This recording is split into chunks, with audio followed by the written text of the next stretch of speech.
two-way hall. The silver guards bowed in unison and called out, "Greetings, Commander!" When Xianxia was appointed as the commander of two-way hall by the sacred temple, there were many silver guards who were dissatisfied. Many of them thought that the commander's competition would prove once and for all if Xianxia was worthy of his title. Due to various communication talismans, news of what happened in the cloud domain spread quickly through the Great Void. As the silver guards bowed, they looked at Xianxia and the silver guard in front of him furtively. They were not familiar with the silver guard standing in front of Xianxia. Ever since Xianxia joined the two-way hall, that silver guard had never left Xianxia's side and was extremely loyal to Xianxia. They all knew he was Xianxia's confidant. However, they only found out today that he was also a supreme being. Needless to say, they were shocked. The previous commander of two-way hall, Jiang Wenshu, was just a Dao saint. The 3,000 silver guards he commanded were mostly venerable masters and saints. With the appearance of a supreme being in their ranks, how could they not feel shocked? The standard for the silver guards had been raised infinitely with this. Xianxia nodded in satisfaction and said, "Very good.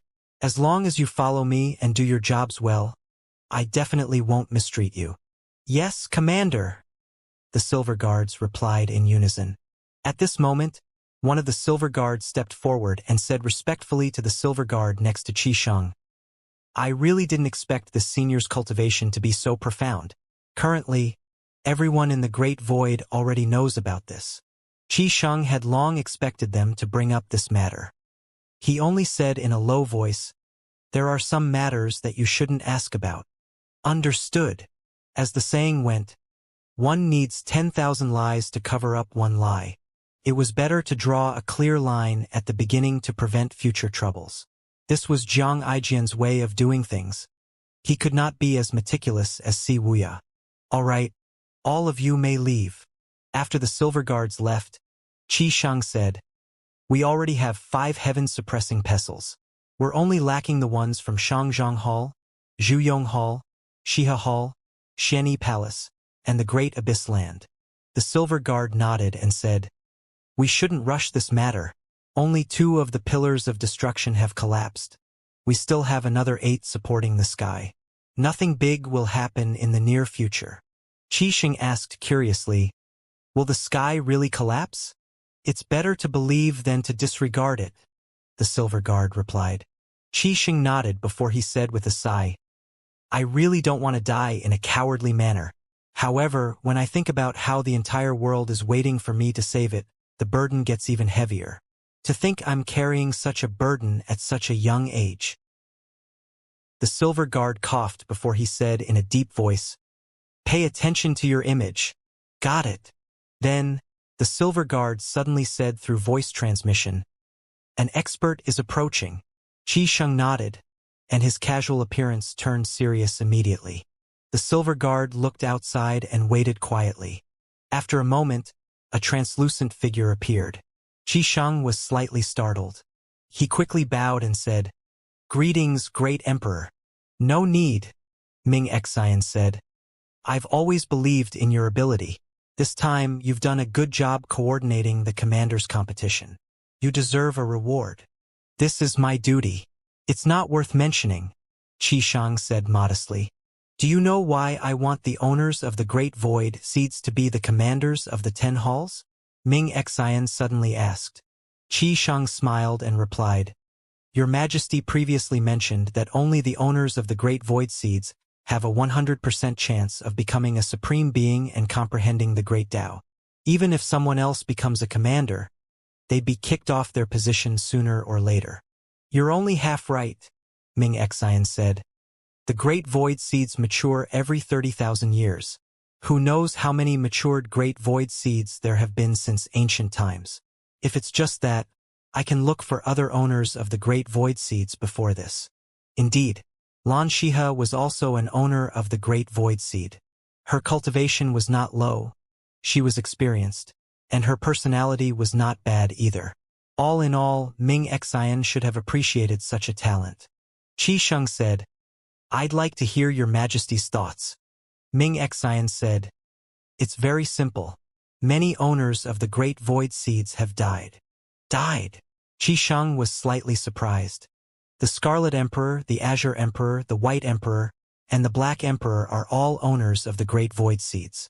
Those four are luckier compared to the others and survived up until now, Ming Xian said. What about Emperor Shangzhong and the four supremes of the sacred temple? Qi Sheng asked. Shangzhong spent 10,000 years in seclusion, nourished by the great void soul. Coupled with the essence of heaven and earth, he became a divine emperor, Ming Xian said. Then, an amiable smile appeared on his face as he continued to say, as for the four supremes, it's all thanks to an excellent teacher that they're able to achieve so much. Teacher.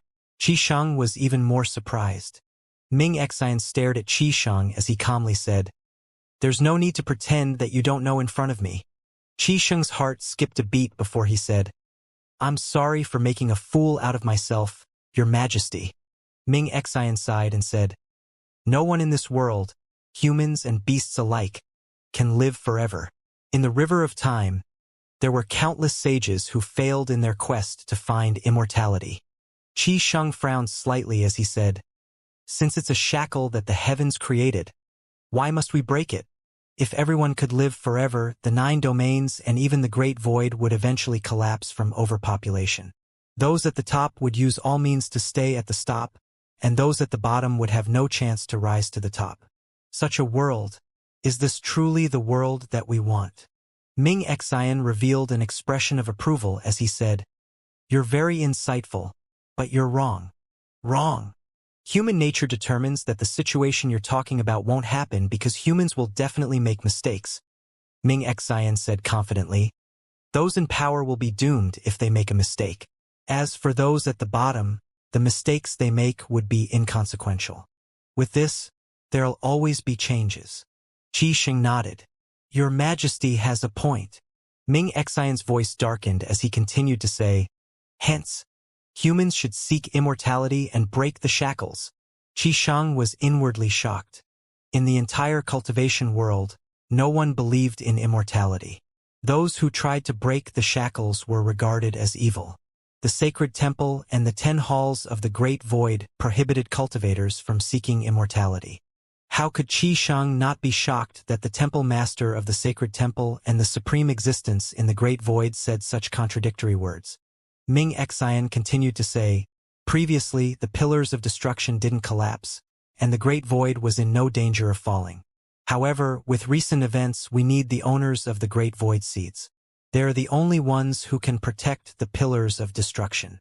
I see. Qi Sheng nodded. Following that, Ming Xian said words that shocked Qi Sheng to the core. And you don't have the Great Void Seed. Although Qi Sheng's heart was thumping wildly in his chest, he quickly adjusted his expression and asked with a smile, why do you say that, Your Majesty? Ming Xian looked at Qi Sheng and said, how many years have you lived with such a young age? How many generations have you lived through? Do you think you can stir up trouble under my nose? Qi Sheng frowned. Things were not as simple as he had imagined. He turned to glance at the Silver Guard. He was a little bewildered when he saw that Silver Guard remained unmoved. An ominous feeling rose in his heart as he thought about how to resolve the matter. Ming Xian chuckled and said, you're quite brave. You think you can control others just because you're a little smart. Qi Sheng shook his head. Your Majesty, that's not my intention. I don't understand why you're saying this. Back then, you went to the Endless Ocean 3 times. Due to your kindness, I agreed to join the Great Void. If you suspect my intentions, I can leave now. I can't win, I still can hide. Qi Sheng naturally knew Ming Xian was suspicious. He recalled his conversation with the Silver Guards when he had just arrived and how Ming Xian had arrived as soon as he got back to Two-Way Hall. It seemed like the sacred temple's eyes and ears were everywhere. In other words, the evil sky pavilion had been exposed. At this time, he began to regret removing his mask in front of so many people. Jiang Aijin was panicking inwardly. He did not know what to do. He could only brace himself and stick to the plan. He could not let Ming Xian get any information out of him no matter what. Ming Xian stood with his hands on his back, and his expression was calm as he looked at Qi Sheng. He did not move and he did not speak. Qisheng raised his head and said sincerely, "Many people in the world yearn for the great void, and I'm no exception. However, if there's no place for me in the great void, I don't have any complaints." Then, he bowed deeply at Ming Exan before he said, "Thank you, Your Majesty, for your appreciation of me. Take care." Qisheng's tone was extremely serious. He hoped to use this chance to see Ming Xing's stance. With that, he began to walk out of Two-Way Hall. The silver guard quietly followed Qisheng. Ming Exan continued to stand with his hands on his back wordlessly. Clearly, he had no intention of stopping Qisheng. He only watched calmly as Qisheng and the silver guard left the hall. Qisheng felt a little awkward. Logically speaking, shouldn't he be apologizing now and asking a great talent like me to stay? Did I go overboard? Have I completely exposed my identity and shown that I'm not Si Wuya, so I've completely lost my value? Is he waiting to kill me and reduce my corpse to ashes? Zhang Aijian's heart thumped violently in his chest. He could not help but feel nervous. At this time, a faint voice rang in his ears. "I'm here. Don't stop." Zhang Aijian's heart skipped a beat before he quickly calmed down. His entire person became even more energetic, and he was radiating confidence. He walked forward with an indomitable spirit and resolutely walked out of Two-Way Hall. Zhang Aijin did as the silver guard said and flew toward the runic hall. When the duo arrived, Ming Exan was already waiting there for them. "Your Majesty?" Zhang Aijian was shocked when he discovered the person in front of him was Ming Exan's true body. Ming Exan did not speak. Instead, he withdrew one hand on his back and pushed it out. A huge energy seal appeared, churning like a vortex. It was colorless and formless, tearing space and freezing time. Zhang Aijin could not resist at all and was pulled into the vortex. At the same time, streaks of silver energy appeared in Ming Exan's hand before he used them to bind Zhang Aijin tightly. "What are you doing?" Zhang Aijin asked in shock. Ming Exan did not reply. The silver guard frowned slightly. However, he did not attack rashly. Instead, he watched quietly from the side. When the streaks of silver energy passed through Zhang Aijin's Dantian Sea of Qi, they exploded with a faint green light. Ming Exan's eyes flashed with surprise. Then, he seemed to calm down as he withdrew his hand. With that, the surging energy and the energy seal disappeared immediately. Zhang Aijin fell for about 10 feet before he stabilized his footing. Then, he looked at Ming Exan in confusion. Ming Exan did not say anything. At the same time, the silver guard clenched his hand, and an invisible flame appeared in his hand, ready to be unleashed. 15 minutes passed by silently before Ming Exan finally asked calmly, "Where did you get the Great Void Seed?" Zhang Aijin touched his body as he calmed down. Then, he said with an awkward expression, "Your Majesty still found out in the end." Zhang Aijin sighed heavily before he said, "It's a long story. 200 years ago, I encountered a life-or-death situation. I was severely injured by some ruthless people and was sealed in a coffin before being thrown into the sea. At that time, I was surrounded by all kinds of sea beasts. Perhaps, the heavens took pity on me. I managed to survive. I fought against the sea beasts and almost drowned in despair until I drifted to the lost land." Zhang Aijian's expression turned solemn as he continued to say, "Whether your Majesty believes it or not, I'll still say it. It was at that time that I found a great void seed there." Zhang Aijin thought Ming Exan would be surprised and send a large number of Templars to the Lost Land to scour it for more great void seeds. Unexpectedly, Ming Exan nodded and sighed. "Just as I expected." Zhang Aijin naturally did not let go of this opportunity and asked, "What do you mean, Your Majesty?" Ming Exan clasped his hands on his back as he said, "You don't know much about heaven and earth, so it's natural that you don't know that the Great Void is still a part of the earth despite being lifted to the sky. The world only thought of the land splitting as a disaster, but they don't know it's a process of rebirth and growth for the earth." Zhang Aijin was surprised. Ming Exan continued to say, "Two-Way Hall still needs your support. If you leave, won't the hall fall into chaos?" Aren't there still the Supremes from the sacred temple? Ming Xian said. They have many things to attend to. Moreover, I trust you more. Thank you for your appreciation, Your Majesty, Zhang Aijin said. He knew this was the best he could get out of Ming Xian. Clearly, Ming Xian was too stubborn to apologize. At this moment, Ming Xian suddenly flashed and arrived in front of the silver guard in just a blink of an eye. Then he pushed his hand out at lightning speed. Bam! The silver guard unleashed a palm seal immediately to block the attack. Nonetheless, he was still sent flying back, spitting out blood, without any suspense. When he finally stabilized his footing, he looked at Ming Xian solemnly. Zhang Aijin furrowed his brows and asked, Your Majesty, why did you hurt him? Ming Xian nodded with an expression of approval as he said, You have great strength as a supreme being. It's rare for the great void to have another supreme being. How could I have missed it? The silver guard remained silent. Ming Xian returned to Zhang Aijin's side and looked at Zhang Aijin kindly. After a few seconds, he lifted his hand and patted Zhang Aijin's shoulder twice before he vanished. Zhang Aijin looked to the left and the right. After an unknown amount of time had passed, he asked through voice transmission, Has he left? Yes. The silver guard replied expressionlessly after he flew back to Zhang Aijin's side. Zhang Aijin sighed in relief. All right, let's land first. After the duo landed, Zhang Aijin grumbled. He's really cunning. Who can deal with him? The silver guard said, No matter how cunning he is, he's still human. It's just that he lived a little longer and is a little older. You're foolish if you think he's able to see through everything just because he has lived for a long time. You have to know that back then the Unholy One had lived even longer and was even more domineering. However, in the end he still fell. Zhang Aijin said, Aren't you foolish as well? You were still sent flying by his palm strike. I did that on purpose, the silver guard replied. All right, you keep bragging, Zhang Aijin said. He'll only dismiss his suspicion if I'm injured. After all, I've exposed too much in the cloud domain. It's not just him. The 10 halls will likely send people to test me as well after this. Since Ming Xian came first, I can only dispel his suspicion first, the silver guard said. The power you unleashed earlier wasn't weak.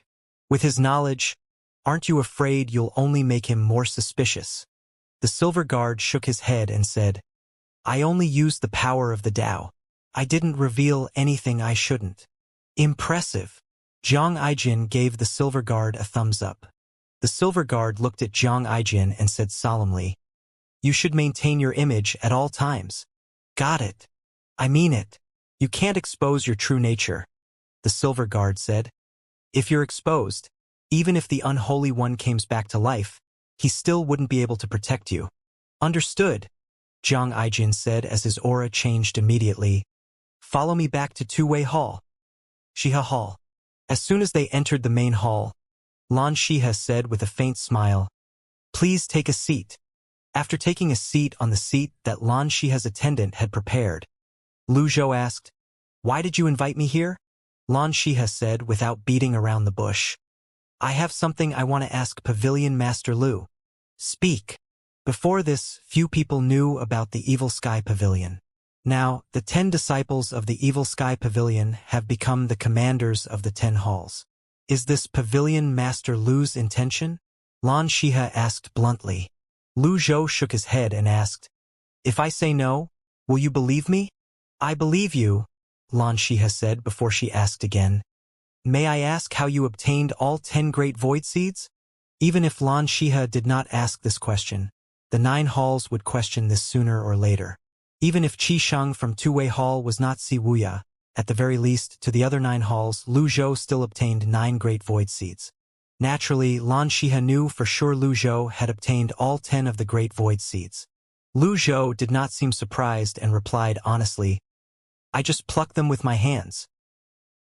Lan Shiha felt like they were on different channels at this moment. She was about to speak again when Lu Zhou raised his hand and said, That's all I can say. Lan Shiha sighed. She had no choice but to give up. She had always felt this matter was very strange.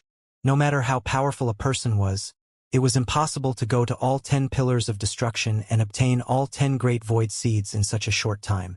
At this time, Lu Zhou asked, "You're also an owner of the great void seed. How did you obtain the great void seed?"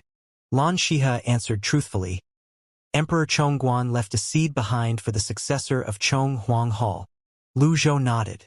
Lan Shihe was not only powerful because of the great void seed, but she was talented as well. With your talent and the great void seed, why did you only become a supreme being now? Lu Zhou felt it was strange. Lan Shihe smiled. Indeed, I could have become a supreme being a long time ago.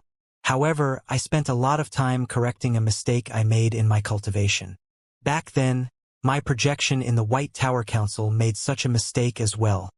Then, she sighed before she continued to say, "It's probably fate. Humans are bound to make the same mistakes." Lu Zhou asked, "Have you entered the Pillar of Destruction?" Lan Shihe shook her head and replied, "No, it's not the right time yet. To enter the core to comprehend the Great Tao, one's cultivation has to be very stable." Lu Zhou nodded before he asked again, "There are 12 famous Tao saints in the Great Void. Why did you choose Zhu Honggong to become the commander of Shihe Hall?" Lan Shihe said, "Apart from him, I have no other choice. The other disciples of the Evil Sky Pavilion are already attached to the other halls, and the 12 Tao Saints are far inferior to the disciples of the Evil Sky Pavilion. I have to think about the future, not just the present." These words sounded like flattery. Lu Zhou said, "That wicked disciple of mine looks cowardly, but he's in fact much more profound than what he shows. With him as the commander of Shihe Hall, you can rest assured." Lan Shihe replied with a smile, "Of course, I can rest assured since it's Pavilion Master Lu's disciple. Then, I can also rest assured to leave him in Shihe Hall. He will have a chance to enter the core of the pillar to comprehend the Great Tao." "That's good," Lu Zhou said with a nod. Then, he changed the topic and asked, "Is the Sacred Temple recruiting all the owners of the Great Void Seeds to maintain the balance?" This was a huge question in Lu Zhou's heart. Lan Shihe replied, "It seems so. However, the 10 halls can hardly guess what's going on in Great Emperor Ming Xian's mind. Now that 2 pillars have collapsed, the temple is probably anxious." Clearly, Lan Shihe was also unaware of Ming Xian's true purpose. Lu Zhou felt the matter was not so simple. 100,000 years ago, the Great Void exiled the 4 emperors of the Lost Lands. However, today they were allowed to return and fight for the positions of commander of the 10 halls.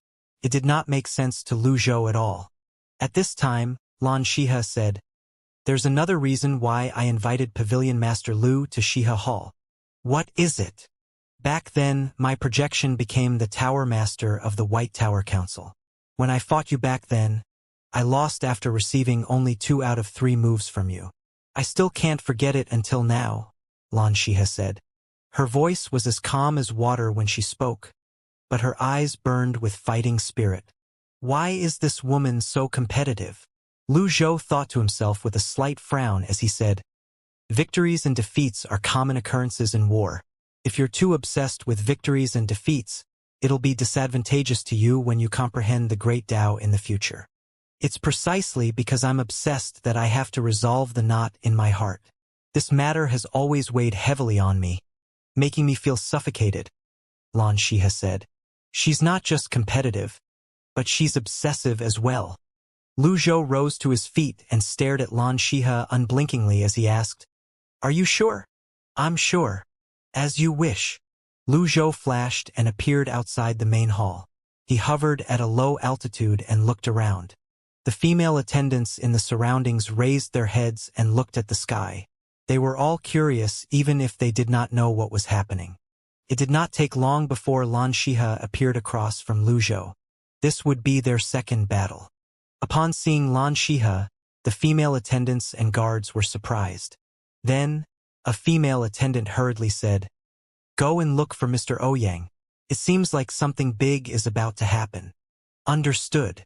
The others quickly retreated a safe distance away.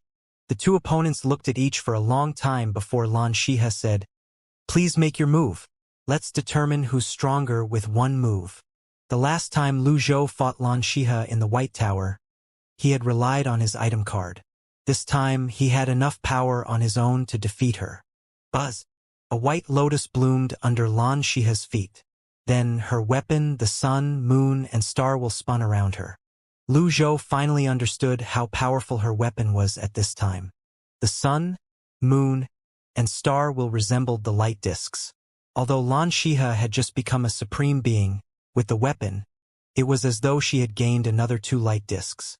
In other words, she could unleash greater power with her weapon. As Lan Shihe's weapon spun, the sky above Shihe Hall seemed to tremble. Cultivators walked out one after another to look at the sky. Meanwhile, Lu Zhou still did not move. Lan Shihe, on the other hand, was already preparing to attack. The best defense was to attack. Lu Zhou watched quietly as the Lan Shihe's weapon rose to the sky. Since he had just become a supreme being through the 4 power cores, he wanted to understand the light disk more. While Lu Zhou was still observing the sun, moon, and star light wheel, Lan Shihe flashed and appeared above him. Then, she pushed her hand out before the sun, moon, and star wheel separated and stacked up on top of each other. Then, they formed a concentric circle before they flew out along with her astrolabe. Lan Shihe did not underestimate Lu Zhou when she saw that he was not moving. When she recalled the scene in the cloud domain, she was not certain she could defeat him. When Lan Shihe appeared near Lu Zhou, a halo appeared around Lu Zhou, illuminating the sky. Taoist robe? Lan Shihe saw that Lu Zhou's divine mark robe had dispelled more than half of the power of the law in her 3 wheels. The 3 wheels were not struggling against the robe.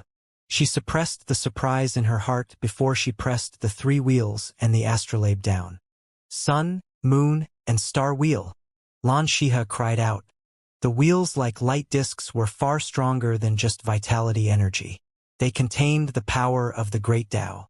As soon as Lan Shihe's words fell, the wheels flashed even brighter than before. They released an even more powerful energy. With that, they regained much of the power of the law. Lu Zhou's divine mark robe continued to flutter in the wind. Crack! Just like glass, the space in front of them began to crack. The divine mark robe protected Lu Zhou against the surging power outside. At this time, the wheels merged and returned to Lan Shihe's hand. It was like the sun, and its power swept out toward Lu Zhou, tearing through space.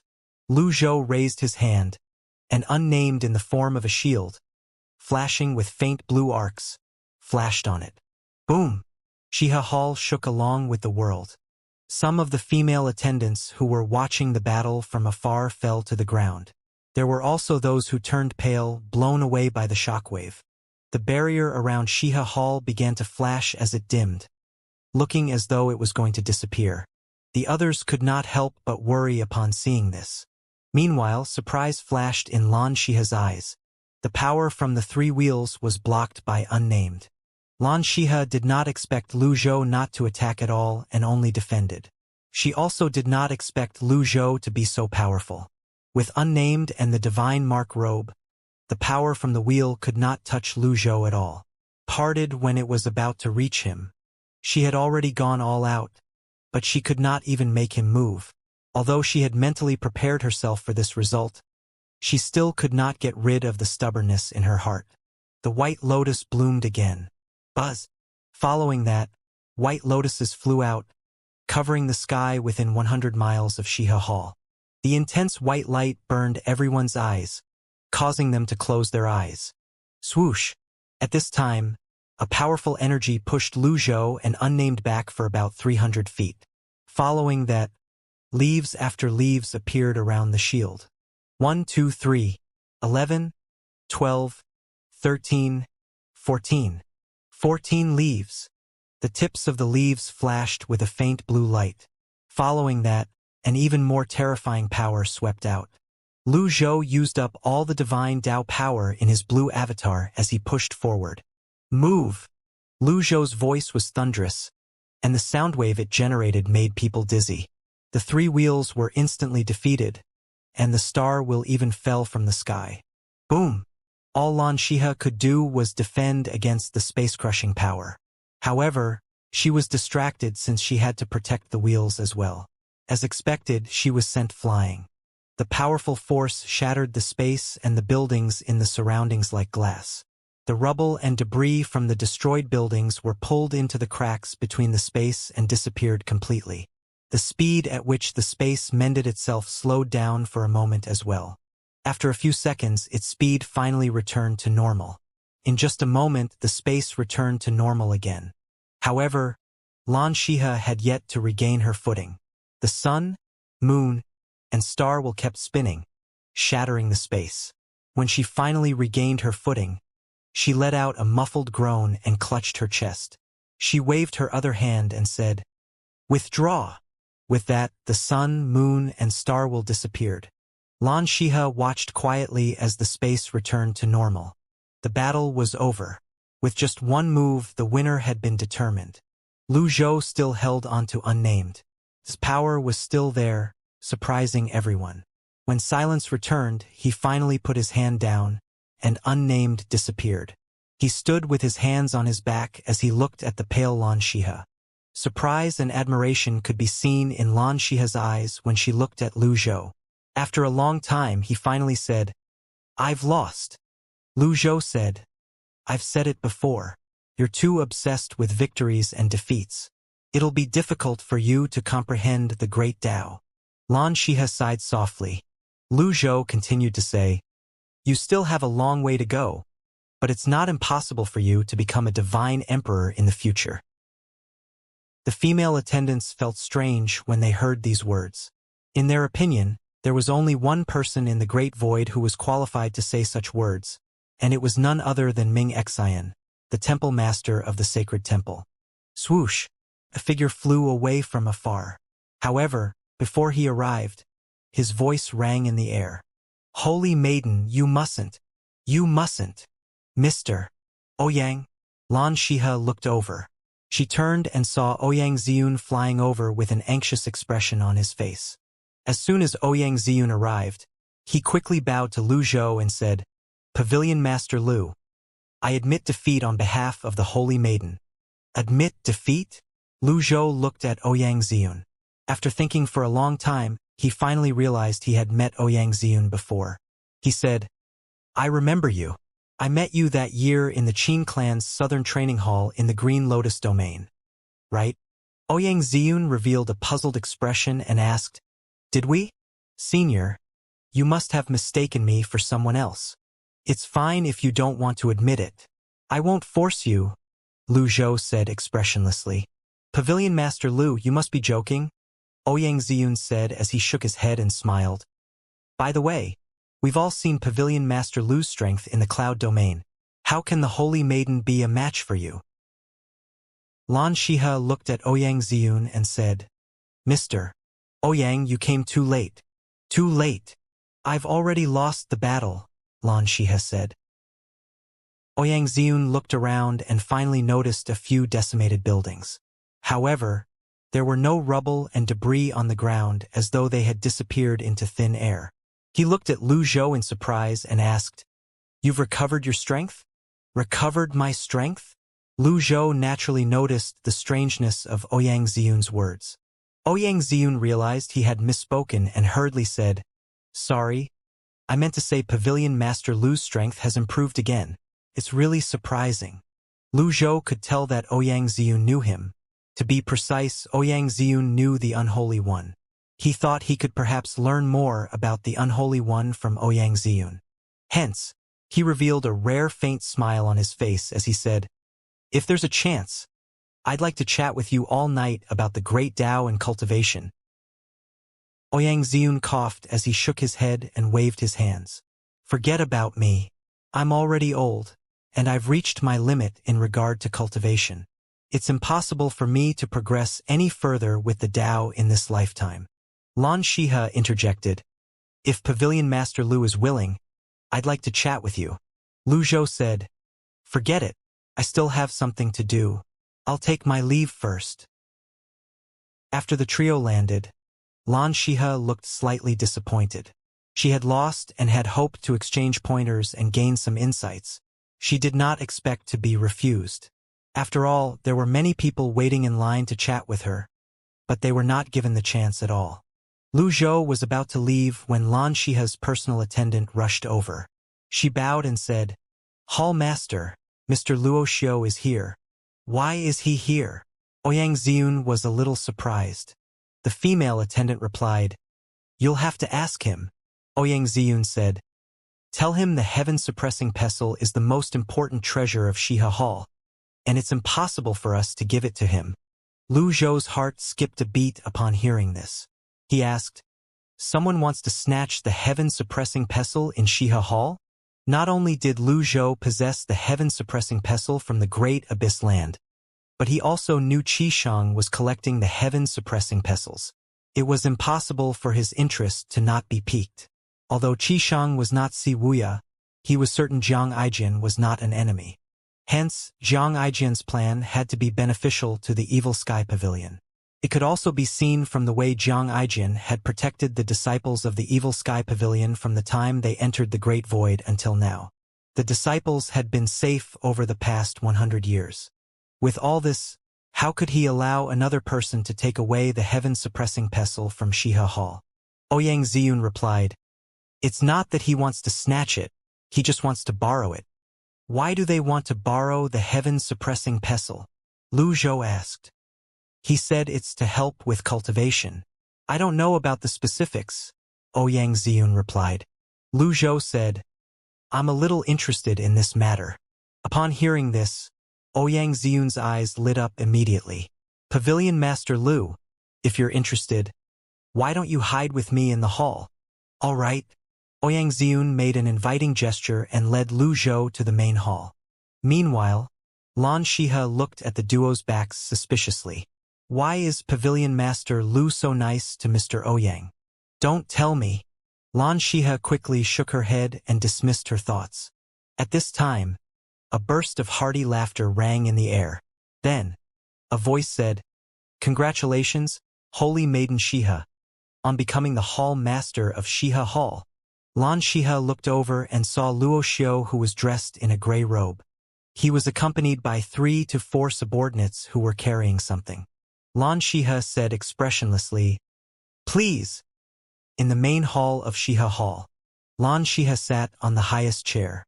At this time, her aura had changed greatly. She asked bluntly, "Luo Xiu, you didn't come just to congratulate me, did you?" Luo Xiu smiled and said, "I came here to congratulate you and also to send some gifts." Luo Xiu waved his hand, and his 4 subordinates stepped forward and set down the boxes in their hands. Then he said, "This is just a token of my appreciation. The other reason for my visit is the heaven-suppressing pestle." Luo Xiu was also very direct. Lan Shiha said, "I've already told you that the heaven-suppressing pestle is Shiha Hall's most precious treasure. It's impossible for you to borrow it." "It's not impossible," Luo Xiu said. "Let me finish talking first." "Go ahead." "The heaven-suppressing pestle is indeed a precious treasure. Hence, in exchange for lending it to me, I prepared 2 items. I only want to borrow it, and I'll return them after 5 days. However, you can keep these 2 things," Luo Xiu said. Under normal circumstances, Lan Shiha would have directly refused Luo Xiu. However, she remembered that Ouyang Ziyun and Luo Xiu were secretly listening, so she asked indifferently, "What are they?" Luo Xiu snapped his fingers, and a subordinate stepped forward again and respectfully presented a piece of round and colorful jade. Luo Xiu said, "This thing is called the Ancestral Jade. It belonged to divine emperors of the past and holds 300,000 years of life. Apart from that, it can also help circulate primal qi. You can also use it to absorb vitality energy. With it, you can form a light disk." Lan Shiha was shocked. She rose to her feet and flashed in front of Luo Xiu before she carefully studied the Ancestral Jade. She did not expect him to bring out such a valuable treasure that can form a light disk. In the short term, it was much more useful than the heaven-suppressing pestle. Finally, she asked, "Where did you get this thing?" "The 10 halls have been searching everywhere for it." "How did it end up in your hands?" Luo Xiu maintained the smile on his face as he replied, "You don't have to worry about that. Although we're not from the 10 halls, we have many tricks up our sleeves. We even have things that the sacred temple doesn't have, and we can find things the sacred temple can't. Please forgive me, but I can't divulge too much. Xianxia asked, why do you want the heaven-suppressing pestle? Holy maiden, you know better than I do that the heaven-suppressing pestles can mend the pillars of destruction. At the same time, it can also absorb the power of the earth. The cult master has been in seclusion for many years and hopes to use the heaven-suppressing pestle to cultivate. That's all. If there's even the slightest bit of falsehood in my words, I'm willing to be struck by lightning, Wuxia said solemnly. There's no need for that. It's not enough for me to believe you even if you swear, Xianxia said. Wuxia smiled again and said, of course. It's only natural that you're afraid I'll destroy the heaven-suppressing pestle after borrowing it. However, is that really possible? After all, even if we have the heaven-suppressing pestle, we won't be able to destroy it simply just because we want to. We have to have the strength to do so. That aside, what good will it do me if I destroy the heaven-suppressing pestle? Wuxia spread his arms and continued to say, it doesn't do me any good at all to do such a thing.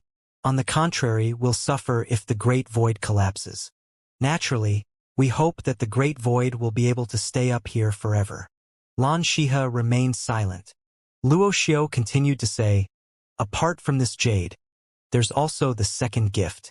I guarantee the Holy Maiden will be moved. Wuxia clapped his hands, and his subordinate brought a scroll out. The scroll was only half a foot long, and it was bound by a thin robe. It looked very delicate, like a rolled-up couplet.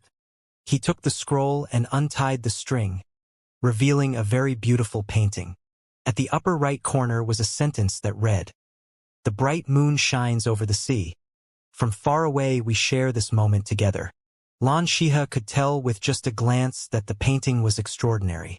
When she took a closer look, she felt a strand of consciousness being pulled into the painting, causing her to feel as though she was in a trance. For a moment, she thought she was hallucinating. Soon after, she shook her head and mobilized her primal chi to clear her thoughts and drive away the strange feeling. The bright moon shines over the sea. From far away we share this moment together. Xianxia read the words. The words were not big, and they were very exquisite. Each stroke looked like dancing dragons and phoenixes. In her eyes, it was as though the words had turned into 10 people who were practicing a cultivation technique each. Each of them had its own merits and held a profound meaning. Each of them exuded a faint, mysterious power. As soon as Xianxia read the sentence, Wuxia, who was standing at the back, frowned. Seeing the strange expression on Wuxia's face, Ouyang asked through voice transmission, Pavilion Master Lu, what's wrong? It's nothing. Let's just keep listening, Wuxia said. If Pavilion Master Lu is bored, we can chat. Earlier, I was really flattered when you said you wanted to chat with me all night. In fact, I also have a question to ask Pavilion Master Lu. Wuxia glanced at Ouyang from the corners of his eyes and said, shut up. Ouyang felt extremely hurt. As expected, I can't trust this old fellow. He was so friendly earlier. But now, he has revealed his true colors. Xianxia was completely focused on the painting. The power seemed to draw her in and made her immerse herself in the painting. Swoosh! All of a sudden, Wuxia rolled the painting up and tied it with the string before he put it away. Then he said with a smile, this is an item left behind by the Unholy One. It contains the supreme laws from the Great Tao. It said that it was a key item in helping him to become a divine emperor. Xianxia was further surprised. It's left behind by the Unholy One? Holy Maiden, you must have heard of the legend of the Unholy One. Since it's a taboo in the Great Void, I won't say much, Wuxia said. Xianxia was very curious. She had never been so curious before. She asked, I won't ask about the jade, but I want to know how you obtained the Unholy One's painting? After the Unholy One fell, Grand Mystic Muten had been sealed and declared a forbidden area. No one was allowed to step foot into that place. Wuxia said, as I've said earlier, we have things the temple has, and we can find things the temple can't. Please forgive me for not divulging too much. If you have another question, feel free to ask. Clearly, Luo Xiao was not going to say more regarding this matter. Lan Shiha asked, such a valuable item, but you're willing to exchange it for 5 days with the heaven-suppressing pestle. Is it worth it? Lan Shiha felt that the 2 items Luo Xiao presented had far exceeded the worth of the heaven-suppressing pestle. They were far beyond her expectations. Nonetheless, she knew there was no such thing as free lunch in the world. How could the other party make a loss-making deal? Luo Xiao replied with a solemn expression, you don't have to worry about that. As long as you're willing, you can have those items. All you need to do is lend me the heaven-suppressing pestles for 5 days. This is the great void, and you're a supreme being. I'm not so stupid as to try and deceive you. Lan Shiha remained silent. Her eyebrows were slightly furrowed as she looked at Lu Xiao with a hint of doubt. To be honest, she was indeed moved by the 2 treasures. At this moment, the heaven-suppressing pestle was useless to her. Even if the other party did not return it, she would not suffer a loss. The power of the earth was not something one could absorb. The sacred temple had studied the power of the earth and determined that it was only suitable to mend the pillars of destruction. In other words, humans could not absorb the power of the earth. To put it bluntly, they were only beneficial to the pillars of destruction and had no other uses. After mulling it over for a long time, Lan Shiha was still very hesitant. At this time, Luo Xiao asked, Holy Maiden, have you made up your mind? Lan Shiha thought about it for a moment before she said, I cannot ask about the origins of the 2 treasures, but there's a question you must answer. Otherwise, there'll be no deal. Please speak, Luo Xiao said. Who are you? Lan Shiha asked. Luo Xiao seemed to have expected this question. He replied with a smile, I'm a believer, a devout believer. I believe that in this world mankind can conquer the heavens, and that mankind is the master. We're at the top of all living things, and we're the most intelligent. I believe there are no gods because the gods are humans. You'll become a god once you break the shackles and pass down your teachings to the future generations. With those words, Lan Shiha immediately guessed the other party's origin and identity. Fortunately, after living for so many years, she was able to control her expression and faced most things with a calm mind. She said, The nihilist congregation. Luo Xiao smiled and nodded. There was a hint of pride in his eyes. Clearly, he was proud that he was a member of the nihilist congregation.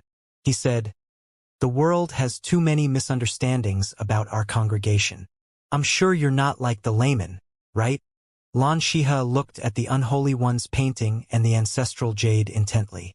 She was not too concerned about whether the nihilist congregation was good or bad or if it was a friend or a foe. What she was thinking about now was whether she should exchange the heaven-suppressing pestle for the 2 treasures. The 2 treasures were truly tempting. The only thing was she could not overcome the hurdle in her heart. She had always abided by the rules.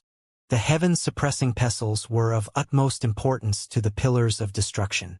It might not be useful to her, but to the great void and to the people of the world it meant a lot. Lan Shiha averted her gaze and asked, There are many heaven-suppressing pestles. Why did you come to Shiha Hall? Luo Xiao replied truthfully, Holy Maiden, you may not know this, we've tried borrowing the other heaven-suppressing pestles. Alas, most of them are lost. Apart from that, you're the owner of a great void seed. This means you have the highest chances of becoming a divine emperor among the younger generation. This also means you have a stronger need for the great Tao compared to those from the other halls. Luo Xiao paused for a moment before he said, You don't have to worry too much. According to the congregation's investigation, even the great Abyss Land's heaven-suppressing pestle is lost. We don't want the other heaven-suppressing pestles, but the great Abyss Land's heaven-suppressing pestle is extremely important. We're still searching for it. In any case, this deal is good for both of us. Lan Shiha asked, surprised. The great Abyss Land's heaven-suppressing pestle is lost? That's right. I'm very curious. The heaven-suppressing pestle was guarded by Emperor Yu himself, so how could it be lost so easily? Lan Shiha asked again. Do you have any leads regarding its whereabouts? Luo Xiao said, Yes, we found clues. I believe it won't be long before we find that heaven-suppressing pestle. Who has it? Lan Xia asked. Luo Xiao did not reply this time. He only maintained a faint smile on his face as he looked at Lan Xia. It seemed like this question had gone past his bottom line. After all, how could he allow the 10 halls to benefit from what the congregation had painstakingly looked for? Finally, he switched the topic and said, I'm still waiting for your answer. Whether the deal is a success or not is entirely up to you. Lan Xia really wanted the 2 treasures, but she was very conflicted as well. She was still hesitating when a voice rang from the back. Just exchange it with him. Luo Xiao was naturally taken aback. He looked in the direction and saw a calm old man and a dignified man with a cold expression. His eyes flashed with surprise and joy, but it was fleeting. Lan Xia turned around and said with a smile, Pavilion Master Lu, Mr. Ouyang. Luo Xiao said with a smile, So they are guests present. Lu Zhou walked out and looked at the Unholy One's painting. There was an indescribable sense of familiarity when he looked at the painting. On the other hand, the ancestral jade seemed a little ordinary. Finally, he said, Open the scroll. Luo Xiao said with a smile, The Holy Maiden has already seen it. Lan Xia said, Please open it again. Luo Xiao did not say anything. Instead, he waved his hand again. Swoosh! The subordinate stepped forward and untied the painting. When the painting was revealed again, Lu Zhou immediately looked at the sentence on the upper right corner. It was indeed the same poem that was related to his disciples. He had deciphered it long ago and knew that the poem corresponded with 10 characters: Hai, Shang, Shang, Ming, Yu, Tian, Ya, Gong, Ci, and Shi. Each of the 10 characters corresponded with a character from each of his 10 disciples' names. He frowned, puzzled. This poem clearly came from Earth. How did the Unholy One and Ji Tiandao know about it? He wondered if they all came from the same planet. At this moment, Lu Zhou thought that was the most plausible explanation. Then what did this painting mean? What other secrets were hidden in the poem?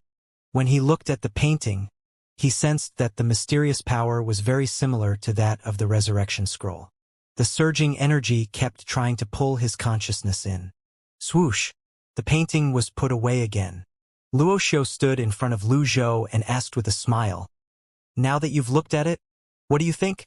Lu Zhou looked at Luo Xiao and asked indifferently, You're a member of the nihilist congregation? Luo Xiao felt the aura of the person in front of him was very oppressive, even more so than Lan Xia. With this, he discovered the other person was not easy to deal with, so he said very cautiously, I've already answered this earlier. Then answer again, Lu Zhou said. Luo Xia frowned. The atmosphere suddenly turned slightly hostile. Indeed, I'm from the nihilist congregation, Luo Xiao said. Lu Zhou nodded before he asked again, Where did you obtain the Unholy One's painting? This. Luo Xiao shook his head and said, This is a deal with the Holy Maiden. Don't you think it's unethical for you to interfere? You're talking about ethics with me? Lu Zhou asked. Forget it. I don't want Shi Hall's heaven-suppressing pestle. It's the Great Abyss Land's heaven-suppressing pestle that's important anyway. Goodbye, Luo Xiao said before he waved his hand. Luo Xiao had just turned around and taken 3 steps when Lu Zhou asked in a deep voice, Do you think Shiha Hall is a place where you can come and go as you please? Luo Xiao stopped in his tracks, and his expression turned grim. He turned around and asked, Do you plan to snatch the treasures away? Lu Zhou nodded and said, That's not a bad idea. Luo Xiao turned to Lan Xia and said, Holy Maiden, I came here to sincerely make a deal with you. I thought you're an upright person, but I didn't expect you to associate with this kind of person. Lan Xia? Lan Xia wanted to express that she was innocent and that she had nothing to do with this.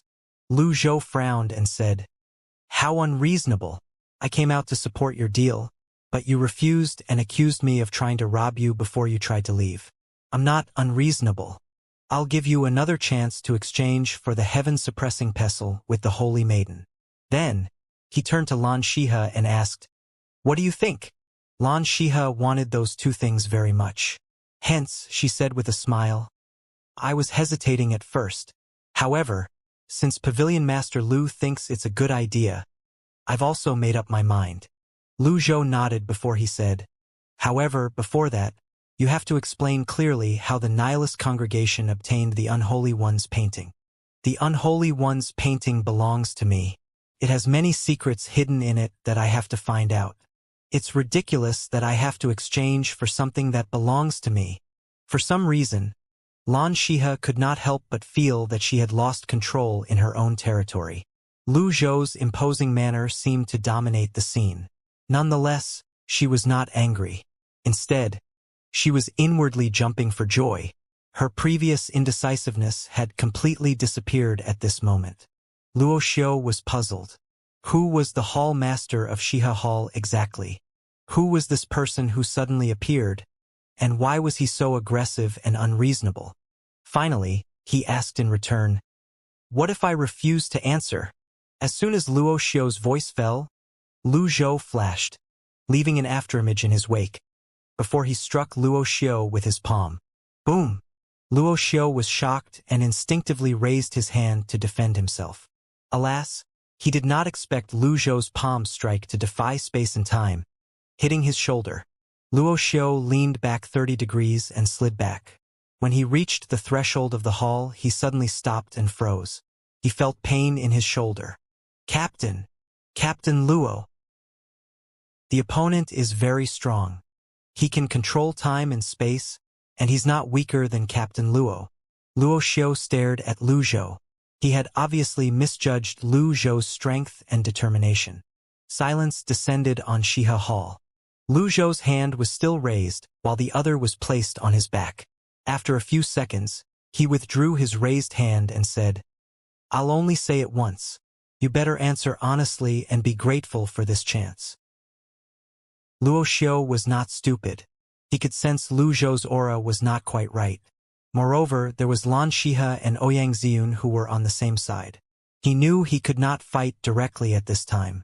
In the end, he could only answer honestly. "There's a branch in the congregation dedicated to studying the life of the Unholy One, his cultivation path, his deeds, and even the place he died. Everyone knows the Unholy One died in the Great Abyss Land, but no one knew he left the painting behind before he died. It took the congregation 1,000 years to find this painting in the Great Abyss Land. Is this true?" Lu Zhou raised an eyebrow. He had no impression of this in his mind. Clearly, the Unholy One's memories did not contain this specific memory. There were also no memories of the Great Void War and the ambush. He also did not know the Unholy One fell in the Great Abyss Land. Luo Xiao said, "I dislike lying. Whether you believe me or not, it's up to you. I'll believe you for now. If I find out you're lying, I definitely won't let you get away with it," Lu Zhou said. "May I ask if we can trade now?" Luo Xiao asked. Lu Zhou turned and glanced at Lan Shihe. "Wait a moment," Lan Shihe said with a nod before she left the main hall. It did not take long before she returned with an object wrapped with a cloth in her hands. Everyone's eyes were focused on the object in Lan Shihe's hands. Lan Shihe unwrapped the cloth directly and said, "This is the heaven-suppressing pestle of Shihe Hall, which corresponds to Pingdan's pillar of destruction." It looked like a small, unopened green umbrella. It was very exquisite. It resembled the Great Abyss Land's heaven-suppressing pestle in Lu Zhou's possession, but it was different at the same time. The Great Abyss Land's heaven-suppressing pillar was thicker, sturdier, and a few times bigger. The patterns on it could be clearly seen. They looked like fine hair that could move with a blow of the wind. Luo Xiao's eyes brightened as soon as he saw the heaven-suppressing pestle. His entire person became much more spirited. He quickly ordered his subordinates, "Bring the ancestral jade and the Unholy One's painting over." "Understood." Two of Luo Xiao's stepped forward and handed the two treasures over. Although Lan Shihe felt slightly reluctant, she still handed the heaven-suppressing pestle over. Luo Xiao took the heaven-suppressing pestle with both hands and quickly hugged it, before he said with a smile, "Thank you, Holy Maiden. Don't forget your promise. You must return it in 5 days," Xianxia said. "Of course," Luo Xiao said. "Let's go." "Wait," Lu Zhou called out before he said. "You said before that you're still looking for the Great Abyss Land's heaven-suppressing pillar?" "That's right," Luo Xiao replied with a nod. "Have you found it?"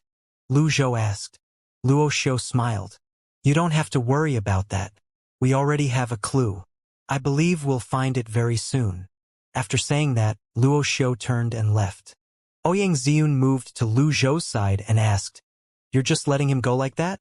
It doesn't seem like your style." "My style? My style has always been very reasonable." "He'll come looking for me again," Lu Zhou said confidently. "He'll look for you?" Ouyang Ziyun asked, puzzled.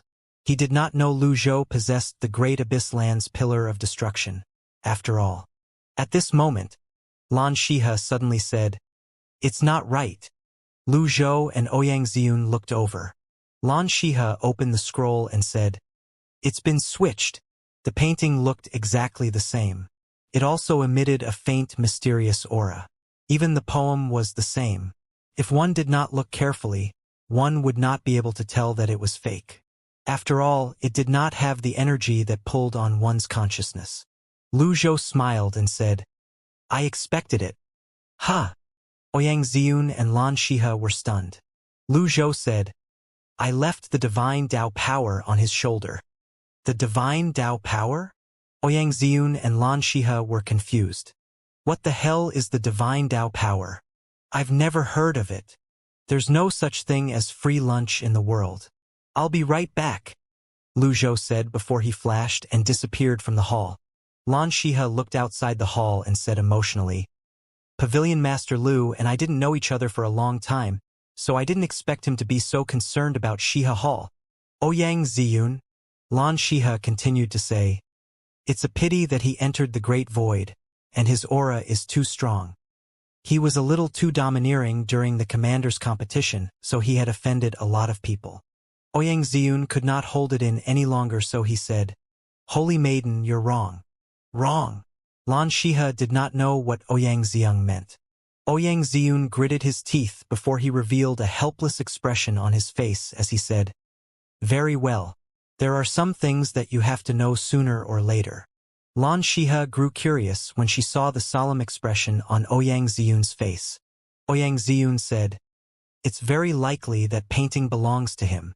Xianxia. At the same time, Lu Zhou looked like a shooting star as he flew in the sky, passing through countless mountains and rivers.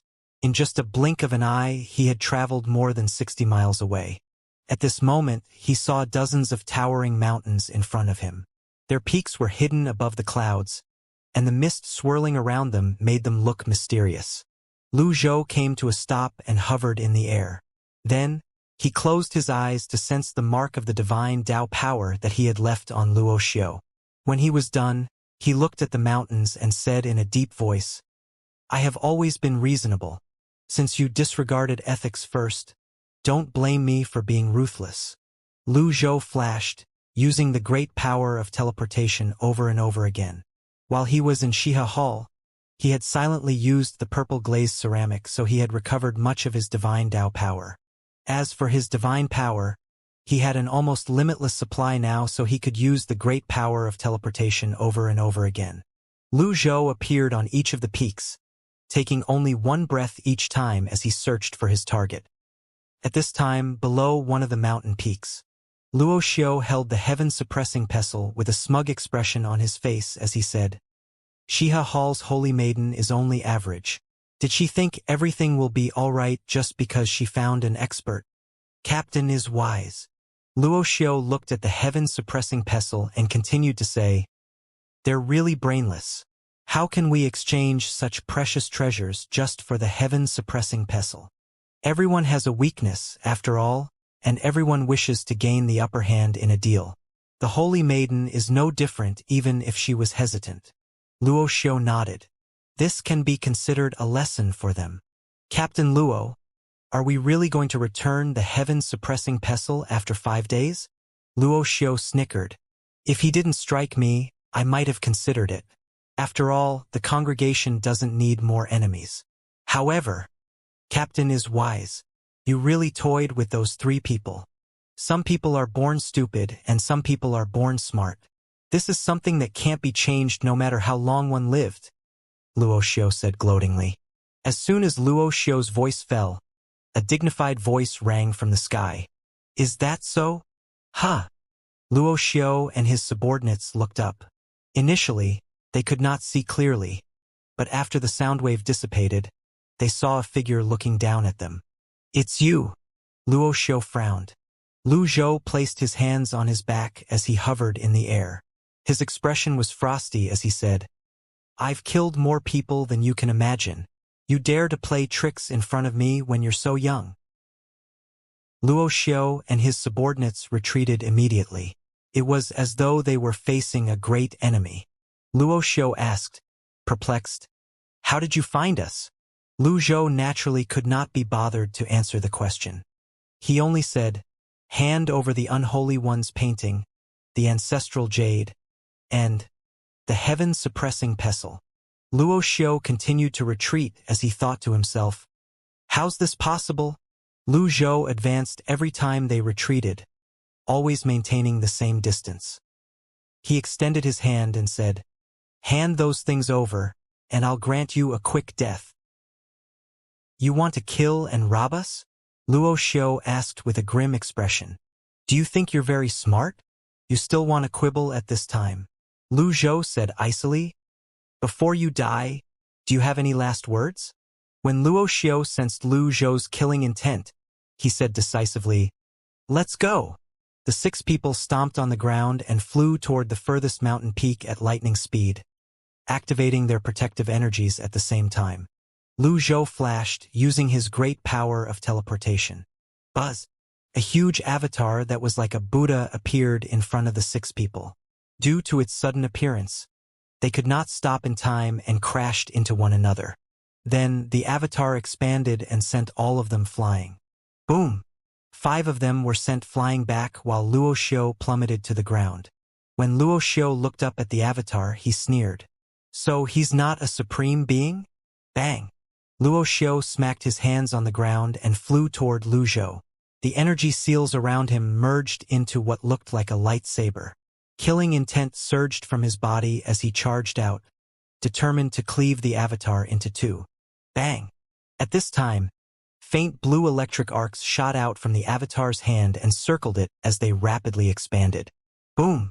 Luo Xiao realized he had seriously misjudged his opponent's strength.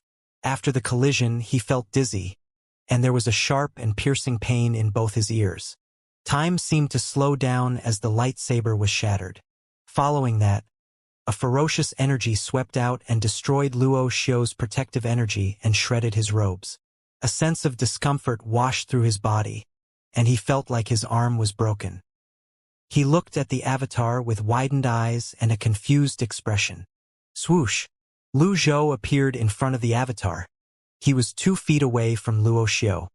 His divine mark robe fluttered in the air, and the dazzling eyes of the avatar shone behind him, making him look mysterious.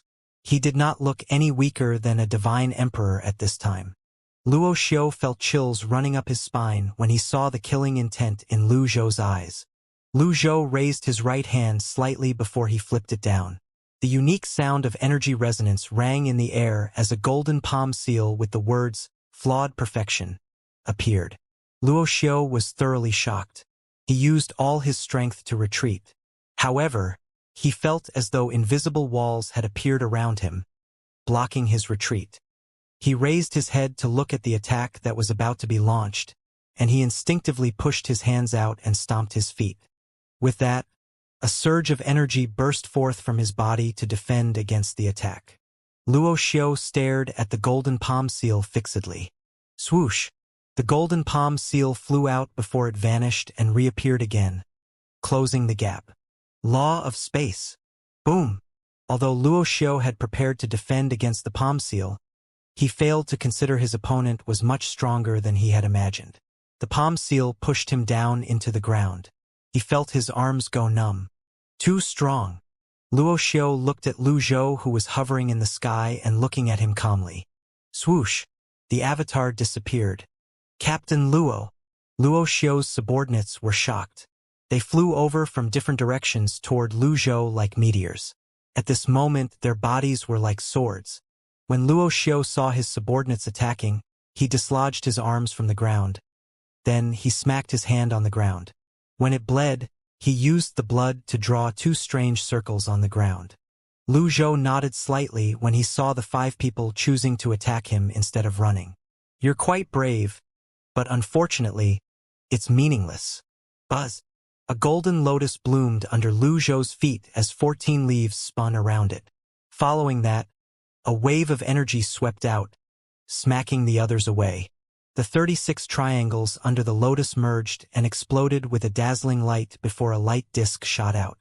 Light disk. He's a supreme being. Bang, bang, bang, bang, bang. The 5 people were instantly sent flying by the light disk. Their protective energies shattered easily, and the light disks hit their chests, breaking their ribs and injuring their internal organs. Lu Zhou had very good eyesight. When he saw the painting and the brocade bag that held the ancestral jade hanging by the waist of one of those people, he waved his hand. Swoosh! The primal chi churned, pulling on the painting and the brocade bag. Just as they were about to fly toward Lu Zhou. Bang! Arg!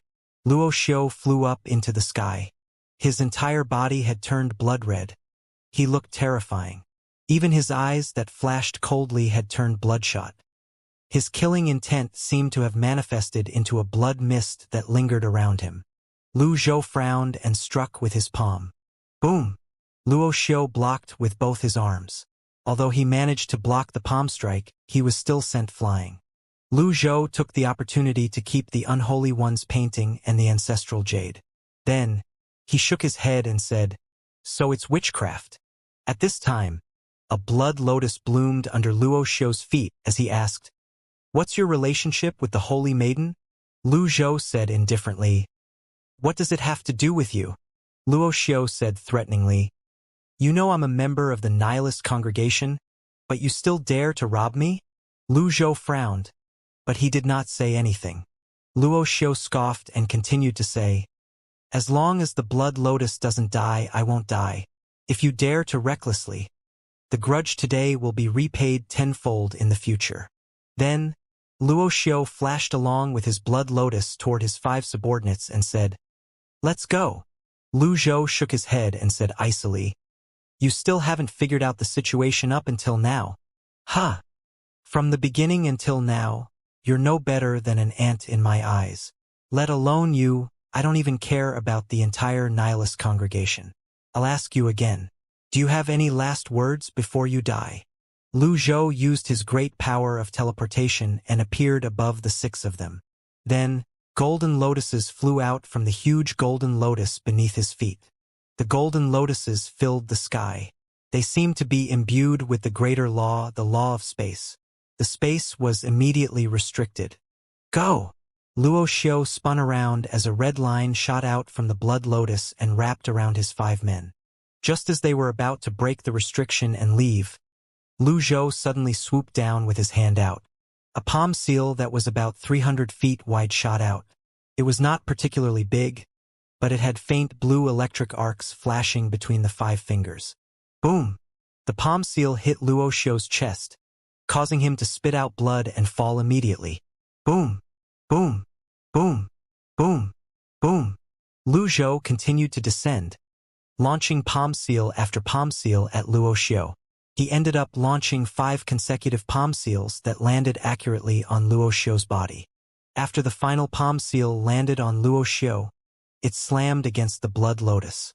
The blood lotus caved in immediately, crashing to the ground along with Luo Xiao. The ground cracked as the surrounding mountains shook, causing boulders to slide down. Lu Zhou looked down from the sky. Luo Xiao's blood lotus lay on the ground, undamaged. It was truly tenacious. At this moment, Luo Xiao's 5 subordinates began to attack Lu Zhou again. "Captain Luo, leave. They were aware of the situation. In front of a supreme being, they stood no chance of escaping with their current cultivation. The opponent did not even need to use the laws to deal with them. However, Luo Xiao still had a chance of escaping. Hence, they chose to fight to the death, in hopes that it would help Luo Xiao escape. Lu Zhou hovered in the air without moving as he said tonelessly, "Golden Avatar." Buzz. The golden avatar appeared around Lu Zhou's body, shrouding him completely. It did not look as magnificent as before. Now, it seemed to resemble Lu Zhou slightly. Lu Zhou allowed the 5 of them to attack him. It was as though he had donned a set of dazzling golden armor. Bang! Bang! Bang! Bang! Bang! The 5 of them attacked in a frenzy, using their swords, avatars, and palm seals. Lu Zhou ignored them. Instead, he looked at the blood lotus. Bang! Bang! Bang! Bang! Bang! The 5 people left afterimages in their wake as they attacked. Alas, no matter how hard or how many times they attacked, at most, they only left ripples on the golden avatar. At this moment, the blood lotus gradually lit up. Luo Xiao raised his head slightly and saw his subordinates attacking the golden avatar. What happened next destroyed his worldview. Buzz. Next to the golden avatar, another avatar appeared. Faint blue electrics flashed on its body, and the lotus beneath its feet had 14 leaves. It held a sword in its hand as it charged out. The speed of the second avatar was faster than the 5 men. When it struck, its move was clean, precise, and ruthless. One strike, one body part. In just a blink of an eye, the 5 men had already been dismembered.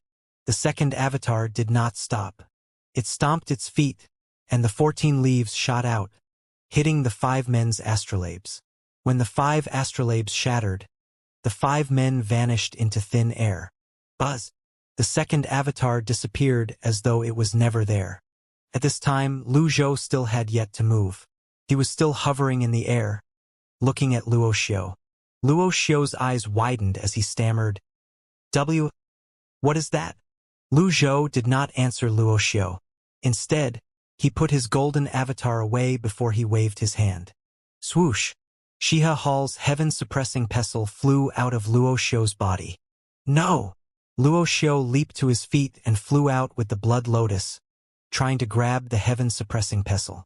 Just as Luo Xiao's hand was about to close around the heaven-suppressing pestle, Lu Zhou appeared in front of him. Lu Zhou's eyes seemed to burn with fire as he said, "You overestimate yourself." Bang! Another palm seal knocked Luo Xiao down. Lu Zhou took the opportunity to grab the heaven-suppressing pestle before putting it away. Luo Xiao lay on the ground limply. Fear threatened to overwhelm him at this moment. He could not bear the brunt of the tyrannical power, and he was throwing up blood continuously. He looked at the unharmed Lu Zhou in the sky and shivered. When did Shiha Hall gain such an expert? Lu Zhou slowly descended. He looked at Luo Xiao's blood lotus and said, "If you knew this would happen, would you have chosen differently?" Then Lu Zhou raised his right hand slightly, and unnamed in the form of a sword appeared. Luo Xiao said hastily, Senior, if you have something to say, please say it. From the moment you switched the Unholy One's painting, only death awaits you," Lu Zhou said tonelessly. I. Luo Xiao's face was ashen. He wanted to quibble but found that he had nothing to say. He turned to look at the 2 blood-colored circular patterns on the ground. At this time, a faint voice rang from the foot of a mountain in the distance. "You should always spare lives if possible." Lu Zhou turned to look. As for Luo Xiao, as soon as he heard the voice, he became energized. A joyful expression could be seen on his face as he called out, "Cult leader Du! Save me!" A burly cultivator dressed in a red and black robe took a step and appeared about 300 feet in front of Lu Zhou. His aura was like the water, calm and mysterious. It was not difficult to tell that he was an expert. The nihilist congregation lasted for so long not because they were good at hiding from the 10 halls. It was because the congregation was filled with crouching tigers and hidden dragons. Cult leader Du raised his head, revealing his face. His beard was white, and his face was thin. His hair was also sparse, for gray-clad cultivators stood behind him respectfully. Lu Zhou nodded. "Are you also a member of the nihilist congregation?" Cult leader Du nodded and said, "You're a supreme being. Why bother with a great Tao saint? For my sake, why don't you let this matter end here? What do you think?" Lu Zhou replied, "Why should I do anything for your sake?" Although these words made people feel suffocated, they were not unreasonable. Cult leader Du was neither angry nor happy as he said, "The nihilist congregation has always believed in equality among all living things. We don't provoke or stand out. We don't believe in gods, and we don't bully the weak. If he made a mistake, I'm willing to apologize to you.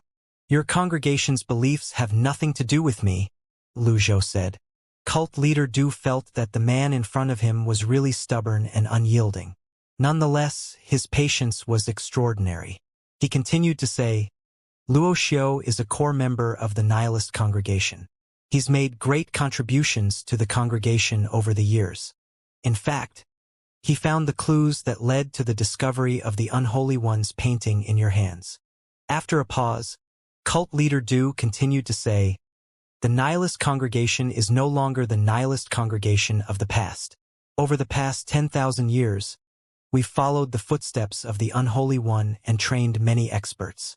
With the Great Void on the decline, the congregation is now comparable to any of the 10 halls." In short, cult leader Du meant to say that the nihilist congregation was not as weak as many imagined. Hence, Lu Zhou should be afraid. Lu Zhou did not care about most of the things that were said. There was only one thing that caught his attention. He asked skeptically, "The nihilist congregation believes in the Unholy One?" Cult leader Du smiled. "That's right. I know this is a taboo in the Great Void. However, the nihilist congregation doesn't believe in gods. We believe in the Unholy One." "Oh, what did it mean to believe in the Unholy One?" "The Unholy One left behind many precious treasures. Everyone in the world covets them. Although the Great Void despises him, we, the nihilist congregation, believe is a god. He's the only god in the world. Alas, the Unholy One had fallen, so there is no more god in the world." After the Unholy One had fallen, there's no more god in the world? Lu Zhou had never considered himself the Unholy One in the past. However, after he learned more about the Unholy One and obtained his treasures and memories, he was determined to return to the Great Void as the Unholy One and solve all the mysteries in his heart. He really did not expect the nihilist congregation to regard the Unholy One as their god. After a moment, Lu Zhou asked, "The nihilist congregation believes in the Unholy One? Aren't you afraid the sacred temple investigating this matter?"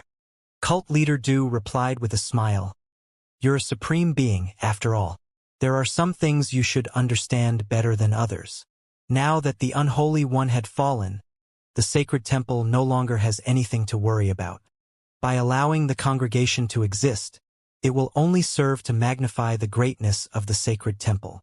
Then, cult leader Du looked at the clouds in the distance and let out a long sigh before he said, "Great Emperor Ming Xian is indeed the best at maintaining the balance of the world. There was no significant information about Ming Xian from the memories of the Unholy One that Lu Zhou obtained. Hence, it was not easy for him to make judgments about Ming Xian." After a moment, he asked, "Do you know who I am?" Cult leader studied Lu Zhou carefully before he shook his head and said, "There are too many experts in the Great Void. I didn't expect there to be another one." "In other words, who the fuck knows you?" Lu Zhou stood with his hands on his back as he looked at cult leader Du and said in a dignified tone, "I'm the Unholy One." In fact, the nihilist congregation only used the Unholy One as an excuse. There were too many legends and miracles about the Unholy One. There were 3 kinds of people in this world: followers, antagonists, and those who stay neutral. The nihilist congregation relied on the thoughts, cultivation techniques, treasures, and influence of the Unholy One to form a new force. However, not everyone was a believer. There were many in the congregation who just used the Unholy One to satisfy their vanity. After all, 100,000 years had passed since the Unholy One fell. Lu Zhou's words stunned everyone. A complex, puzzled, solemn, and surprised expression appeared on cult leader Du's face in this order. In the end, his face settled into an expression that seemed like he was looking at a fool. It was quiet, and the atmosphere was awkward. Even Luo Xiao, who was lying on the ground and unable to move, was speechless. The four gray-clad cultivators behind cult leader Du coughed. When they finally could not endure it, they burst out laughing. However, they quickly regained their composure. Cult leader Du clapped his hands and said, "Your joke is quite funny."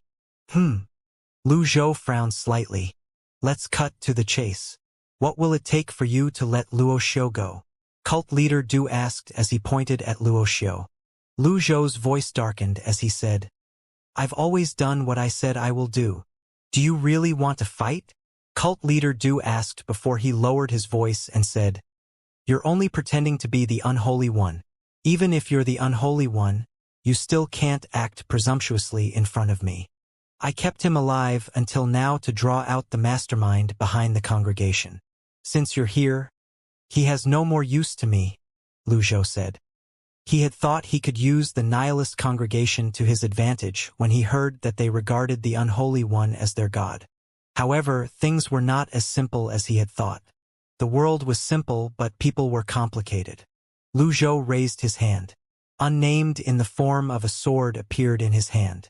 It was shrouded in a long and slender energy sword, and it was pointed at Luo Xiao. Cult leader Du scoffed. "I've tried to be patient, but you don't know what's good for you." Cult leader Du joined his palms together, and the four gray-clad men followed suit.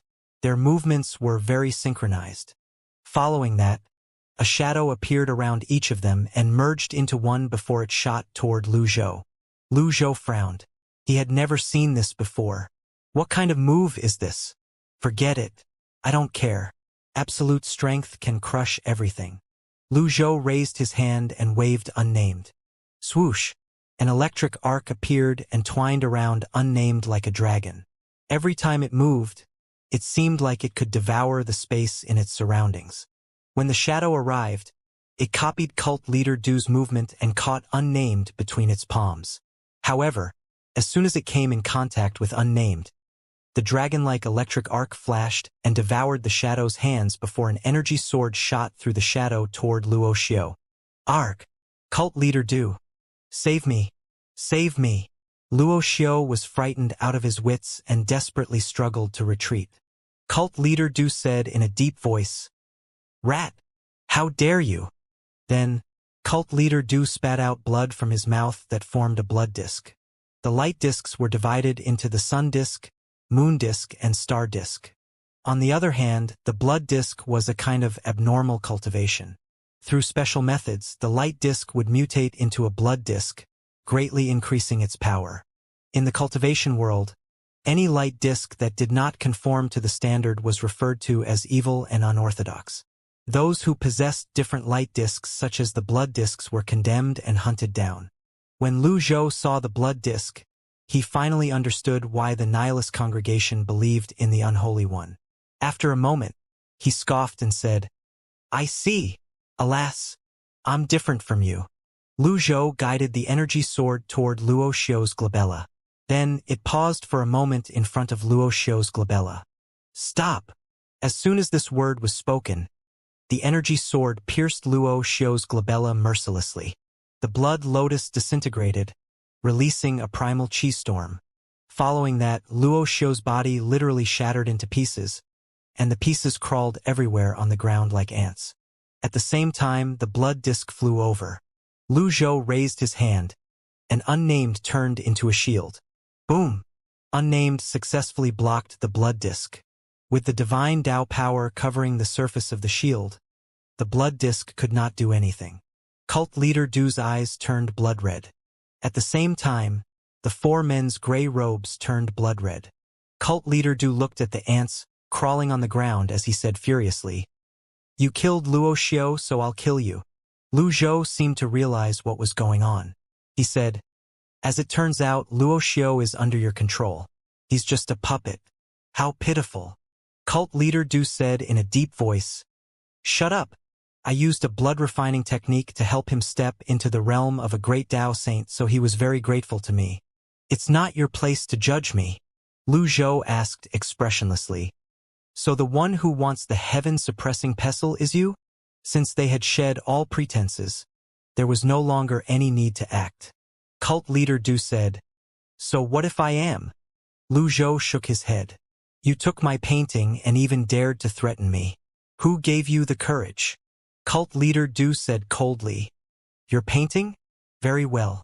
I'd like to experience the means of the unholy one. Swoosh, swoosh, swoosh.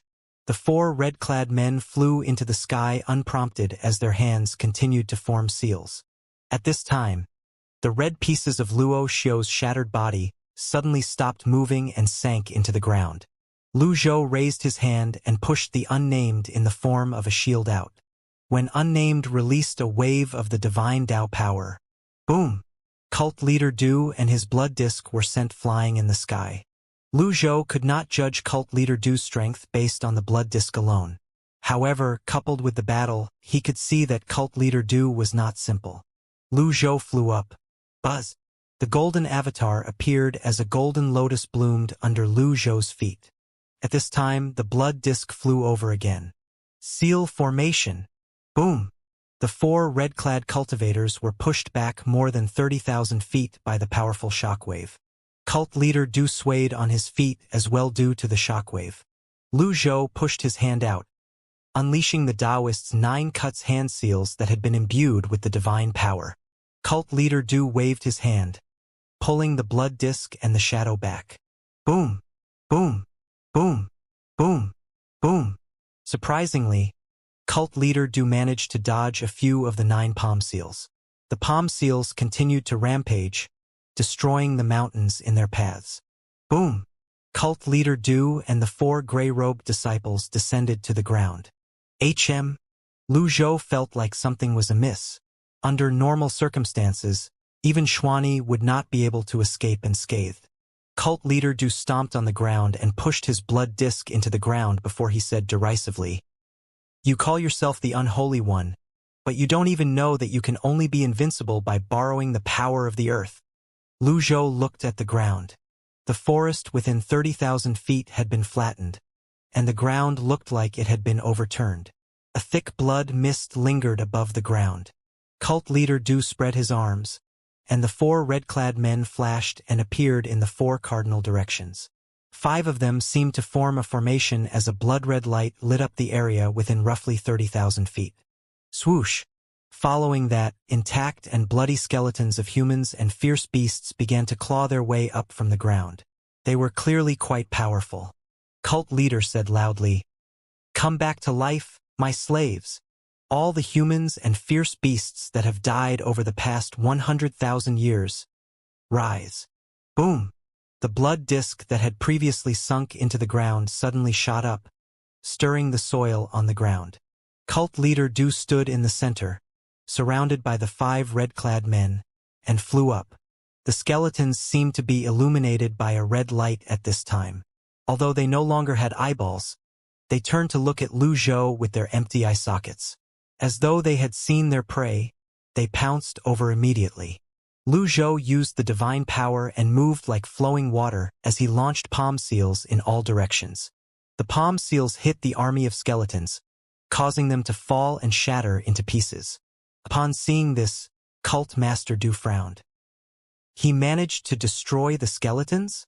Bang! Bang! Bang! Bang! Bang! The palm seals were deadly and accurate. In just a few breaths, they had taken down tens of thousands of skeletons. Lu Zhou thought it was a waste of time to deal with the skeletons when the real enemy was a supreme being. He used the great power of teleportation and appeared in front of cult leader Du after withdrawing his avatar. Cult leader Du sneered. I've been waiting for you here. Based on his experience, he knew the enemy usually would not want to engage with the skeletons and would choose to confront him. However, his enemies did not know that the area formed by the 5 of them was the most dangerous. Swoosh! Swoosh! Swoosh! A huge blood disk slowly rose up. Similarly, countless skeletons began to rise in the air as well. Before long, they became a part of the blood disk. Then, the blood disk emitted a strange light before time suddenly stopped. This isn't right. Lu Zhou felt the effect of the time stopping. He had comprehended the greater law of time. For him to be affected, even if it was just a little, it meant that the enemy had also comprehended the greater law of time.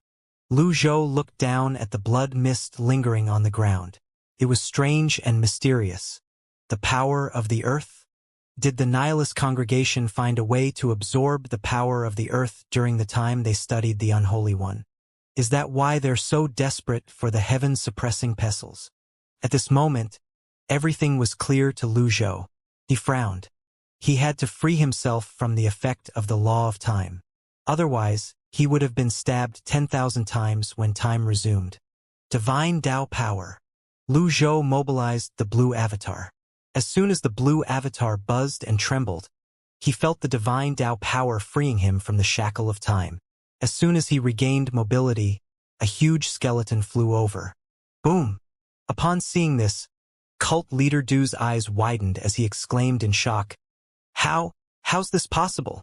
Cult Leader Du saw an avatar with 14 leaves that was covered in electric arcs appear and stop the gigantic skeleton. The avatar pulled its fist back before it punched out with enough power to shatter space. Boom! Without any suspense, the huge skeletons shattered and fell. Lu Zhou flashed backward. He was still in the range of the blood disk after all. Just as he was about to use the hourglass of time, the Unholy One's painting in his sleeve suddenly shot on its own accord. Swoosh! It unfurled in the air. The Unholy One's painting? Cult Leader Du was taken aback. He unleashed a bloody hand seal, trying to seize the painting back. However, the painting released a wave of mysterious power that repelled the bloody hand seal. Following that, a streak of light shot out of the painting toward Lu Zhou. He only looked at it in confusion and did not do anything since he could tell it was not a threat. When the light entered his body, he heard a voice in his mind saying, "The Unholy One has returned to his position." Then Lu Zhou's golden lotus appeared on its own accord. The 4 power cores on the lotus seat flashed with different colors. Lu Zhou recalled that when he was at Grand Mystic Mountain, the power cores flashed with golden light. Why did they now flash with 4 different colors? The colors were nothing like the 9 domains. They were indescribable and chaotic. They were rich, bright, and opaque. Power cores. Cult Leader Du's voice trembled slightly. He tried to mobilize his blood disk in a frenzy to stop Lu Zhou, but it was useless. The blood disk could not get close to the power cores at all. After all, the power cores were too strong. The nihilist congregation and the sacred temple had searched for the power cores over the past 100,000 years, but they could not find them. Only those who understood the power cores knew how terrifying they were. At this moment, the 4 red-clad men cried out in fear, "Cult Leader Du!" Buzz! For streaks of light shot out from the lotus seat and shrouded Lu Zhou. He closed his eyes slightly. He could feel a force capable of dominating the world surging under his skin at this moment. This was far beyond his expectations. He did not expect the power cores to contain such terrifying force. At this moment, Lu Zhou finally realized why the Unholy One had expended so much effort to divide the 4 cores into 8 before hiding them under the mountains to suppress them for 100,000 years. The terrifying force flowed through Lu Zhou's body and coursed through his 8 extraordinary meridians. Lu Zhou suddenly opened his eyes. Is this how the Unholy One felt when he dominated the world back then? Lu Zhou's eyes were blue, and his hair fluttered in the wind. The ancient dragon soul in his divine mark robe roared thunderously, as though it was responding to its master. At this time, the lotus suddenly turned blue. Then, a blue avatar with a powerful aura appeared in front of Cult Leader Du and his men. Cult Leader Du's eyes almost popped out of their sockets as he said tremblingly, Unholy One? Is he really the Unholy One?" The 4 red-clad men felt souls tremble as well. Suddenly, an incomparably huge skeleton pounced over. Lu Zhou did not even look at it as the blue avatar reached out and grabbed the neck of the skeleton. Crack! Electric arcs flashed before the huge skeleton was reduced to dust. At this moment, Cult leader Du finally understood why the skeleton did not come back to life after being destroyed earlier. As it turned out, the other party was truly the unholy one. Cult leader Du and his men were dumbfounded as they watched the blue avatar wave its left hand. Boom! All the skeletons within 30,000 feet shattered immediately. The blue avatar waved its right hand. Boom! The skeletons were reduced to dust. Cult leader Du felt as though he had been frozen at this time, unable to move. He did not know if it was due to the law or if he was too frightened. At this time, one of the men shouted, "Cult leader Du!" With this, cult leader Du seemed to regain his senses. He shouted decisively, "Run!" The blood disk continued to spin as it shrank. Lu Zhou's blue eyes looked at the fleeing figures before he tossed out the hourglass of time. Isn't it too late to run now? Cult leader Du's face turned ashen when he saw the hourglass of time flipping in the air. The hourglass of time. The unholy one had once used the hourglass of time to freeze everything within a radius of 30,000 feet in an instant. Lu Zhou walked unhurriedly on air toward cult leader Du. His blue eyes caused everyone to shudder. It was as though they could see through everything in the world. When he arrived in front of cult leader Du, he looked down and saw a red bead appear in cult leader Du's abdomen. Without hesitation, he reached out to grab it. His hand pierced through cult leader Du's flesh and Dantian's sea of qi before it firmly grabbed the red bead out. Due to the stagnant time, cult leader Du did not even feel the pain. After Lu Zhou grabbed the red bead, he flicked his hand, and the hourglass of time flew back to him. As soon as time resumed, "Arg!" Cult leader Du cried out miserably. He looked at the unholy one who was holding his divine soul pearl, and he trembled. Upon seeing this, the 4 red-clad men fled in all 4 different directions without any hesitation. "No one can escape from me." Buzz, buzz, buzz. Lu Zhou used the power from He Luyu's life heart, which he had not used for a long time, and formed projections of the unholy one. Figures covered in blue electric arcs appeared in front of each of the 4 men. Then, the figures forced the 4 men to retreat step by step with their majesty. The 4 men trembled, and their minds went blank. Lu Zhou said expressionlessly, "You said you believe in the unholy one? Why do you not kneel now that you've seen me? Moreover, you even dare to oppose me. Tell me, how should you be punished?" The 4 red-clad men. Cult leader Du losing his divine soul pearl was tantamount to him losing his cultivation. At this moment, he lay on the ground and looked at the unholy one in the sky in disbelief. Did the unholy one really come back to life? At this time, cult leader Du's attitude did a 180-degree change. He struggled to get up before he kneeled on the ground and kowtowed. My lord, I'm your most loyal believer. My lord, please protect your followers." Thump, thump, thump. Cult leader Du kept kowtowing. It was as though he had lost his mind. All his crazy actions were for the sake of surviving. This was his survival instinct when all was lost.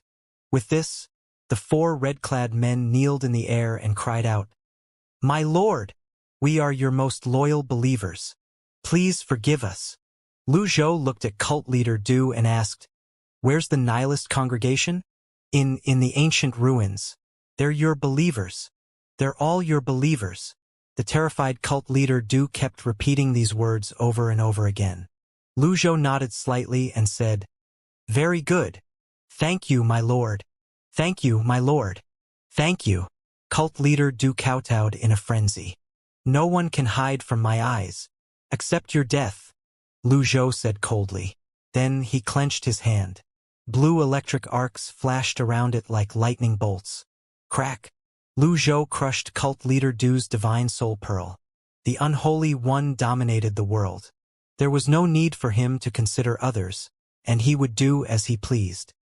He did not need the filthy divine soul pearl of a blood shaman, nor did he need hypocritical believers. Death was the only outcome for these people in front of him. Cult leader Du bent over in pain and vomited blood when his Dantian sea of qi shattered along with his divine soul pearl. With this, Du Chun, the cult leader of the nihilist congregation, died never to rise again. The remaining 4 red-clad men were like frightened birds.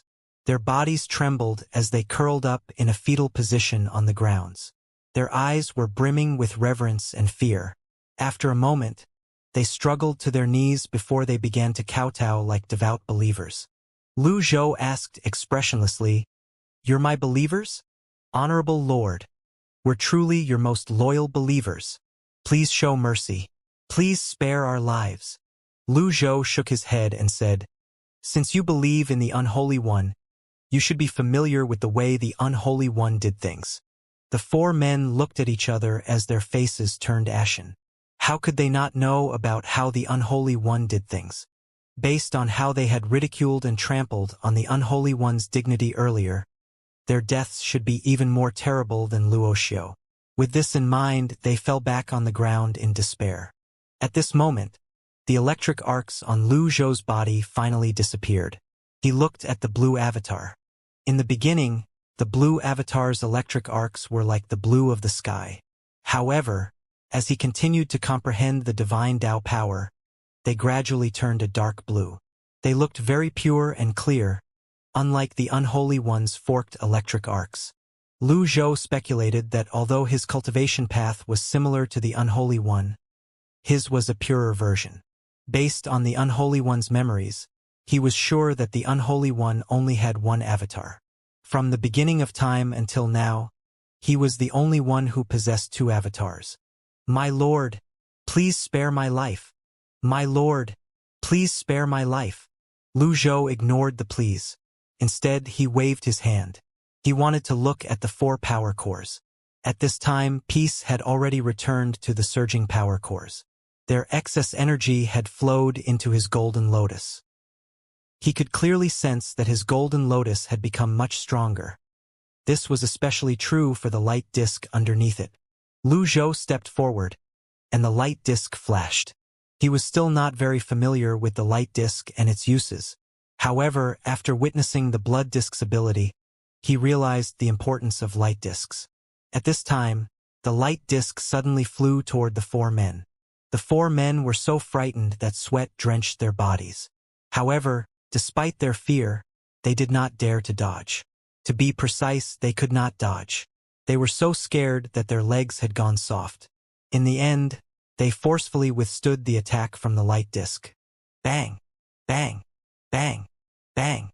The 4 of them were sent flying. Lu Zhou said, slightly surprised, "It's so powerful." After a moment, Lu Zhou used the great power of teleportation and appeared above the 4 men. He could sense the fear in their hearts from their pale faces. He said tonelessly, "Lead the way." All right. Lead the way." The 4 men were incoherent. They struggled to their feet and swayed back and forth. Lu Zhou frowned slightly. With a wave of his hand, a streak of energy shot out and bound them. The 4 men were very obedient and let Lu Zhou bound them. Finally, one of them pointed at a destroyed mountain peak and said, "To there. It's over there." Lu Zhou brought them with him as he flashed and appeared above a pile of rubble and debris. He unbound them, dropping them unceremoniously to the ground, and said, "Clean it up." The 4 men nodded over and over again. Yes. Lu Zhou felt rather speechless when he saw the 4 men manually cleaning up the rubble and debris with their hands as though they were laborers moving bricks. Lu Zhou asked in a deep voice, "Am I that terrifying?" Thud. The 4 men fell to their knees immediately and prostrated themselves on the ground. "El Lord, please spare our lives." They had completely lost their high and mighty air from before as they trembled and begged for mercy. "Why you're not terrifying. We're blind. It's our fault for being blind. Please forgive us, Honorable Lord." Lu Zhou landed on the ground and said, "The nihilist congregation believes in me. Are they committing evil in my name? Although I'm not a good person, I won't allow others to ruin my reputation and commit evil in my name." "No," one of the men said. "My lord, most of the members of the congregation are indeed your loyal believers. It's just that. Speak," Lu Zhou said. It's just that you were gone for 100,000 years. With that, the belief has also gradually deviated. Then, the four of them hurriedly kowtowed again. We, for brothers, swear to the heavens that we're your most loyal believers. We have no idea about what cult leader Du had done. Please show mercy, Lu Zhou said expressionlessly. Do you work well, and I'll spare your lives. Otherwise, these words were enough to intimidate them and give them hope at the same time. The four men were ecstatic. They kowtowed again, and when they rose their feet and returned to work, their cultivation seemed to have returned. Very quickly, they cleared away the rubble and debris, revealing the runic passage. Needless to say, Lu Zhou did not believe their claims about being his most loyal believers. It was just that they still had their uses, so he decided to keep them alive for the time being. Honorable Unholy One, please. The four men were very respectful. It was as though they had become servants. Lu Zhou walked forward with his hands on his back. As he walked past them, his robe fluttered in the wind. The translucent ancient dragon soul circled Lu Zhou's body before it disappeared. Upon seeing this, the four men staggered back as their hearts jolted in shock and fear. Heavens! The Unholy One is even more majestic than the legends said. To think I'm only standing a few feet away from him. After Lu Zhou stepped into the runic passage, the four men eagerly followed suit. They stood near the edge, giving Lu Zhou, who was standing in the center, a wide berth. Then, one of them smacked their hand on the ground, lighting up the runic passage. Since earlier, Lu Zhou had wanted to visit the ancient ruins to look for the nihilist congregation so he could understand the matter regarding the 10 celestial stars. Now that he discovered the Unholy One's painting could activate the 4 power cores, how could he let go of this great opportunity? After all, who knew if the power of the painting would dissipate if he returned to Shiha Hall? He could sense the power in the painting was still sufficient now, so he was determined to make this trip. It could be seen that the Unholy had gone to great lengths to hide the 4 power cores. He had even hidden the key to unlocking their powers in the painting. The power in the painting could not only activate the power cores, but it also held secrets and techniques that could help cultivators comprehend the laws of the Great Tao. Lu Zhou had to admit that he had hit the jackpot this time. He managed to activate the 4 power cores, his golden lotus was stronger, and even his light disc was stronger. With the painting, he believed his subsequent improvements would not be too slow. There was also the blue avatar that still needed life hearts. Although the life heart of the blood shaman was powerful, it was contaminated with many forbidden witchcraft techniques, which would greatly affect one's state of mind. It would negatively impact one's comprehension of the Great Tao. Hence, it was not suitable to be used. The nihilist congregation prided themselves on being able to find what others could not. Lu Zhou thought it would be a good opportunity for him to obtain life hearts while the power in the painting was still present. With all these thoughts in mind, Lu Zhou nodded with a pleased and satisfied expression on his face. The plan is so perfect that if Old Seventh were here, he would have to admit defeat, right? In the runic passage, the 4 men's blood-red robes finally reverted to their original gray color. Upon seeing this, Lu Zhou asked, "Is everyone in the congregation skilled in witchcraft?" Those people must have believed in the Unholy One due to his unorthodox cultivation path. Based on the unusual blood disk earlier, it stood to reason the other cultivators in the congregation should also practice unorthodox methods. One of the men answered timidly, "Cult leader Du is the only one who's really skilled in blood witchcraft. The others are skilled in white and black witchcraft." Lu Zhou nodded and asked again, "Are their cultivations similar to cult leader Du?" "Yes, there are 4 cult leaders, including cult leader Du, in charge of a major division each in the ancient ruins. However, the cult master has been in seclusion for many years, and we've never seen him." Lu Zhou asked again, "What other abnormal cultivators are in the congregation?" Thud. One of them fell to their knees and cried out, "Great Unholy One, we're all your believers. We're not abnormal cultivators." The fledgling blood shaman in front of Lu Zhou truly had lost all his demeanor as a blood shaman at this moment. When the light from the runic passage disappeared, Lu Zhou found himself in a dark forest. Although this place was still in the Great Void, it was very different from what the Great Void looked like. Considering how vast the Great Void was, it was not surprising that places like this existed. One of the men standing on the left said respectfully, "My lord, we've arrived." Lu Zhou nodded and walked out of the runic passage with his hands on his back. The four men did not dare to be negligent and hurried after Lu Zhou. Outside of the forest, dilapidated city walls, ancient and abandoned buildings and towers, and huge boulders could be seen. A stone table that was erected nearby was carved with these words, "Ancient Ruins. Do not trespass. This is the entrance to the ancient ruins. The congregation has been based here since 100,000 years ago. Members only leave this place when they have a mission." There were almost no humans near the ancient ruins. It was like a desolate and deserted land. Due to the dangers of terrifying ancient formations and fierce beasts, cultivators would not easily step foot in this place. Lead the way. At this time, the fear in the four men's hearts had already been replaced with excitement and reverence. It's our honor that the Unholy One visits the congregation. Let me lead the way. Lu Zhou looked at the man who looked as though he was about to cry from excitement and joy. It was rather difficult to tell if the man was sincere or not. The four blood shamans flew up, leading the way. After they entered the ancient ruins, Lu Zhou saw many dilapidated ancient buildings, ancient battle chariots, and weapons. There were also weathered skeletons lying on the ground. It was clearly an ancient battlefield. They flew at top speed, flying for thousands of miles in just an hour. During the journey, Lu Zhou saw many old buildings and the land that was riddled with holes. It's just ahead. They came to a stop and looked at a few ancient buildings that were clearly taller than the surrounding buildings. "My lord, our congregation has mended and tidied up these ancient buildings in the ruins. We treat this place as our home. Please don't disdain it," the person next to Lu Zhou said. Lu Zhou nodded slightly and leaped into the sky. The four blood shamans looked at him in confusion.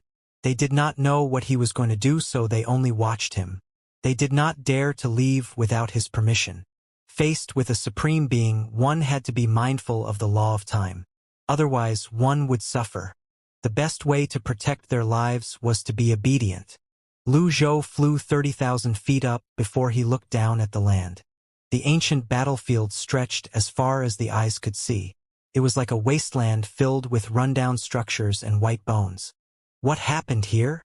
Lu Zhou muttered to himself, puzzled. He looked around for a long time but did not see anything strange. Finally, he returned to the four blood shamans. The four blood shamans stood in their original positions. When they saw Lu Zhou had returned, they said piously, "Welcome back, honorable lord." Then one of them said, "My lord, please wait for a moment. I'll inform cult leader Zhou about your arrival, so he can personally welcome you." With the arrival of the Unholy One, even if the cult leader died, he still has to crawl out of his coffin and kneel on behalf of the congregation to welcome the Unholy One. Lu Zhou only nodded. One of the blood shaman flew past the ancient city wall and an extremely large ancient building. The building was so large that humans looked like ants next to it. At this time, a dignified voice rang out. "Cult leader Du, you've returned?" The blood shaman came to a stop and looked up. In the horizon, about 100 cultivators flew over at a constant speed. A few cultivators in the middle carried a palanquin. The blood shaman bowed and greeted, "Greetings, Cult Leader Zhou." Cult Leader Zhou raised his hand slightly, and the cultivators came to a halt. He looked down at the blood shaman and asked in confusion, "Cult Leader Du didn't return?" There are 4 cult leaders in the Nihilist congregation that led the North, South, East, and West divisions. They were cult leaders Zhou, Du, Chu, and Yen. Among them, cult leader Zhu had the highest status. "This," the blood shaman stammered. The blood shaman naturally did not know how to say that cult leader Du had died. Hence, he quickly said, "Cult leader Zhou, we have a very important guest visiting today. He's just over there." Cult leader Zhou frowned slightly. "A very important guest?" A cultivator next to the palanquin said sternly, "What's the punishment for bringing outsiders into the ruins?" The blood shaman had already expected this, so he hastily said, "Cult leader Zhou, this distinguished guest is someone worshipped by our entire congregation. He's the glorious and honorable unholy one." Silence descended immediately. Cult leader Zhou and the cultivators looked at the blood shaman silently, as though they were looking at a fool. Finally, after a brief moment of silent awkwardness, cult leader Zhou suddenly said, "Drag him away and behead him." "Understood." The two cultivators were about to make a move when the blood shaman hurriedly rose to his feet, turned around, and kneeled in the air before saying loudly, "Welcome, great unholy one." It was not surprising that no one believed the unholy one was here. After all, everyone knew the unholy one had fallen 100,000 years ago. Moreover, for 100,000 years, he did not appear at all. Previously, the nihilist congregation had also sent people to investigate the aftermath of Two-Way's battle in Dunzang. They concluded that the battle was in fact a scheme by Ming Xian to get rid of Two-Way. No one believed that the unholy one had come back to life. In the congregation, whether they were true believers or not, they all believed this. Upon hearing the blood shaman's words, the others turned to look outside the ancient city wall. Cult leader Zhou looked skeptical. Upon seeing this, the blood shaman said in a hushed tone, "Cult leader Zhou, you should hurry up and welcome him. Bastard, you dare to tell me what to do?" At this time, Lu Zhou said in a dignified voice, "Are you cult leader Zhou of the nihilist congregation?" Lu Zhou's voice swept over clearly from the distance without losing its volume. Cult leader Zhou was slightly surprised. Only experts were capable of this. His eyes shone. His eyesight was many times better than the others. He could see Lu Zhou, who was standing in the air and surrounded by another 3 blood shamans, clearly. In his opinion, although Lu Zhou's aura, appearance, actions, and words were indeed those of an expert, Lu Zhou was still far from resembling the unholy one that the congregation believed in. After considering everything, he rose to his feet slowly and said with a smile, "That's right." Lu Zhou moved using the great power of teleportation and appeared 100 feet away from the palanquin. Then, he said imposingly, "How arrogant! Why aren't you kneeling to welcome me when you see me? I'm your god." Cult leader Zhou's expression was somewhat unnatural as he asked, "May I ask how I should address you?" Lu Zhou stood silently with his hands on his back. At this moment, the 3 blood shamans finally arrived.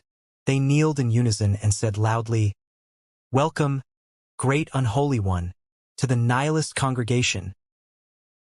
The cultivators around cult leader Zhou looked at each other in confusion. It was not possible for the 4 blood shamans to turn stupid at the same time. Were they forced by the other party? Cult leader Zhou was not stupid. The 4 blood shamans were elite, personally trained by Du Chun. Hence, their judgment could not be bad. "Unholy one?" Lu Zhou said tonelessly, "You should feel honored that I'm here." Everyone was at a loss. If the other party was telling the truth, then those words were very reasonable. However, was it really possible that the unholy one had come back to life? If it were not for the 4 blood shamans who were kneeling with pious and reverent expressions on their faces, cult leader Zhou would have driven Lu Zhou away. He did not kneel, but he also did not order for Lu Zhou to be driven away.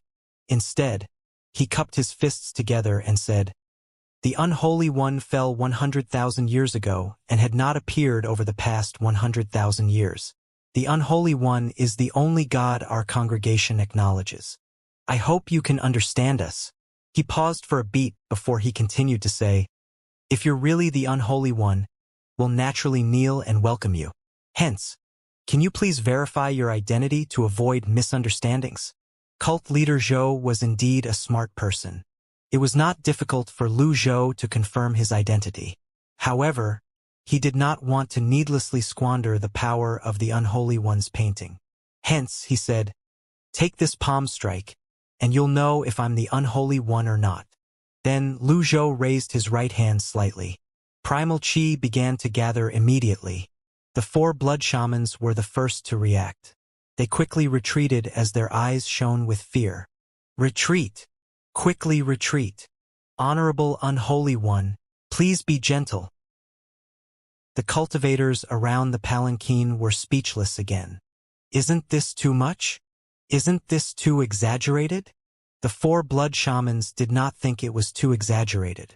Only those who had experienced that battle earlier could understand how terrifying the Unholy One's palm strike was. In fact, just retreating was disrespecting the Unholy One's might. They felt that they should flee to show their awe and fear of his power. Cult leader Zhou was greatly disappointed by the 4 blood shamans' behavior. They had fled so far away that their figures could hardly be seen. Swoosh! At this moment, a vortex appeared on Lu Zhou's palm. Cult leader Zhou could sense something was amiss, so he hurriedly said, "Please wait a moment." The Unholy One once left behind a formation flag, which was later obtained by our congregation. Our congregation is able to survive in the ancient ruins because of the formation flag. Cult leader Zhou said as he pointed at a flag at the top of a tower. The flag fluttered in the wind, and the surrounding energy seemed to ripple along with it. Cult leader Zhou said, "Please." Lu Zhou flashed and appeared behind the palanquin and in the midst of the cultivators. His aura of someone who had been in a high position for a long time made the others retreat instinctively. It was fine when they saw Lu Zhou from afar, but now that he was near them, they increasingly felt that he was truly extraordinary. Moreover, the 4 blood shamans, elites in their own right, were so frightened of him. They began to wonder if he was truly the Unholy One. Since there were so many of them, it was naturally impossible for everyone's opinions to be the same. Among those who were wavering and beginning to believe, there were also those who were very skeptical. Meanwhile, cult leader was also slightly startled. Even if the other party was not the Unholy One, the other party was definitely an extraordinary person. Lu Zhou looked at the formation flag in the far distance. He used the heavenly writing's power of sight and looked at the flag for 2 seconds before its name appeared in its mind. Heavenly Tao Flag. Cult leader Zhou was slightly surprised as he said, "Indeed, it's the Heavenly Tao Flag." Lu Zhou glanced at cult leader Zhou from the corners of his eyes as he said, "With this flag alone, I can sentence all of you to death." Everyone retreated as chills ran up their spines. As for the 4 blood shamans, they fell to their knees and cried out one after another. "My lord, please spare us. Honorable One, please calm down. Great Unholy One, please forgive us. The flag was obtained by the congregation. It has nothing to do with us." Cult leader Zhou frowned as he looked at the 4 blood shamans and thought to himself, either they're too immersed in their acting or he's truly the Unholy One. Cult leader Zhou was very perplexed at this moment. He began to study Lu Zhou again. Although he looked at Lu Zhou's robe, he did not recognize the divine mark robe. However, as a believer of the Unholy One, he naturally knew a lot about the Unholy One. He knew about the legend of the Unholy One subduing the divine dragon. While cult leader Zhou was lost in his thoughts, Lu Zhou flashed toward the flag. He used the great power of teleportation twice in a row. The flag released a wave of energy at this time. It was a core weapon of the nihilist congregation. For years, it kept fierce beasts away from the ancient ruins. Just as the wave of energy was about to reach Lu Zhou, the divine mark robe fluttered, and the huge ancient dragon soul flew out of the robe. It circled the sky and let out a thunderous roar that resounded through heaven and earth. It spread from an area of 100 miles to 1,000 miles and to 10,000 miles. Needless to say, the dragon's roar easily pushed back the wave of energy. At this time, the commotion drew out another cult leader. Meanwhile, cult leader Zhou, who finally recognized the divine mark robe at this moment, exclaimed, "The ancient dragon soul and the divine dragon's tendons?" When the wave of energy dissipated, Lu Zhou was already hovering above the flag. Heavenly Tao Flag.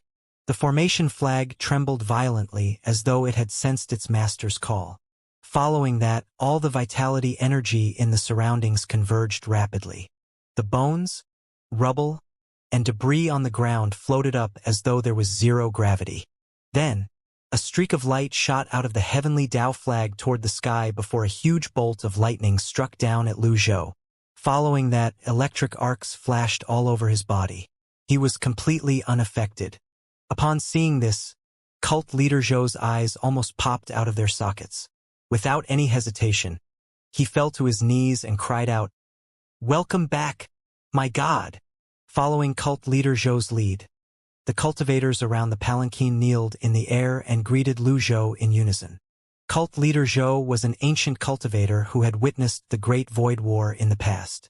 He had a high position in the congregation and was highly respected. He had experienced the land splitting and witnessed the tragedy of countless lives being lost and the rivers of blood that flowed. When he was a child, he had watched the Unholy One, the master of Grand Mystic Mountain, who stood high above all supreme beings, from a distance near the mountain. Now that 100,000 years had passed, the world was about to change again. The Unholy One had come back to life. Due to the commotion, members of the nihilist congregation rushed out of various ancient buildings. Before they arrived, they had already seen the mysterious person in the sky whose body was covered with electric arcs, hovering next to the heavenly Dao flag. Then, they saw the cultivators in the air who were kneeling and crying out, "Welcome back, my god!" Swish! The heavenly Dao flag continued to billow in the wind. The cultivators who had just arrived looked at the flag and Lu Zhou in confusion, not knowing what to do. At this time, cult leader Zhou said in a deep and thunderous voice, "Kneel."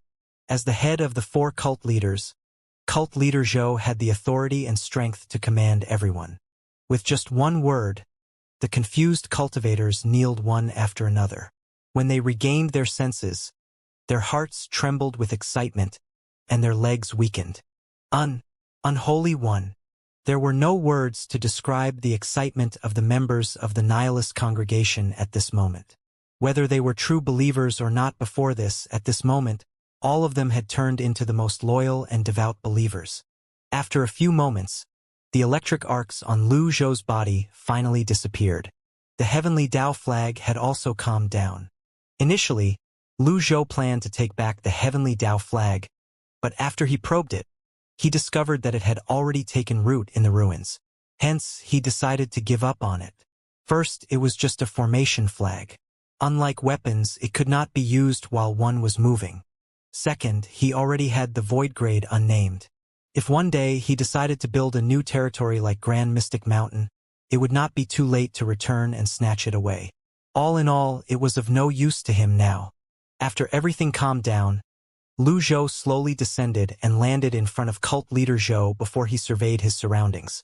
Everyone was kneeling silently, too afraid to breathe loudly. Cult leader Zhou gulped before he mustered up his courage and said, "Lord Unholy One, I didn't expect you to come. I was blind. Please forgive me." At this moment, a thunderous voice rang from nearby. Chu Lian, the cult leader of the nihilist congregation's Western Division, pays respect to the Lord. With this, Lu Zhou thought of something. He glanced at the incoming figure before he asked, "Where's the cult master?" Apart from the 4 cult leaders, among which one had died, there was also the cult master of the nihilist congregation. "Where's he? Is he questioning my status?" Cult leader Zhou hurriedly said, "My lord, please calm down. The cult master was severely injured in the early years, and he's not in the ruins. If he were here, he would definitely come out to welcome you." "Really? My lord, your power is unrivaled. No one in the congregation can escape your eyes. How would I dare to lie to you?" Lu Zhou was slightly disappointed. To be able to create the congregation during the land-splitting era, the cult master of the nihilist congregation had to be a top figure. He had hoped to use his identity as the Unholy One to pull such a person to his side. After all, the situation in the Great Void now was not stable.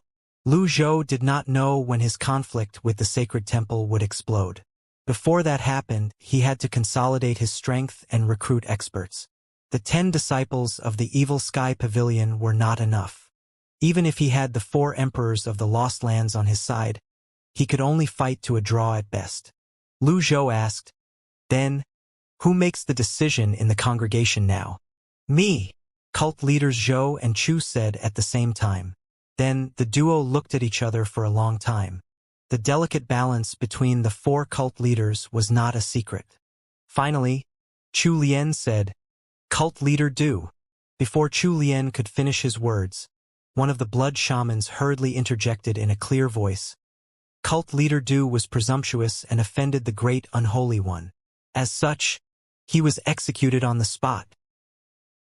Chu Lian was shocked. He wanted to say something but found that his mouth was extremely dry. If he even had a little doubt before this, it had completely vanished at this time. Cult leader Du was the top blood shaman in the nihilist congregation. He was an expert among experts. Meanwhile, cult leader Zhou's thumped loudly in his chest. His body was hot and numb, but his back was drenched in cold sweat. There's really no doubt he's the unholy one. After a moment, cult leader Zhou said, "My lord, please come to the hall for a chat." In the Nihilism Hall, the building had been rebuilt from one of the ancient buildings on the ancient battlefield. It was not as grand and magnificent as the 10 halls, but it had a simple and elegant charm to it. Lu Zhou sat on the highest seat and looked at the people in the hall. The solemn atmosphere made it difficult for everyone to breathe. At this time, cult leader Zhou brought a cup of tea over to Lu Zhou. He was so nervous that his hands were shaking non-stop. Lu Zhou glanced at cult leader Zhou and asked, "Are you very nervous?" Cult leader Zhou nodded awkwardly before he said, "Since the Lord has returned, I'm just very excited." Lu Zhou pointed at the seat next to him and said, "Sit." Cult leader Zhou set the teacup down and hurried to his seat. Lu Zhou's eyes seemed to burn with fire as he said calmly, "I've always been very reasonable and act with propriety. I hope all of you won't be like cult leader Du." Cult leaders Zhou and Chu trembled upon hearing those words. After a moment, cult leader Zhou said loudly, "Du Chun deserves to die. How dare he offend the unholy one? He must be tired of living." Cult leader Zhou's heart beat wildly in his chest when he recalled his initial treatment of Lu Zhou. He was really glad that he was smart. Chu Lian chimed in as well. "Who doesn't know the nihilistic congregation only believes in the unholy one? We're all your believers." Although the main hall was vast, only a few dozen people were here. Apart from cult leaders Zhou and Chu, no one dared to speak at all. Although they used to be high and mighty, now they were as obedient as slaves. Lu Zhou rose to his feet and placed his hands on his back as he said, "Believers." These believers were only using the unholy one's name for their own interests. How could Lu Zhou not know this? At this moment, cult leader Zhou's eyes reddened and he said sorrowfully, 100,000 years have passed, and you have finally returned. 100,000 years. My lord, where have you been over the past 100,000 years? Lu Zhou looked at cult leader Zhou and said in a dark voice, "When I roamed the great void, I'm afraid you were still a child playing with mud. If you're tired of living, I can send you on your way." Thud. Cult leader Zhou fell to his knees immediately and slapped himself. "My lord, forgive me. Please forgive me. I shouldn't have asked that question." Everyone was naturally curious about where the unholy one went, why he disappeared for 100,000 years, and how he came back to life. However, who would dare to ask these questions? There were things that did not have the right to ask. With cult leader Zhou serving as an example, everyone's curiosity disappeared with the wind. They only lowered their heads and looked at the ground. When they looked at cult leader Zhou earlier, they felt as though they were looking at themselves in the past. In the past, cult leader Zhou was high above most people and controlled the life and death of many. The world was truly unpredictable. In front of the unholy one, no matter how high cult leader Zhou's status was, he was no different from an ant. The members of the nihilist congregation knew what the unholy one meant. No one respected him more than them. At this time, Lu Zhou said, "You're all smart people. Don't repeat the same mistakes again." Yes, yes, yes. After cult leader Zhou retreated to the side, Lu Zhou continued to say, "I heard that the congregation has studied me for many years?" The hall was completely silent. No one dared to answer. If they said the wrong thing, they might die after all. If they remained silent, they would not make a mistake. Accompanying a person like the Unholy One was like accompanying a tiger. It brought with it great pressure and danger, making everyone uncomfortable. Upon seeing this, Lu Zhou said, "Answer me truthfully." These were all foxes who had lived for tens of thousands of years, after all. There was a reason they had lived for so long. Lu Zhou pointed at Cult Leader Zhou and said, "You." Cult Leader Zhou felt as though his heart had been stabbed. He jolted slightly before he took a step forward and said, "The nihilist congregation has been searching for traces of the Unholy One. What did you find?" Lu Zhou asked. "Back then, when you created Grand Mystic Mountain, the entire Great Void followed you. You left behind many cultivation techniques, weapons, and treasures. Everyone covets those things, and the congregation is no exception. Over the past 100,000 years, we've found ordinary weapons outside of Grand Mystic Mountain. We also found the ancestral jade in the ancient spatial formation. Apart from that, we found your painting in the Great Abyss Land." Cult Leader Zhou replied truthfully, too afraid to lie. He felt like the Unholy One's eyes could see through everything. In front of the Unholy One, everyone's thoughts were laid bare.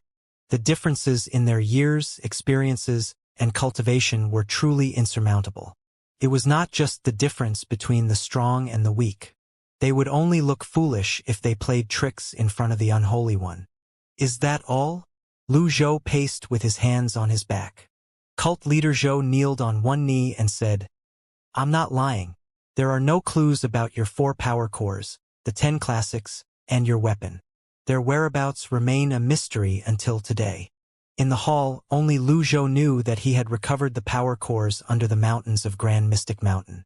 10 classics?" Lu Zhou asked. Then he added casually, "It's been 100,000 years. There are many things that I don't remember." Cult Leader Zhou said, "My lord, it's normal that you don't remember it. After all, you've left behind so many supreme treasures. I only know that the 10 classics are all high-grade cultivation techniques. As for their whereabouts, the congregation doesn't know either." At this moment, Cult Leader Chu raised his hand. Lu Zhou said, "Speak." Everyone sighed inwardly. Was this person who had to raise his hand before he could speak still the same Cult Leader Chu they respected and revered? How tragic. Cult Leader Chu said, "During the Great Void War, I was only a teenager. Later on, I was filled with awe when I heard the various legends about the Unholy One. I was motivated to become an expert like you." "I get to the main topic," Lu Zhou interjected. He had long grown immune to flattery, after all. Cult Leader Chu smiled awkwardly before he said, "Later on, I ordered people to search for the 10 classics, and I found some clues." Cult Leader Zhou was so shocked that he exclaimed, "Didn't you say that there were no clues?" Cult Leader Chu said, "It had nothing to do with you." "Very good. You just want it all for yourself." Cult Leader Zhou said, "It's just some clues. You're going too far by saying that." Cult Leader Chu said, "A clue is still a clue." The duo argued a little more before they realized the atmosphere was not right. They fell silent immediately. The air froze. Lu Zhou stood in front of his seat with his hands on his back as he stared at the bickering duo unblinkingly and silently. The duo looked at each other awkwardly. They were used to being competitive and had forgotten themselves for a moment. Finally, Lu Zhou broke the silence and said, "You may continue. If you don't bicker, how can I obtain real information?" "Continue bickering." Humans were really strange. Even if the duo was not done bickering, once they were told to bicker, they immediately could not say anything. Finally, Cult Leader Zhou bowed slightly at Cult Leader Chu and said, "Cult Leader Chu, please continue with your story."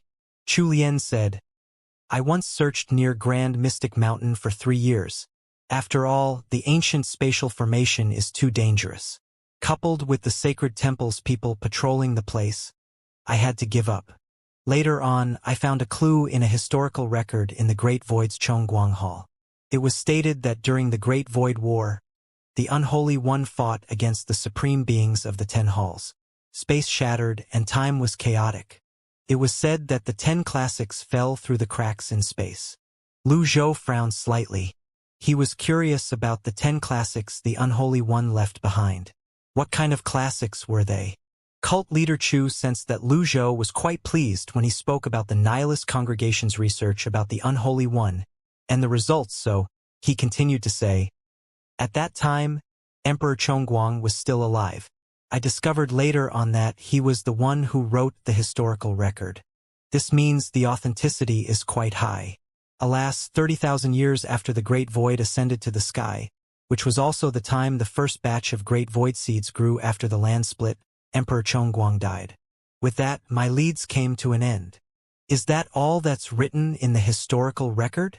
Lu Zhou asked. Cult leader Chu, "You should know your own matters better than everyone. Why are you asking me?" Cult leader Chu continued to say, "In the 3rd year of the Great Void War, then 10 celestial suns appeared. It was said that it was the result of my lord stopping time and tearing space apart to mark the 10 classics with a character each to prevent them from being lost again." Lu Zhou's expression was calm as he asked, "Do you think that's true or false?" "This? I don't know." Cult leader Chu had always treated this matter as a story and had never taken it seriously. However, with the main character of the story in front of him, how could he admit that? Lu Zhou sighed softly and said, "You know more than I thought. It doesn't matter whether it's true or false." Cult leader Chu felt that Lu Zhou's killing intent had weakened a lot, so he said tentatively, The poem hides the 10 characters that you left on the 10 classics. Am I right?" Lu Zhou recalled the poem that hid the characters Hai, Shang, Shang, Ming, Yu, Tian, Ya, Gong, Ci, and Shi, which corresponded with the character in each of his 10 disciples' names. Was it really true that they were also the characters left on the 10 classics? Cult leader Chu said with a sigh, "Alas, the great Tao in the painting is unfathomable, and we also can't fully decipher the poem. I really want to know, but I don't dare to ask. The answer is right in front of us. All we need is the courage to ask. Who has the courage to ask him on my behalf?" When the Unholy One's painting was mentioned, Lu Zhou brought it out and held it in his hand before he said, "Not only did the congregation take my things, but the congregation even tried to exchange them with me. How interesting." The 4 blood shamans were scared out of their wits. Up until now, they did not become complacent. At this time, it seemed like they were right to do so. The Unholy One clearly could not get past this matter. Cult leader Zhou said, "Du Chun deserves to die 10,000 times for his crimes. The Unholy One's painting has always been with him for safekeeping.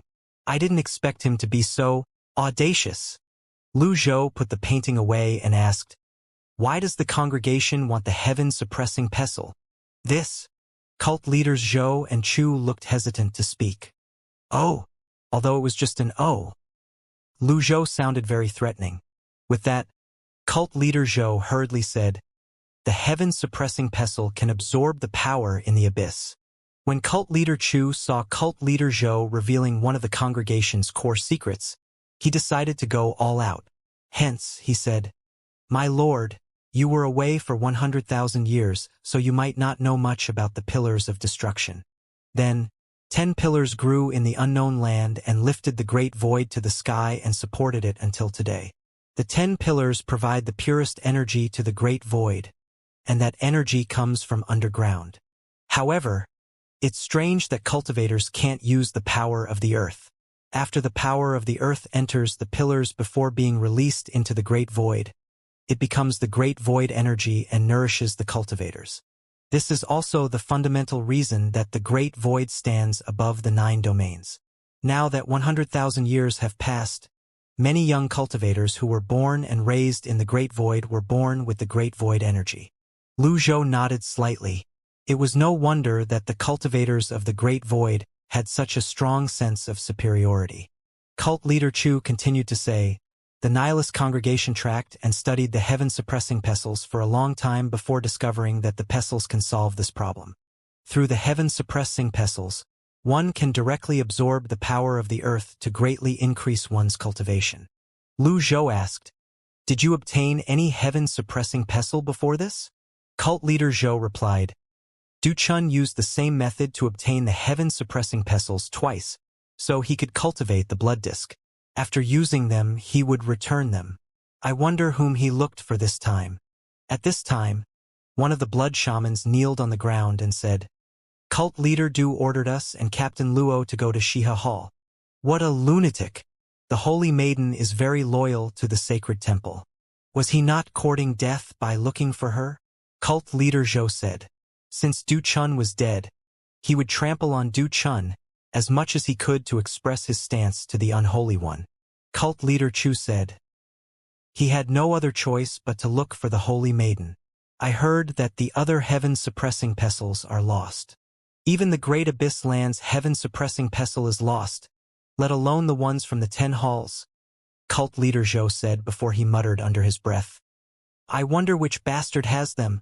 Lu Zhou frowned and launched a palm seal immediately. Boom! Cult leader Zhou was sent flying out of the main hall immediately without any suspense. He did not defend himself or erect his protective energy. He was too afraid to do so and could only accept the heavy blow. His blood and chi rushed before blood rushed up his throat. Silence descended on the main hall. Is this person the unholy one whom they worshipped? Is this the legendary figure that everyone in the congregation revered? Why is he so temperamental and so quick to anger? After cult leader Zhou landed, he pushed himself up with a hand before he kneeled on the ground. He was bewildered. He did not know he had angered the unholy one. Everyone was also bewildered. Lu Zhou withdrew his hand and said tonelessly, "Watch your mouth." Cult leader Zhou was not dissatisfied or resentful. He was only filled with endless joy that he was alive. He hastily said, "Understood." Lu Zhou continued to pace back and forth as he asked, the 9 celestial stars lining in a row before the 10th celestial joined their ranks, bringing disaster. Is this rumor spread by the nihilist congregation? Cult leader Chu did not dare to answer. He felt that no matter what answer he gave, he would still be beaten up. Lu Zhou's gaze swept across everyone in the hall as he said expressionlessly, "There are so many people here, but not one person can answer my question? It's over. Is he going to kill everyone?" Most of the cultivators in the hall suddenly fell to their knees. "Lord Unholy One, spare my life. Lord Unholy One, please spare my life." Lu Zhou frowned slightly. "I'm quite merciful. Am I so terrifying? Oh, Unholy One, it seems like you were quite fierce when you were alive. You left too many shadows in these people's hearts and traumatized them. No wonder so many people in the Great Void opposed you. Look at these young people. They're so scared." Finally, cult leader Chu took the initiative to say, "The cult master had an agreement with Wu Zhu. According to the agreement, we spread rumors about the calamitous star. Where's the cult master now?" Lu Zhou asked. "We really don't know. He's very elusive," cult leader Chu replied. "Why did he agree to that?" Lu Zhou asked. "When we found the painting, the cult master and the 4 cult leaders took turns to comprehend the power in the painting. At that time, we also tried to decipher the poem. In the end, we only managed to decipher the 10th character from the poem," cult leader Chu said before he added, "I'm afraid you'll find our discovery hard to believe." "Speak," Lu Zhou said. "We discovered the 10th character seemed to refer to Emperor Xianxia's daughter. Hence, we came to an agreement with Wu Zhu," cult leader Chu said. In fact, the nihilist congregation didn't want to be enemies with the 10 halls of the Great Void. We only want to pursue unique cultivation paths like the Unholy One, break the shackles, and seek immortality. However, due to our discovery, we had to act." Cult leader Chu paused and sighed before he said, "I thought the plan would go smoothly, but we didn't expect the girl and Kong Junhua to go missing." As soon as cult leader Chu's voice fell, Lu Zhou struck with his palm again. The palm seal this time was overbearing and fierce. It was as fast as lightning. Boom! Without any suspense, the palm seal sent cult leader Chu flying. His outcome was much more miserable compared to cult leader Zhou earlier.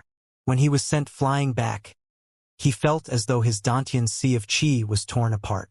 Lu Zhou's palm seal contained a trace of the divine Tao power, so it was not easy for cult leader Chu to withstand it by only using his body. Everyone retreated again. At this moment, a question arose in their hearts. Is such a temperamental and fickle unholy one worthy of everyone's belief and respect? Cult leader Chu was confused. Cult leader Zhou was also confused. Lu Zhou looked at cult leader Chu and thought to himself, "How dare you scheme against my disciple? I'm already being very lenient with this palm strike since it didn't take your life."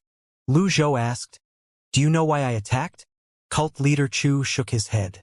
Lu Zhou only said, "It's your punishment." Cult leader placed his hand on his chest and nodded.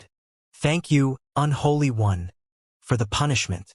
I've been away for 100,000 years, but it doesn't mean that I've become stupid. Many things aren't as simple as you think. I concealed the 10 characters in the poem to hide the 10 classics. By deciphering the poem, does it not mean that you covet my things?" Lu Zhou said calmly. Everyone retreated again upon hearing this. Only then did they understand why the unholy had injured the two cult leaders. Indeed, was it not because they coveted the unholy one's treasures that they deciphered the poem? At the same time, they felt like the poem was even more mysterious. It was clearly not simple. "I've always been reasonable. Those who are sensible can rest assured," Lu Zhou said. Upon hearing this, everyone relaxed slightly. They really hoped that was the case. They had never met the unholy one before, and they were not familiar with his temper and personality. Their knowledge and understanding were limited to the legends and his cultivation path. Usually, things seemed more beautiful from a distance. They revered the unholy one and regarded him as their faith. However, at this moment, after interacting with him briefly, they finally realized how terrifying the unholy one was. Lu Zhou withdrew his hand and asked, "Who deciphered the 10th character specifically?" It's cult leader Yan. However, he just left the ancient ruins recently." Cult leader Chu stammered. "Name?" Cult leader Yan's name is Yan Guichen. "What else did Yan Guichen discover?" Lu Zhou asked. Cult leaders Chu and Zhou shook their heads, indicating that they did know. Lu Zhou asked curiously, "Why did both of you fail to decipher it?" "This is about talent. Our talent isn't comparable to Yan Guichen. Furthermore, it's something that belongs to the unholy one. How can ordinary people comprehend it?" Cult leader Chu said, not forgetting to flatter Lu Zhou at the end. "Tell me, what else do you know?" Lu Zhou asked.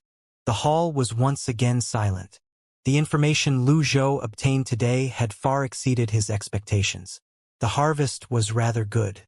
If he could obtain more information about the unholy one, it would be even better. Cult leader Chu shook his head and said, "We've told you everything we know. Please forgive us, unholy one. If we lie to you or conceal anything from you, we're willing to be punished." Cult leader Zhou chimed in. Lu Zhou nodded in satisfaction and said, "If Yan Guichen or your cult master returns, inform me immediately." Then, Lu Zhou casually tossed out a talisman each toward cult leaders Zhou and Chu. The duo was very respectful and did not dare to refuse. "We're willing to serve you. It seems like I can only get more information from Yan Guichen or the cult master of the nihilist congregation." After a moment, Lu Zhou said, "I have a task for the nihilist congregation." Cult leaders Zhou and Chu bowed at the same time. "What are your orders, my lord?" "If you perform well, I naturally won't treat you unfairly," Lu Zhou said. To gain control over these people, Lu Zhou knew he could not only rely on his strength to suppress them. The two cult leaders listened attentively. Lu Zhou continued to say, "Find the highest quality life hearts for me. The more the better." Cult leaders Chu and Zhou were puzzled. With the unholy one's skills, how can he lack life hearts? Nonetheless, the duo had just been punished, so they did not dare to ask questions. "If you don't mind, our congregation has accumulated some life hearts over the years. Each of them is of the highest grade," Cult leader Chu said before waving his hand. Two core members left wordlessly. It did not take long before they returned to the hall with a brocade box. Click! Cult leader Chu opened the brocade box, revealing 5 dazzling life hearts. Ordinary life hearts were usually smooth without many edges. They were just enough to fill birth chart zones. However, the 5 life hearts in front of Lu Zhou possessed many edges. They were as beautiful as diamonds. Lu Zhou looked at them before he said, "The Qilin's life heart. My lord, you're very knowledgeable. These are indeed the Qilin's life hearts. Qilins are ancient auspicious beasts, and their status isn't inferior to ancient dragons. These life hearts were obtained by the cult master in the western region of the Great Void." Cult leader Chu explained. Lu Zhou looked at the 5 life hearts. It would be a lie if he said he was not tempted. Cult leader Chu continued to say, "Of course, since you're already a supreme being, these life hearts aren't valuable to you. I hope you won't disdain them." No one dared to ask why the unholy one wanted life hearts. It definitely could not be because he wanted to activate his birth chart since he was a supreme being, and it was even more impossible that he would rip out his previous life heart and use these life hearts to reactivate his birth charts. That was tantamount to seeking death. Very good. Lu Zhou looked at the duo and said, "You're worth teaching." After that, Lu Zhou continued to say, "I've always been reasonable. These life hearts were obtained by your cult master, and he's not here now. Wouldn't he mind if I took the life hearts?" Cult leader Zhou quickly said, "Of course not. Our cult master is your #1 follower and believer. Over the past 100,000 years, we've lost count of the times he spoke out about you. Whenever he speaks about you, he'll lose track of time and speak endlessly. His respect and admiration for you are beyond words. It's just like how I admire and respect you." Lu Zhou raised his hand to stop cult leader Zhou before he said, "Very good." Then, Lu Zhou waved his hand, bringing the brocade box to him. After briefly sensing the life hearts, he grew even more satisfied. The life hearts were perfect. They were not even slightly damaged. After putting the brocade box away, he looked at the hall carefully. It seems like there were not many treasures in this lousy place for him to take away. Upon seeing this, cult leader Zhou asked, "My lord, is this place to your liking?" Lu Zhou shook his head. "The negative energy in the ruins is too heavy. It's not conducive to cultivating many cultivation techniques here." "Lord Unholy One, you're right. You're proficient with techniques from the schools of Buddhism, Taoism, and Confucianism. Compared to you, who's like the bright moon in the sky, we're just like fireflies on the ground." Lu Zhou's expression remained the same when he heard the words of flattery. Although it was tiresome to listen to, it could not be avoided. He did not care if this group of people genuinely admired him or if they only feared him as long as he achieved his goals. The most important thing to him was achieving his goals. After Lu Zhou determined there was nothing of value here, he asked, "Apart from the heavenly Tao flag, which of my belongings are in the congregation?" Lu Zhou had worded his question very tactfully, and the 2 cult leaders were aware of this. Cult leader Zhou replied truthfully, "Your belongings are all precious treasures. It's already a miracle that we were able to find the painting and the ancestral jade. When the cult master and cult leader Yen return, I'll ask them if they have any of your treasures and ask them to return them to you." Then, cult leader Chu chimed in, "Most of the things in Grand Mystic Mountain are now with the sacred temple." Cult leader Chu did not directly. Lu Zhou nodded and walked down the stairs with his hands on his back to the duo. Then, he gently placed his hands on the duo's shoulders. As soon as Lu Zhou's hands touched the duo's shoulders, they trembled as though a mountain had been placed on their shoulders. "Not only do you know me, but you know the temple very well too," Lu Zhou said calmly. Cult leader Zhou said guiltily, "It's all just rumors, and it's not worth mentioning." Lu Zhou patted the duo's shoulders again. Although there was no primal chi or any other energy, his hands felt extremely heavy and overbearing, causing the duo to tremble. Finally, he said, "I still have important matters to attend to. Remember my words well." Cult leaders Zhou and Chu kneeled on the ground with solemn expressions on their faces. "Lord Unholy One, as long as you will it, the entire nihilist congregation is willing to follow you. Please don't leave." Lu Zhou looked at them silently before he flew out of the hall. After a moment, Lu Zhou's dignified voice swept into the hall from the distant horizon, shaking everyone's hearts. I'll leave the flag here for the time being. Everyone kneeled and cried out, Farewell, my lord. They were not certain if the Unholy One had truly left or not, so they kneeled for a long time before they finally dared to raise their heads to look at the horizon. When they confirmed he had left, they finally sighed in relief. Many of them even sat on the ground limply.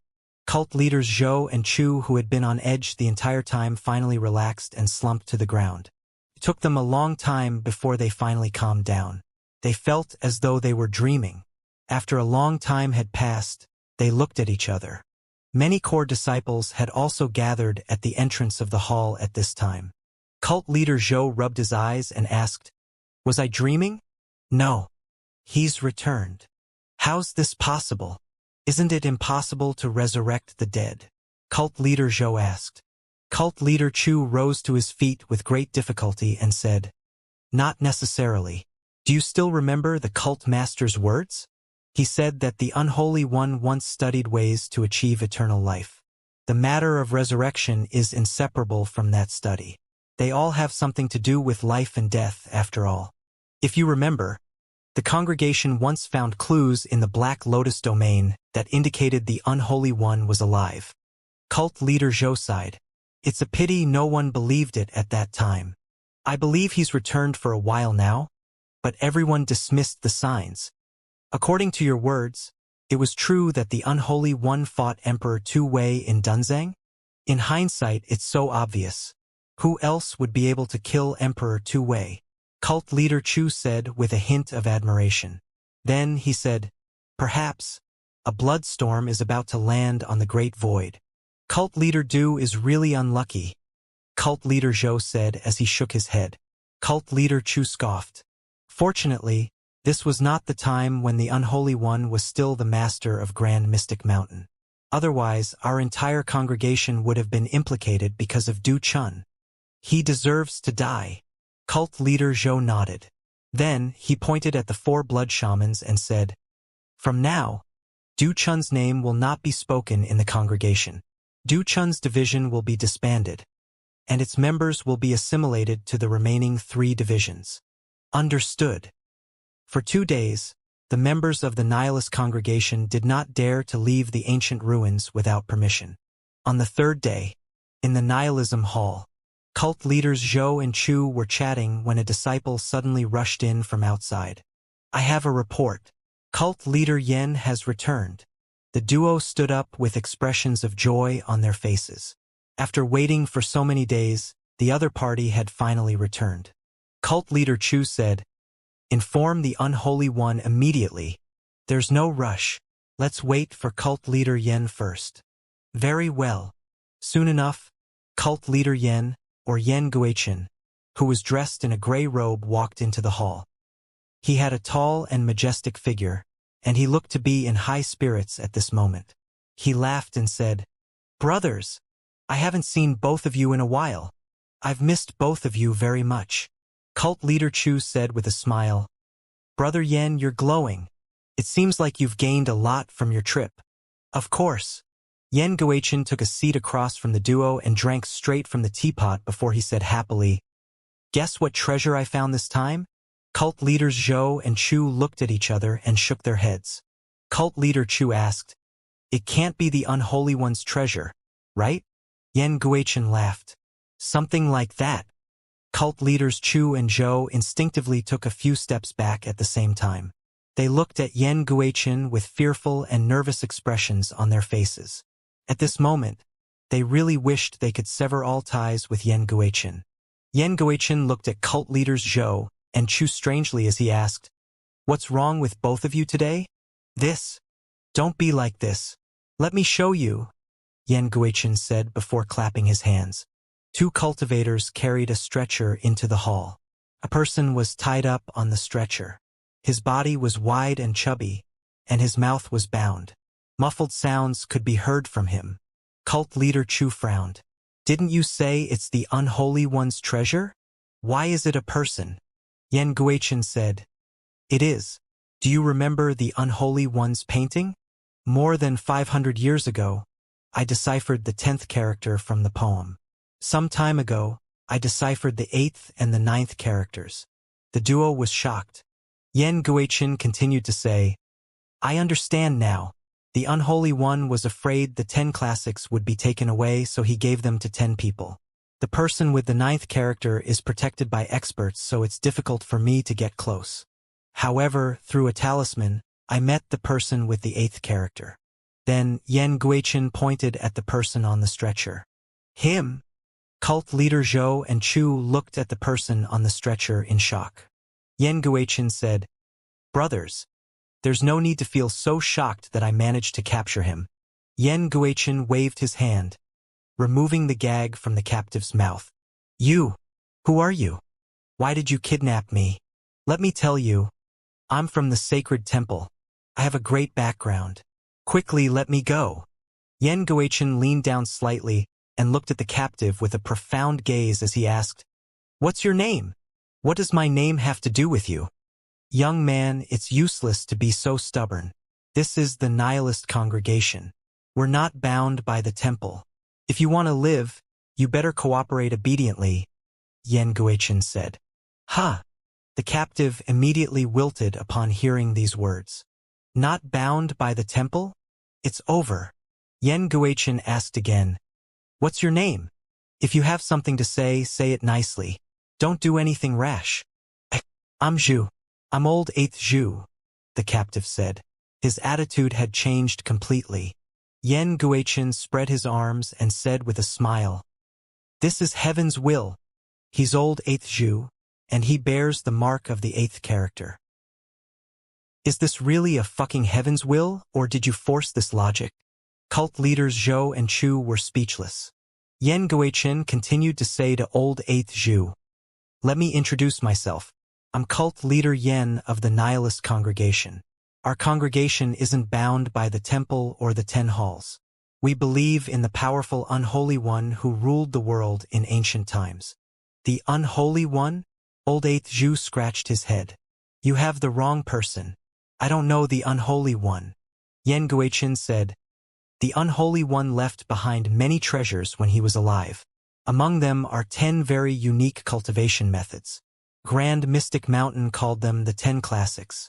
Each of them is a supreme cultivation technique.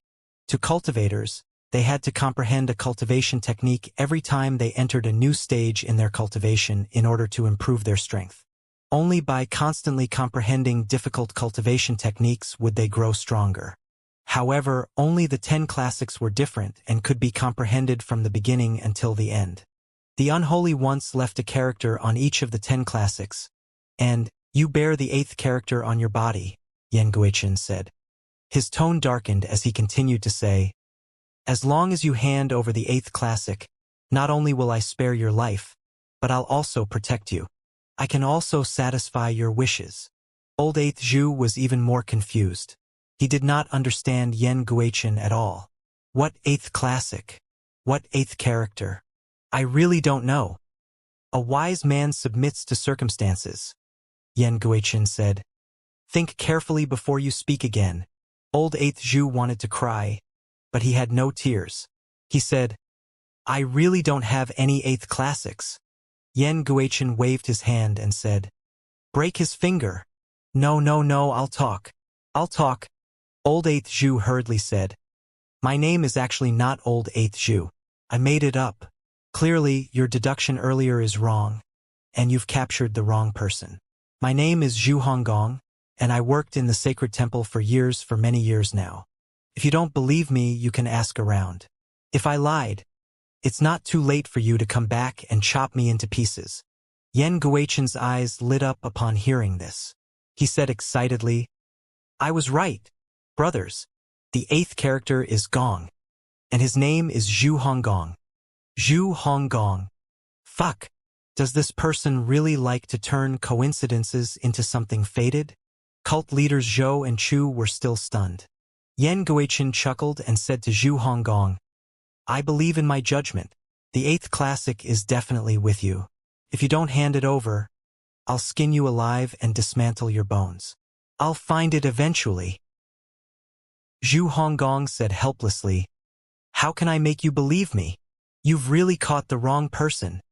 Yan Guiqin was about to question Zhu Honggong again, when cult leader Zhou suddenly stepped forward to stop him and said, Cult leader Yan, put this matter aside for now. There's something more important I need to discuss with you. What could be more important than the 10 classics? Yan Guiqin was puzzled when he saw the grim expressions on the duo's faces. Cult leader Zhou's expression and voice were extremely serious as he said, The Unholy One was here. Yan Guiqin was shocked, but he quickly recovered. Then, he studied cult leaders Zhou and Chu carefully before he said, Brothers, this joke isn't funny at all. Don't delay my interrogation of the captive.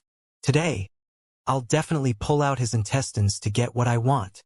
Yan Guiqin was very focused on Zhu Honggong. Zhu Honggong? ? Cult leader Zhou said, Cult leader Yan, this isn't a joke. Du Chun is dead. The Blood Shaman's division has been disbanded. His life stone in the congregation has been reduced to ashes.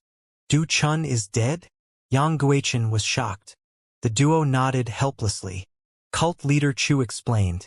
He was killed by the Unholy One. Cult leader Yan. Don't tell me you want to repeat cult leader Du's mistake. Yan Guiqin found the matter hard to believe and accept. He asked, Were you deceived? Impossible, cult leader Zhou said. He has the tendons of the divine dragon, and he could control the heavenly Tao flag and the mysterious power of the earth. The other members in the hall nodded in agreement, indicating that they had seen those scenes with their own eyes. Yan Guiqin was shocked and speechless. Cult leader Chu took the opportunity to recount the Unholy One's visit to the nihilist congregation. After that, he brought the talisman that Lu Zhou had given him and set it on the table as he said, This is the talisman the Unholy One gave us. As long as we light it, he will come to the congregation. If you don't believe me, I'll light the talisman now. By the way, he has also taken back his painting and the ancestral jade. There's no need for you to comprehend or decipher the rest of the poem. Yan Guiqin, cult leader Zhou added, This person, let him go quickly. Even if you manage to find the 10 classics with what you know now, do you really dare to comprehend any of them? Yan Guiqin fell deep into his thoughts. The duo's words had refreshed his worldview, causing his mind to turn chaotic. However, after he sorted his thoughts, he still found the matter difficult to accept. He paced back and forth in the hall, looking at Zhu Honggong and the other 2 cult leaders. After a moment, Yan Guiqin flew out of the hall to the heavenly Tao flag. He sensed the remnant energy in the air, and he trembled, aghast. He immediately realized the gravity of the situation. He rushed back into the hall and said, We can't release him. Why? Cult leader Zhou asked. This person with the 8th classic knows our secret. If we let him leave, he might bring us trouble. Yan Guiqin said with a frown. Then, what do you think we should do? Cult leader Zhou asked. Yan Guiqin raised his hand and made the motion of slitting his neck as he said, Kill him to silence him. Zhu Honggong. Why am I being implicated when I'm just lying on the ground? Zhu Honggong hurriedly raised his voice and said, If the 3 of you have something to say, then let's talk. I know the whereabouts of the 8th classic. The trio turned and looked at Zhu Honggong in unison. Humans were inherently greedy. This was a flaw that was difficult to overcome. Since Yan Guiqin was not around to witness the Unholy One's might, he was not as frightened as cult leaders Zhou and Chu. Hence, he boldly asked, Where is it?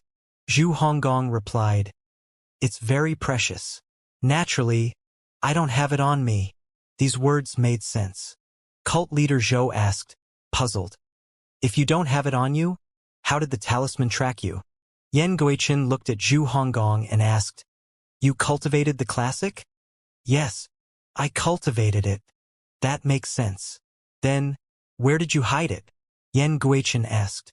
Zhu Honggong said with an aggrieved expression, Promise me first. You have to let me go, and you can't kill me. Yan Guiqin smiled and said, Don't worry. Our congregation believes in the Unholy One, and you've comprehended the Unholy One's cultivation technique. In a way, we're the same kind of people and we shouldn't kill people of the same kind. This is one of the rules of our congregation. Zhu Honggong nodded before he said, "The classic is with my friend." "Friend?" Yen Guichen asked with a slight frown. "Where's your friend now?" "My friend is a wandering expert who lives in seclusion all year round. I can bring you to him," Zhu Honggong said. Yen Guichen asked, "You work for the temple. Do you really know wandering experts?" "Of course. I like making friends," Zhu Honggong said with a smile. "Untie me." Yen Guichen waved his hand, and his two men untied the ropes around and undid the energy seals on Zhu Honggong's body. After gaining his freedom, Zhu Honggong sat up and patted his chest as he said, "I'm the holy protector of the Yellow Lotus Domain's Great Qing." Then he made a thumbs-up sign before he continued to say, "I know many heroes and experts, and my friend is one of them." In fact, the members of the Nihilist congregation did not pay attention to the affairs of the outside world unless they were related to the Unholy One. Their goal was to study the Unholy One, after all. Hence, they only vaguely know about the commander's competition and the reappearance of the Great Void Seeds. Moreover, rumors about two-way battling with the Unholy One were rife, so all their attention was focused on searching Dunzang in the past for traces of the Unholy One. At this moment, cult leader Zhou pulled Yen Guichen to the side and said in a hushed voice, "I still think we should inform the Unholy One." Yen Guichen said, "There's no rush. I always feel that the matter is very strange. If the Unholy One has truly returned, Ming Xian would be the first to jump out. However, there's no movement from Ming Xian at all. Don't you think it's strange?" The duo was stunned. They had forgotten about this. Yen Guichen continued to say, "Moreover, the 4 mountains at Grand Mystic Mountain have disappeared. There are traces of a fierce battle there. I keep feeling that someone's pulling the strings behind the scenes, but I haven't found any clues." Cult leader Zhou's heart skipped a beat. "You're saying someone's pretending to be the Unholy One? We can't rule out this possibility," Yen Guichen said. "Back then, the unholy gods had many students, followers, and believers. We're not the only ones who know him. It'd be easy for any of them to imitate him." Cult leaders Zhou and Chu remained silent. They recalled Lu Zhou's words and actions in the hall and the scene with the heavenly Dao flag. Indeed, there was something strange that they could not put their fingers on. Yen Guichen continued to say, "Brothers, I'm not questioning your judgment. It's possible that he's really the Unholy One. However, the sacred temple is very powerful. If we act rashly, we'll definitely suffer a loss." Cult leaders Zhou and Chu thought about it and found that Yen Guichen had a point. With that, Yen Guichen returned to Zhu Honggong's side and said, "Lead the way." Yen Guichen's men packed up before they left the hall. Yen Guichen brought 5 capable men and boarded a flying chariot, flying past the ancient walls. Outside the ancient ruins, the sun shone brightly on the ancient towering trees. A flying chariot flew out from the ancient ruins and streaked across the sky. Yen Guichen stood next to the helm and said with a smile, "Little brother, your talent is not bad. You're a Dao saint, right? Do you want to join the Nihilist congregation?"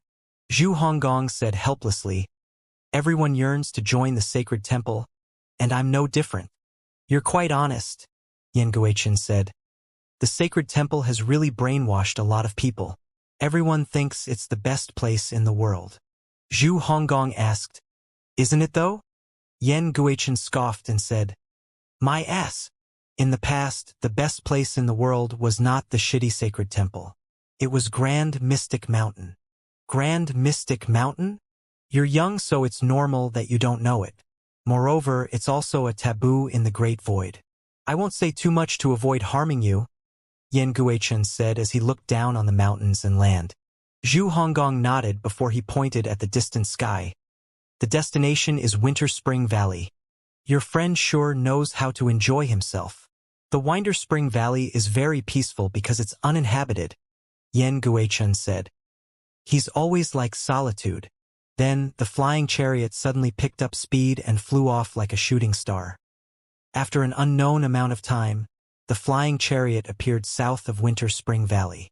"It's just up ahead," Zhu Honggong said. Yan Guichen nodded and waved his hand. "Descend." "Understood." The person manning the helm began to slowly lower the flying chariot's altitude. They landed in a quiet forest, and a small and unique house could be seen in the forest. "Here?" Yan Guichen asked skeptically. Zhu Honggong asked, "Doesn't it look like the dwelling of a wandering expert?" In a vast place like the Great Void, it was not surprising that there were recluses and wandering experts. Yan Guichen and his men flew out of the flying chariot and landed in front of the small house. Creak. The door swung open on its own accord. Yan Guichen looked around and saw the runes in his surroundings and sensed the swirling primal qi in the air. Then he said, "Your friend is very skilled with formations." "He's always like studying all kinds of things," Zhu Honggong said. As soon as Zhu Honggong's voice fell, a voice rang from the inside of the small house. "I've been waiting for you for a long time. Please come in for a chat." "Oh," Yan Guichen frowned. Yan Guichen felt that his plan and even Zhu Honggong's life or death were under his control. However, he suddenly felt that as soon as he stepped foot into the small house, he would lose control over them. Cultivators were very sensitive, after all. Yan Guichen stopped moving. Upon seeing this, Zhu Honggong said, "Please." Realization dawned on Yan Guichen, and he turned to Zhu Honggong and asked, "Did you deliberately let me catch you?" Zhu Honggong waved his hand and shook his head as he said, "How could it be? Senior, your cultivation is profound. It's very easy for you to catch me." Yan Guichen looked at the small house again, considering if he should enter. At this time, a voice rang from inside the house. "Cult leader Yan, since you're already here, why don't you come in? Why are you so worried?" Yan Guichen frowned. "You know me?" Yan Guichen walked forward with his hands on his back, and his subordinates followed closely behind him. As soon as they entered the house, they saw a scholarly man wearing a red mask sitting in front of a table and brewing tea in a leisurely manner. A majestic-looking guard, whose face was hidden as well, stood behind him. The scholarly man looked up and said, "Please have a seat." Yan Guichen flashed and appeared next to the seat across from the scholarly man. He said, "You haven't answered my question." At this moment, Zhu Honggong finally entered the house. He ran in and said to the scholarly man, "I've brought him here for you."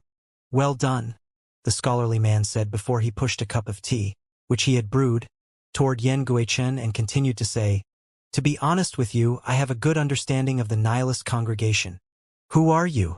Yan Guichen asked. "I'm Xianxia, the commander of Two-Way Hall." Xianxia replied calmly. "The commander of Two-Way Hall?" Yan Guichen asked. Then, a smile appeared on his face as he continued to say, "The owner of the Great Void Seed, the prodigy? I didn't expect to meet you." Xianxia said, "I've been looking for you for a long time, and I had no choice but to do this. I hope you won't be angry, cult leader Yan." Yan Guichen turned to look at Zhu Honggong. He recalled the time he caught Zhu Honggong. In hindsight, it had indeed been suspiciously easy to catch him. He did not expect that it had been orchestrated. Finally, he pointed to Zhu Honggong and asked Xianxia, "Aren't you afraid that I'd kill him?" "You can't kill him," Xianxia said. "How can you be so sure?" Yan Guichen asked. "He has Emperor Xianxiang's solar and lunar concentric jade," Xianxia replied calmly. Yan Guichen carefully sized up the person in front of him.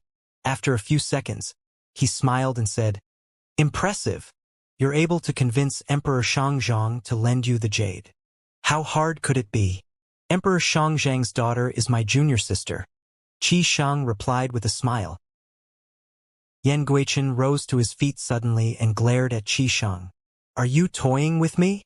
Xianxia maintained the smile on his face and said, "Please sit down." Yan Guichen did not move. Xianxia said again, "Please sit down." Although the anger on Yan Guichen's face had vanished, he said, "I can kill all of you now."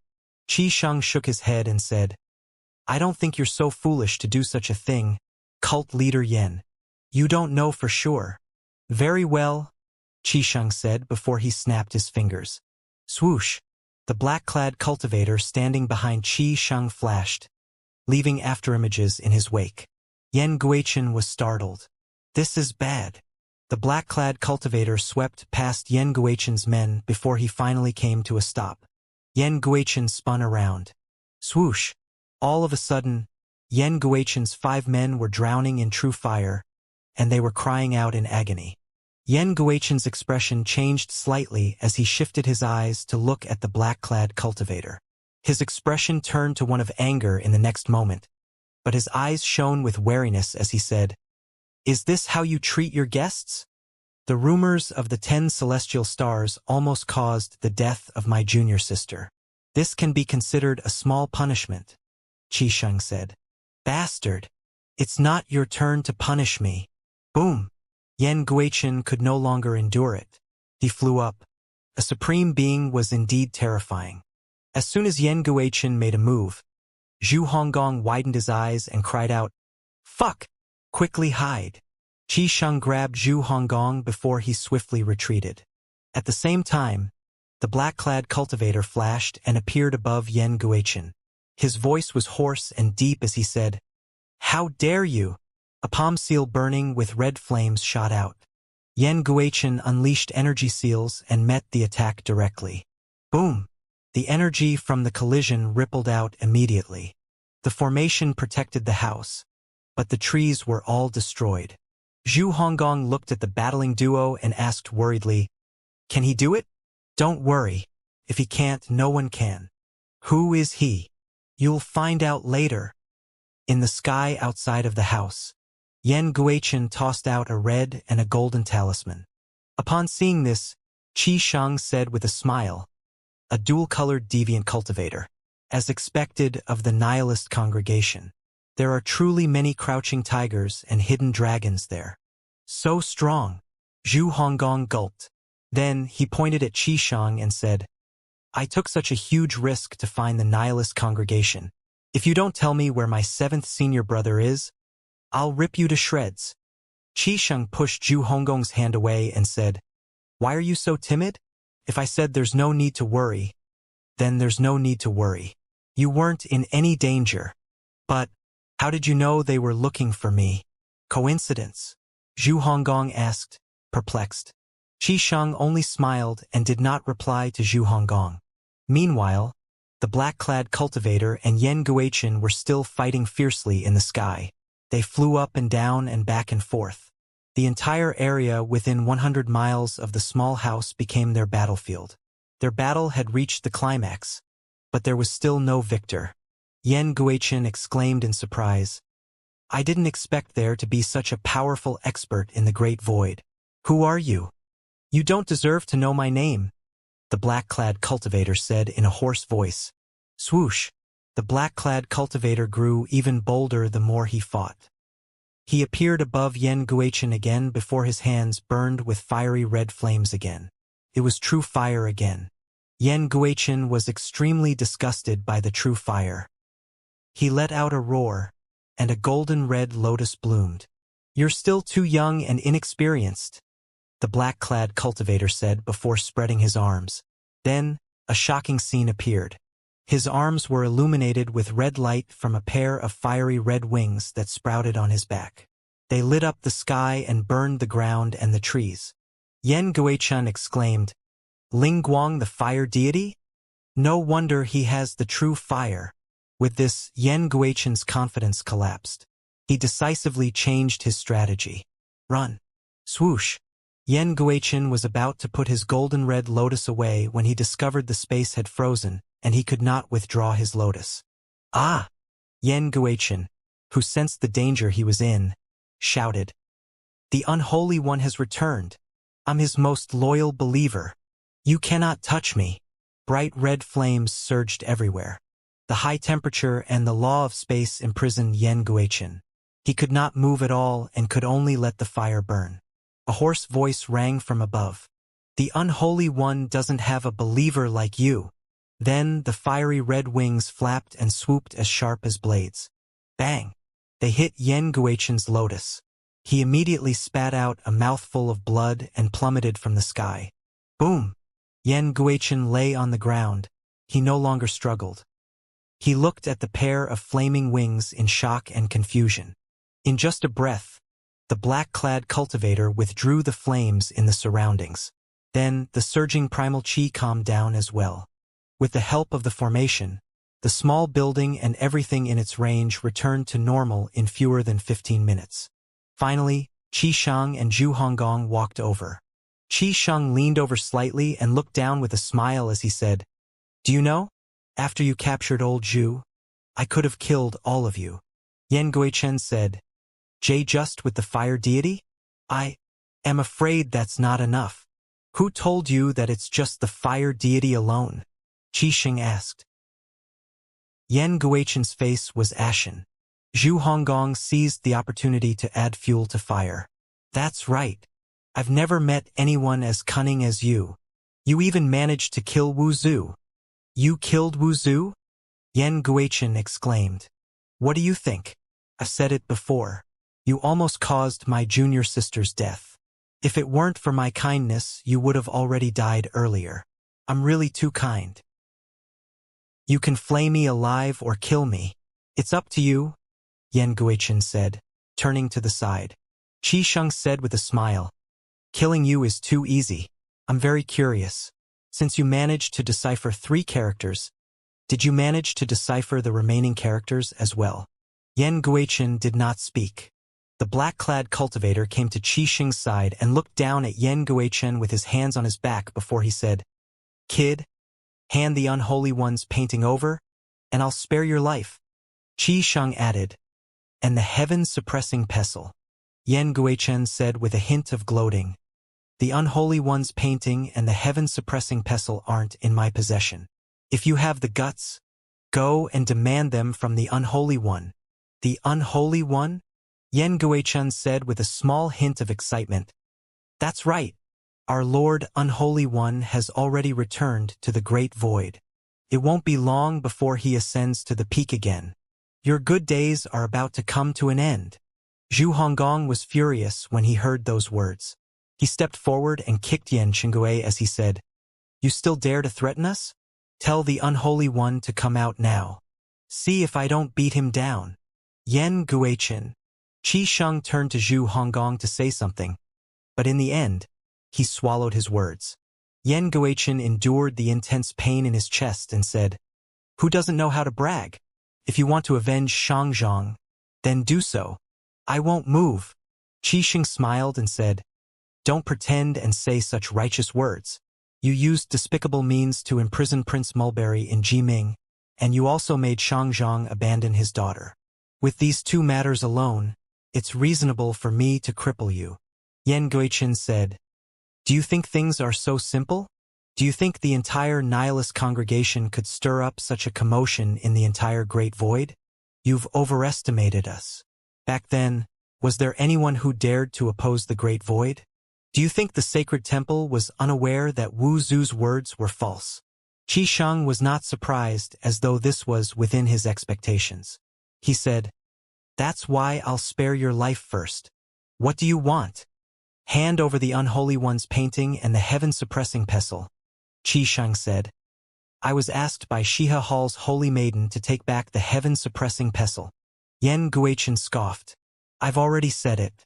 If you have the guts, go and demand them from the Unholy One. You young people, you don't know what the Unholy One is like." He took a deep breath and wiped the blood off the corners of his lips before he turned to the black-clad cultivator and said, "Fire deity, what do you think?" The black-clad cultivator only looked at Yan Guichen silently. Qi Shang smiled. "You're wrong." If I could find out that you've deciphered the 8th character from the poem, do you think I don't understand the Unholy One?" Qi Shang asked with a smile. Yan Guichen's heart skipped a beat. Indeed, for him to know so many things, it's obvious he has a deep understanding of the Unholy One. It took the nihilist congregation a long time to find the Unholy One's painting and an even longer time to decipher a few characters. The other party tricked him by using the 8th character, exposing the secret base of the nihilist congregation. This person is very sinister and cunning. Finally, Yan Guichen looked at Qisheng and asked, "How?" Qisheng said with a smile, "Because I bear the mark of the seventh character." Yan Guichen's eyes widened in shock and disbelief. Qisheng means the 7 lives, the 7th character. It's you. Zhu Honggong kicked Yan Guichen again. Bam! Yan Guichen grunted. You! Then, Zhu Honggong cursed. Fuck! Are you going to say it's heaven's will again? Qisheng is just a random name he came up with. You really like to make coincidences into something grander than they really are, don't you? I feel angry just looking at you. I really have to beat you up. Qisheng rolled his eyes at Zhu Honggong and said, I haven't had enough fun yet. Why are you jumping the gun? Zhu Honggong turned around and grabbed Qisheng's collar as he said, Boring. Hurry up and return me my 7th senior brother. Qisheng pushed Zhu Honggong's hands away. Let go, let go. I'm so dashing and handsome. Can you please pay some attention to my image? Don't touch me. Yan Guichen. Did I really fall into these 2 idiots' trap? Yan Guichen felt indignant. He had lived for so long, but he was fooled by 2 idiots. He felt like he had lived for such a long time in vain. Zhu Honggong let go of Jiang Aijian's collar and said, Hurry up. Jiang Aijian straightened his collar before he said to Yan Guichen, Since you're a believer of the Unholy One, why don't you ask him to come out? Yan Guichen thought about it for a moment before he said, Very well, you asked for it. The Unholy One is the only God our congregation believes in. Today, I'll ask the Unholy One to seek justice for me. At this time, Yan Guichen could only place his hope on the Unholy One. Whether the person who visited the nihilist congregation was a fake or not did not matter. He only needed to stall for time. Perhaps the cult master and the other 2 cult leaders could save him. If the Unholy One had truly returned, it would be even better. Following that, Yan Guichen brought a talisman out with great difficulty before lighting it up. Swoosh! Cult leader Zhou's projection appeared immediately. He was shocked to see Yan Guichen in such a miserable state. Cult leader Yan, what happened to you? Yan Guichen said, I've fallen into the trap of despicable people. I'd like to ask the 2 brothers to call upon the Unholy One for me. Call upon the Unholy One? Qisheng moved to stand in front of the projection, appearing before cult leader Zhou. He said with a smile, I'm Qisheng, the commander of Two-Way Hall. I was asked by the Shiha Hall's holy maiden to take back the heaven-suppressing pestle. Realization dawned on cult leader Zhou, and he frowned. Qisheng, the commander of Two-Way Hall? You actually schemed against cult leader Yan. Your words sound very unpleasant even if they're the truth, Qisheng said. If you can't bring out the heaven-suppressing pestle and the Unholy One's painting, I'll annihilate your nihilist congregation. How arrogant! Cult leader Zhou was about to lose his temper, but when he thought about how Yan Chenghui was deceived, he felt that the other party was not simple. His eyelids kept twitching as though they were foretelling a disaster. Then, he recalled the Unholy One had said to inform him immediately when Yan Chenghui returned. He thought this was a good opportunity to raise the morale of the nihilist congregation. It was also a good opportunity to stop the Great Void from underestimating the nihilist congregation. With all these thoughts in mind, cult leader Zhou nodded and said, Very well. I'll fulfill your wish. I'll be waiting for you in Winter Spring Valley, Qisheng said. Then the projection cut off. Zhu Honggong asked worriedly, Isn't this too risky? If they bring a lot of people over, won't we be in a disadvantageous position? What are you afraid of with the solar and lunar concentric jade? You have a point. In any case, you're the only one at a disadvantage, Zhu Honggong said, growing bold. Then the trio waited. At the same time, in the ancient ruins, cult leaders Zhou and Chu led a group of people and flew to Winter Spring Valley in a hurry. All in all, they brought almost 1,000 cultivators. Less than 2 hours later, the nihilist congregation's flying chariot flew over from the distance and appeared in the distant sky above Winter Spring Valley. They're here, the black-clad cultivator said in a very deep voice. Zhu Honggong flew up and saw the flying chariot and a large number of cultivators. After he landed, he said with a nod, "You're right. Senior, your perception is really amazing. I'll make sure to hide behind you so you can protect me later." Zhu Honggong quickly moved to stand behind the black-clad cultivator. The black-clad cultivator, Qi Shang, stood with his hands on his back and looked at the sky. Yan Guichen felt that the young man in front of him was strange. He did not know how to describe the feeling or the reason. After a moment he said, "Since you understand the Unholy One, you should know how powerful he is. Who or what gave you the confidence to act like this?" "Shut up," the black-clad cultivator said in a hoarse voice. Yan Guichen. Among the people present, only the fire deity could suppress him. Yan Guichen said, "Fire deity, you were one of the 4 divinities of heaven. But yet, you've been reduced to a follower. This is really hard to believe." The black-clad cultivator raised his hand, and it began to burn. "Stop!" Cult leaders Zhou and Chu stood on the deck and looked down. The appearance of the duo gave Yan Guichen hope. Cult leader Zhou frowned. "So there's an expert present." Yan Guichen turned to say to his fellow members, "With the presence of the fire deity, how can we be his opponent? It's better for us to invite the Unholy One over." Upon hearing Yan Guichen's words, the 2 cult leaders' hearts skipped a beat. Fire deity?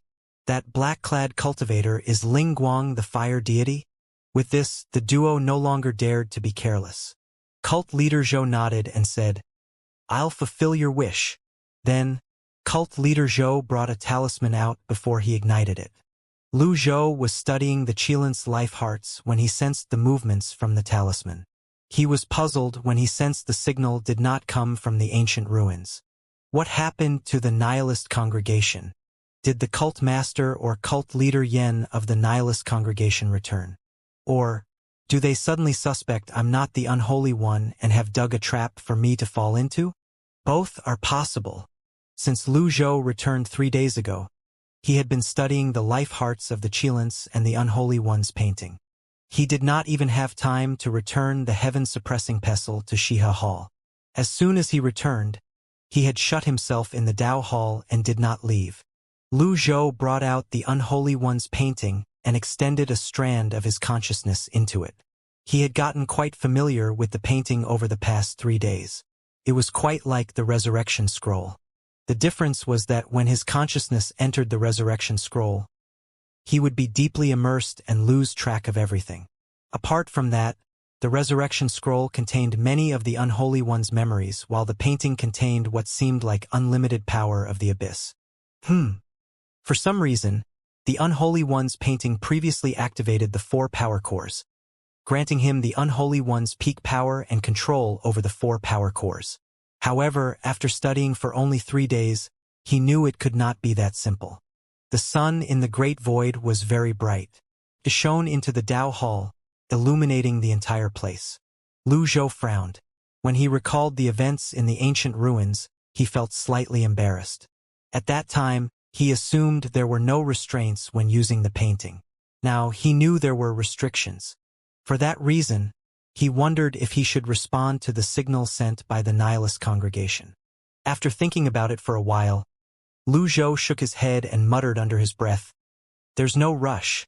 Lu Zhou continued to study the Unholy One's painting.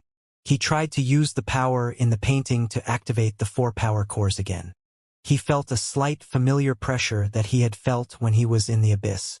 Is it possible that all of the Unholy One's power came from the abyss? At this time, the heaven-suppressing pestles, the pillars of destruction, the great void seeds, and the shackles of heaven and earth appeared in Lu Zhou's mind. One after another, clues appeared in his mind. Is it really possible? Lu Zhou muttered under his breath. Buzz. Suddenly, Lu Zhou's consciousness seemed to enter a place of emptiness before he found himself in front of a mountain. The light in the sky seemed to be reflected back into the sky while the waterfall flowed backward. A huge rock that should be falling was flying up instead. 1 second the sky was clear, and the next rain was pouring down heavily. Everything is reversed? Lu Zhou saw several fierce beasts flying backward and hundreds of fierce beasts running backward on the ground. The river flowed from upstream to downstream as well. Everything was in reverse. It was unnatural. At this moment, everything began to spin, and Lu Zhou's consciousness began to fade. Then his eyes suddenly opened. His consciousness had left the Unholy One's painting. He looked at the sun outside and saw that it was still in the same position. This meant that not much time had passed since he had extended a strand of consciousness into the painting. For a moment, he even suspected that time had stopped outside while he was in the painting. At this moment, Lu Zhou felt a slight movement in his Dantian Sea of Qi, and he brought his lotus out. Among the 4 power cores, one of them was flashing frantically and brightly. It was clearly brighter than the other 3 power cores. Soon enough, 2 words automatically appeared in his mind. Time core. Lu Zhou's heart skipped a beat. He did not have any memory of this. He had been replaying the Unholy One's memories after he obtained them, so he had grown very familiar with them. He was certain the memories he obtained did not contain information about the time core. What's going on? Lu Zhou was still thinking about the matter when he felt a surge of power from the Unholy One's painting. Then, he heard the familiar voice of the Unholy One. When Lu Zhou finally put away the painting, the power in the painting had already stopped surging. I see.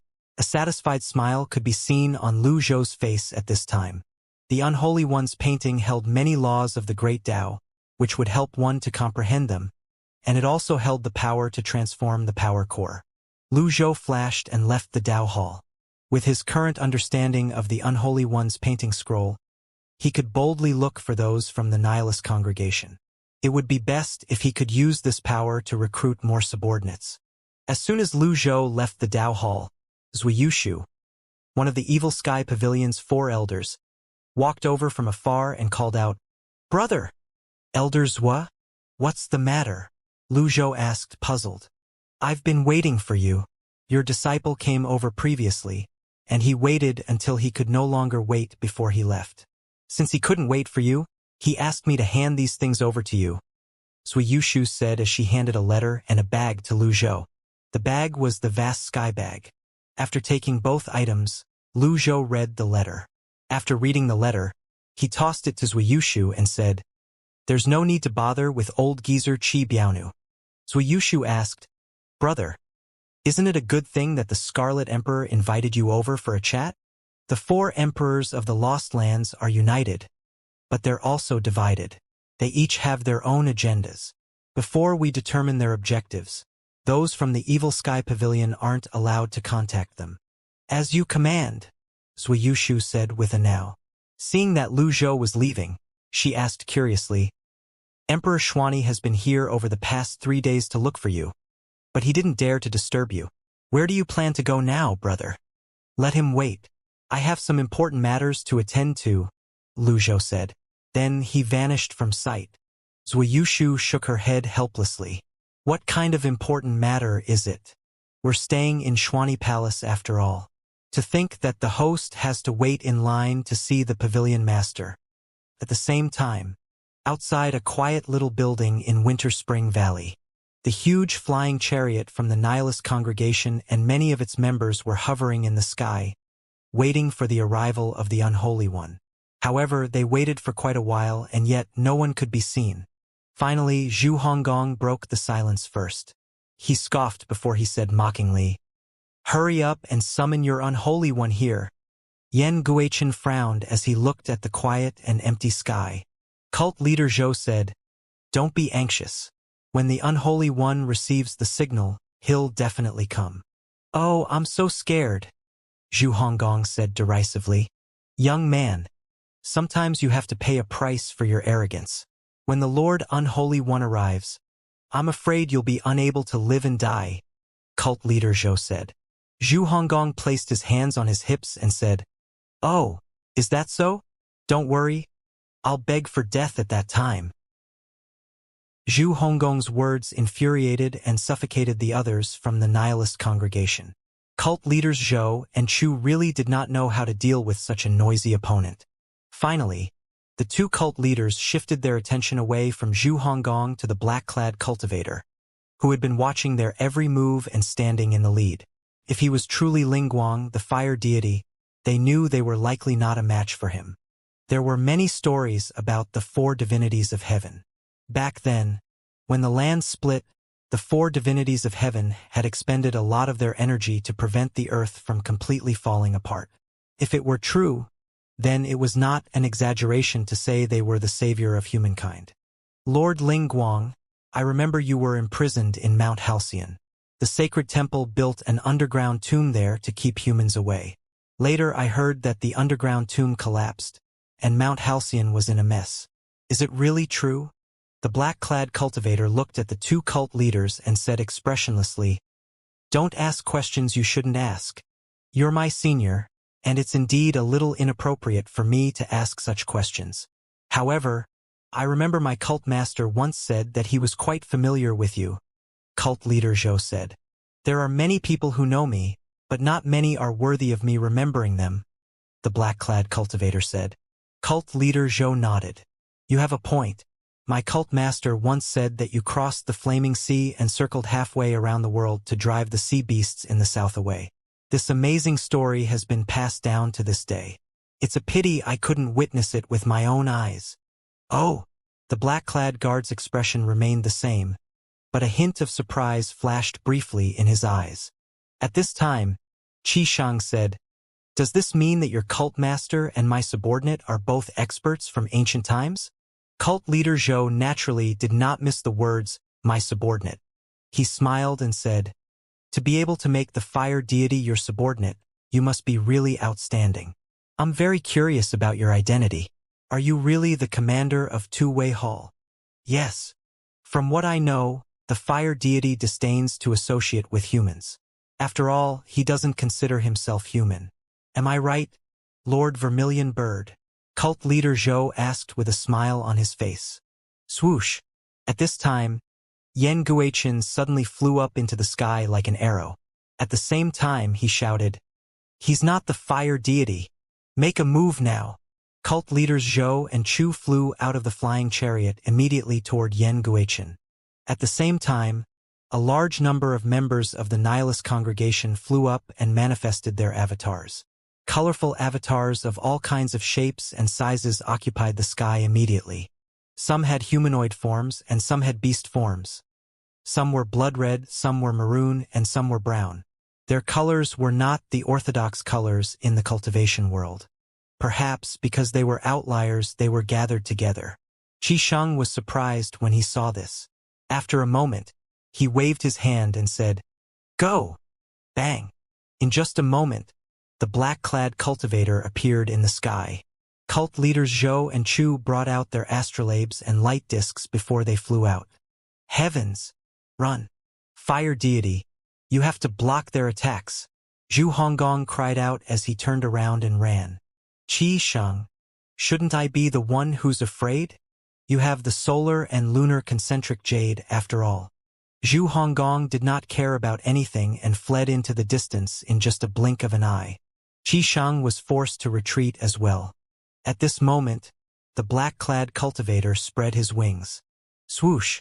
The flaming wings that spanned hundreds of thousands of feet burned the sky immediately. True fire! Yan Guichen! Cult leaders Zhou and Chu flew over with their astrolabes and caught Yan Guichen.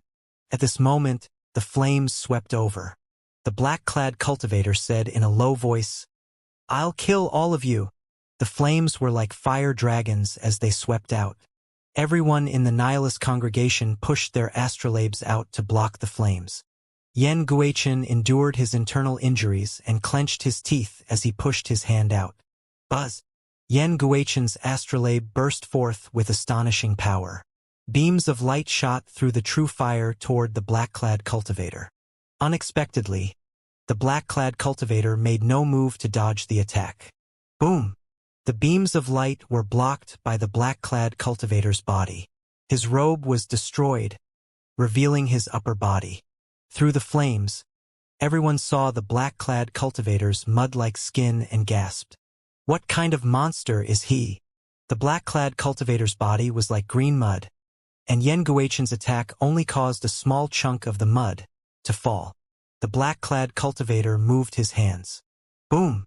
His wings swept across the sky. Boom! Boom! Boom! Boom! Boom! Amidst the sounds of explosions, miserable cries rang in the air as well. Many cultivators were sent flying by the black-clad cultivator's wings. Is he truly the fire deity? Cult leaders Zhou and Chu looked worried as they put away their astrolabes. The black-clad cultivator single-handedly suppressed the 3 cult leaders and over 1,000 members of the nihilist congregation. How powerful! How terrifying! What a terrifying strength! Brace yourself, Yan Guiqian shouted incomprehensibly. It seems like he is, but he's not. No, I don't know either. Swoosh! The black-clad cultivator rose higher into the sky as a red lotus bloomed beneath his feet.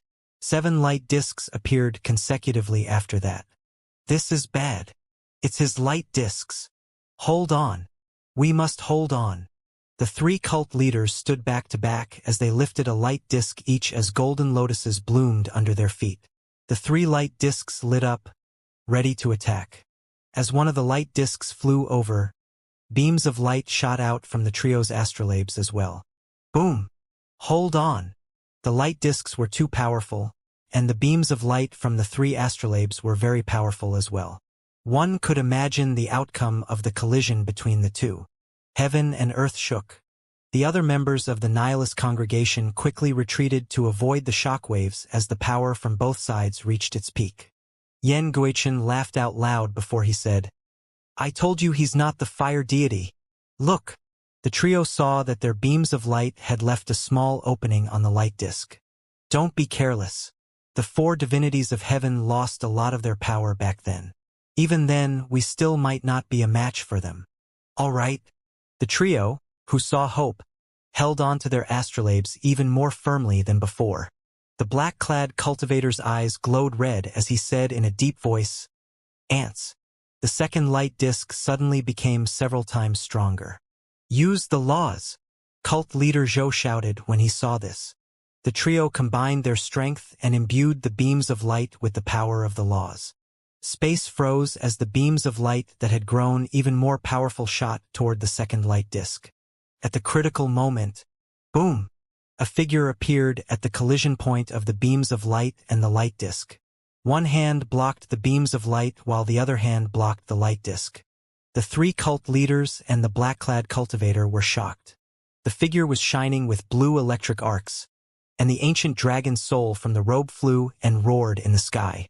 The figure's long hair and robe fluttered in the wind, and it looked incomparably majestic. When cult leaders Zhou and Chu finally had a good look at the newcomer, they exclaimed in surprise and joy, Lord Unholy One!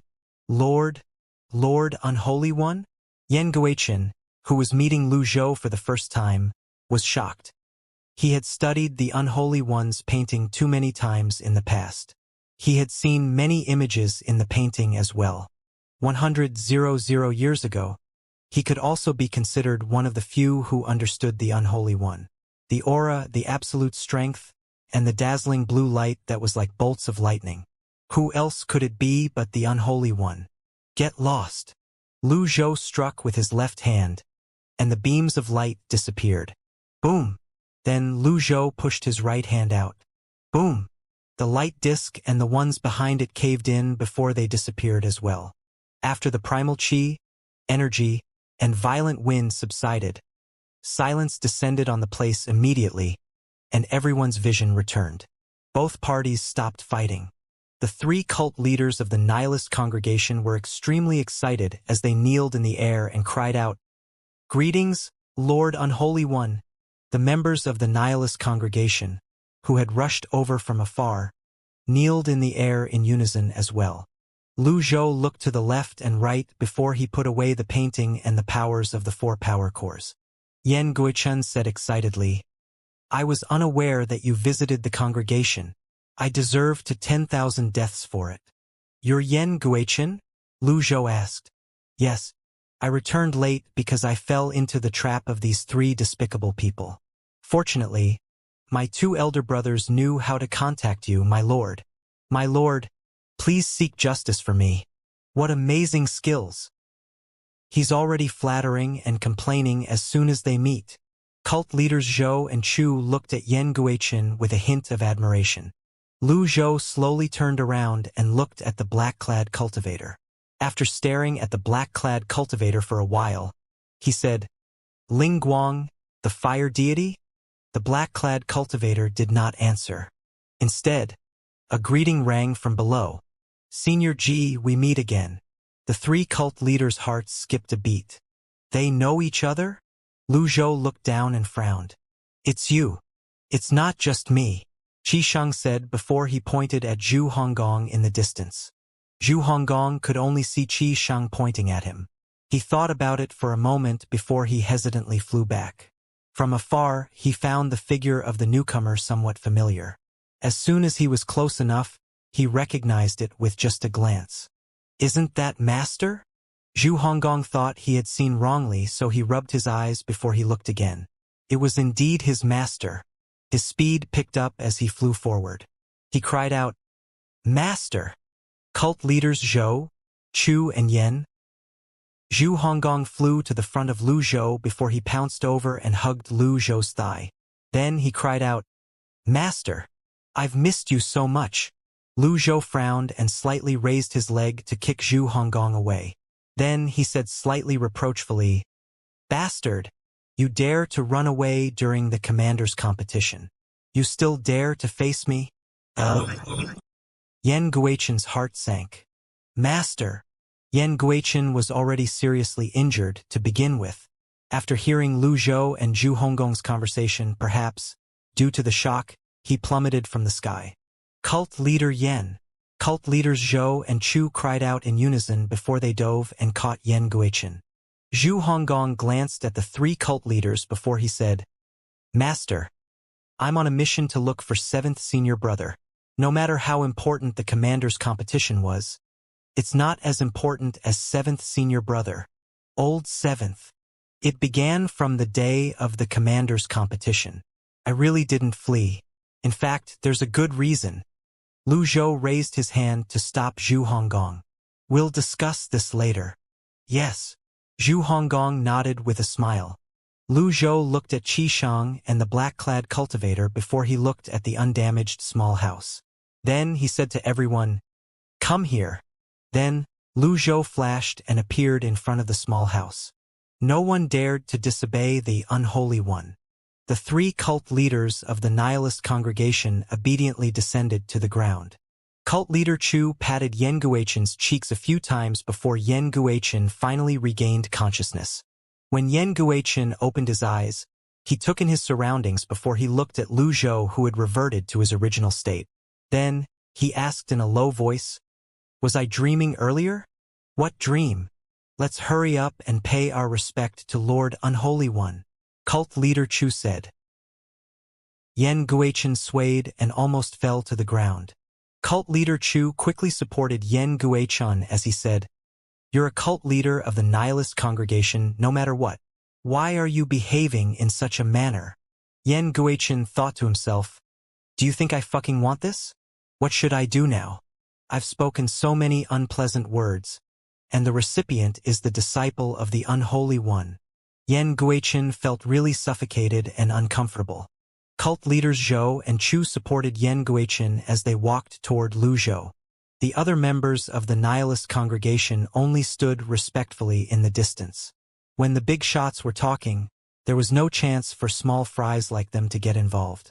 It was good enough that they were allowed to watch from afar. At this time, Xianxia and the black-clad cultivator arrived in front of the small house together. Lu Zhou looked around. Fortunately, I came in time. Otherwise, I don't know how the fight would turn out. Finally, Lu Zhou pointed at Xianxia and said, You explain. Xianxia stepped forward and told Lu Zhou the entire story. After the commander's battle and Zhu Honggong ran away, he had chatted with 3 emperors of the Lost Lands. Then, he visited Shiha Hall and heard that the heaven-suppressing pestle had been taken away. Since he was also keeping an eye on the heaven-suppressing pestles, he had a vague feeling that the matter had something to do with the nihilist congregation. Hence, He found Zhu Honggong and set up a trap to force Yan Guichen to show his face. In exchange, he would bring Zhu Honggong to meet Si Wuya. In order to ensure Zhu Honggong's safety, Qi Shang had borrowed Shangzhang's solar and lunar concentric jade. Little Yuaner and Conk readily agreed to lend it to him for the sake of their seventh senior brother. Lu Zhou looked at Qi Shang and asked, "Weren't you surprised to see me previously?" Qi Shang replied with a smile, "Senior Ji, do I look like such a stupid person to you? Moreover, he's also around." Lu Zhou nodded before he asked, "Are you sure he's still alive?" Lu Zhou had discovered many clues, but each time, they only led to disappointment. This question was just perfunctory. Whatever the answer was, he would depend on himself. There was no need to rely on hope. When Lu Zhou entered the state of the Unholy One or when he entered the painting, he keenly felt the vastness of the world, its shackles and many laws. He felt as though the mysteries of life and death were within his grasp. Moreover, coupled with the successful resurrection of the Qin Yuan's daughter, he felt that nothing was impossible in this world. There were all kinds of wonders and miracles in the world. Qi Shang removed the mask from his face. Jiang Aijian's signature smile appeared as he said in a serious tone, "If I can live, why can't he?" Then he added, "I don't like owing others, so he has to live. I have to be him every day. It's fucking tiring." It was very quiet as the cool breeze continued to blow. Lu Zhou remained expressionless. No one knew what he was thinking. No one dared to speak carelessly, afraid of disturbing and angering the Unholy One. They stood to the side and remained silent. After a while, Jiang Aijian called out, "Senior Ji." Lu Zhou returned to his senses. His expression did not change much, and he only said, "Okay." "Jiang Aijian," Lu Zhou asked, "you know about the nihilist congregation?" "Not only do I know about the nihilist congregation, but I also know about the 4 cult leaders of the nihilist congregation. I also know that cult leader Yen has been studying the Unholy One's painting," Jiang Aijian said with a smile. "The Unholy One's painting?" Lu Zhou raised an eyebrow. "You'll have to ask him about it. I was also very surprised when I heard about the meaning of the poem from him," Qi Shang said. No one completely understood Lu Zhou and Qi Shang's conversation. Even Zhu Honggong was confused. Lu Zhou turned and pointed at Yan Guichen. "Come here." Yan Guichen shuddered before he fell to his knees and cried out, Lord, Lord Unholy One, it seems like you have no regard for me," Lu Zhou said. "Honorable Unholy One, I have always been your most loyal follower," Yan Guichen stammered. "You studied my painting, covet the heaven-suppressing pestles of the 10 halls, and even kidnapped my disciple. Is this the behavior of the most loyal follower?" Lu Zhou asked. Yan Guichen remained kneeling as he tried to explain himself. He said incoherently, "A misunderstanding. It's all a misunderstanding. I didn't know this fatty. No, I didn't know this young talent is your disciple." Zhu Honggong wore a gloating and arrogant expression on his face as he said meaningfully, "Oh, I thought you said I won't be able to live, nor will I be able to die. Hurry up and beg for death." In Zhu Honggong's opinion, everyone here was his master's subordinates. No one of them could harm him. Yan Guichen wanted to cry but had no tears. He only waved his hand at Zhu Honggong. At this time, Lu Zhou turned to Zhu Honggong and said sternly, "Shut up. This wicked disciple is too unruly. If I don't beat him up for 2 days, his body will itch. If I don't beat him for 3 days, he'll go around causing trouble." Thump! Zhu Honggong fell to his knees immediately. Then he cried out, "If Master tells me to shut up, then I'll shut up. I won't speak another word." "Jiang Aijian, this skill." Lu Zhou turned back to Yan Guichen and asked, "How many heaven-suppressing pestles are in your possession?" Yan Guichen answered truthfully, "Lord Unholy One, I don't have any in my possession now." Then he pointed at Qi Shang before he continued to say, "5 of them are with him. The commander of Two-Way Hall, Qi Shang, has been secretly collecting the heaven-suppressing pestles. Apart from that, It's said that the great abyss land's heaven-suppressing pestle has been taken away by the pavilion master of the evil sky pavilion. As long as you will it, I'll kill him to offer the great abyss land's heaven-suppressing pestle to you. I'm the pavilion master of the evil sky pavilion, Lu Zhou said bluntly.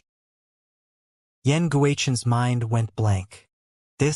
What should I do? Yan Guichen felt like he was about to collapse. His body was stiff, and his expression was frozen. He looked like a statue at this moment. In fact, unless it was something major, the nihilist congregation rarely paid attention to the 10 halls. Most of them were focused on pursuing the great Tao and breaking the shackles. They did not even pay attention to the recent commander's competition. Hence, they were not aware of the evil sky pavilion. At this moment, cult leader Zhou fell to his knees and said, "My lord, please show mercy."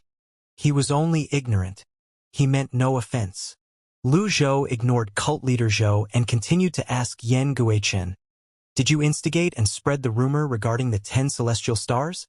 Yan Guichen hurriedly waved his hand and said, "It wasn't me. It wasn't me. Although I really want the 10 classics, I'm not that despicable to that extent. Lord Unholy One, please believe me." "Who was it then?" "The sacred temple," Yan Guichen replied. Lu Zhou frowned. Zhang Aijin looked slightly surprised. Back then, in order to maintain the balance, the sacred temple sent a large number of cultivators to help the 10 halls at all costs. "And yet, you said it was the sacred temple?" "Yes," Yan Guichen said. Then, he added, "Balance? Commander Qishang, you led people to kill Wuxia, right? That aside, Shangzhang is the only divine emperor in the 10 halls. As long as he's alive, there can be no balance in the 10 halls." This statement was truly thought-provoking. Moreover, it made complete sense. Sacred Temple helped the 10 halls at all costs? When Tu Wei died, the Sacred Temple did not have much of a reaction. When the 3,000 silver guards were wiped out in the unknown land, the Sacred Temple also did not care at all. After a moment, Lu Zhou said, "I'll believe you for now. Next question. How did you comprehend my painting?" An expression of reverence and awe appeared on Yan Guichen's face as he said, "Your painting is too mysterious. The laws in it are greatly beneficial to others. Just a corner of the painting is incomparably wondrous. I discovered the laws of the great Tao, such as the laws of time and space. There are also the laws of the 5 elements. The poem on the painting is the key to entering the painting." Although Lu Zhou's expression remained the same, he was slightly surprised in his heart. This Yan Guichen is quite smart. Not only did he know how to start from the poem, but he even succeeded. Lu Zhou asked, "How did you know the heaven-suppressing pestle in the great abyss land is no longer there?" Yan Guichen hesitated. "Speak." "The cult master has a rather good relationship with the great abyss land's feather tribe. Emperor, you personally told me that the heaven-suppressing pestle had been given away." Yan Guichen replied honestly, "I didn't expect it to be in your possession." "Emperor, you didn't tell you?" Lu Zhou asked. Yan Guichen was startled. Then he said hastily, "No. If he had told me it's with you, I wouldn't dare to have such devious and covetous thoughts even if you beat me to death. Emperor, you had lived for tens of thousands of years. After fighting with Lu Zhou briefly, how could he not sense that something was amiss? Why did he hide this matter? Why did he give the heaven-suppressing pestle away so easily?" Lu Zhou said, "You said earlier that the sacred temple is the mastermind behind the rumors of the 10 celestial stars. Why does Shangzhang think it's the work of the congregation? Emperor Shangzhang has tens of thousands of people to protect. Of course, he wouldn't easily accuse the sacred temple. In fact, he knows this better than anyone else," Yan Guichen explained. "He's the only divine emperor left in the 10 halls. I believe he's the most afraid among everyone in the 10 halls." Zhang Aijin nodded and said, "I agree. Emperor Shangzhang was the most active among everyone in the 10 halls when fighting for the owners of the great void seeds. Now that Tu Wei died, it might be his turn in the future." "How wise," Yan Guichen said flatteringly. Inwardly, he thought to himself, "Isn't he the commander of Tu Wei Hall? Why does he speak so carelessly about the Hall Master of Two-Way Hall? Have you been to the abyss in the Great Abyss Land? Lu Zhou asked. Yan Guichen nodded. Yes, that's where I found your painting. As for the Heavenly Dao flag, I found it near Grand Mystic Mountain. Lu Zhou asked. And you found them through the Cult Master's connections? Yan Guichen nodded. What else do you know about me? Tell me, Lu Zhou asked. Yan Guichen inhaled deeply. The fear and panic in his heart were mostly gone. He said, I know that you fought many powerhouses in the Great Void. In fact, one of the fights formed the Cloud Domain. Initially, there was no sunlight in the Great Abyss Land.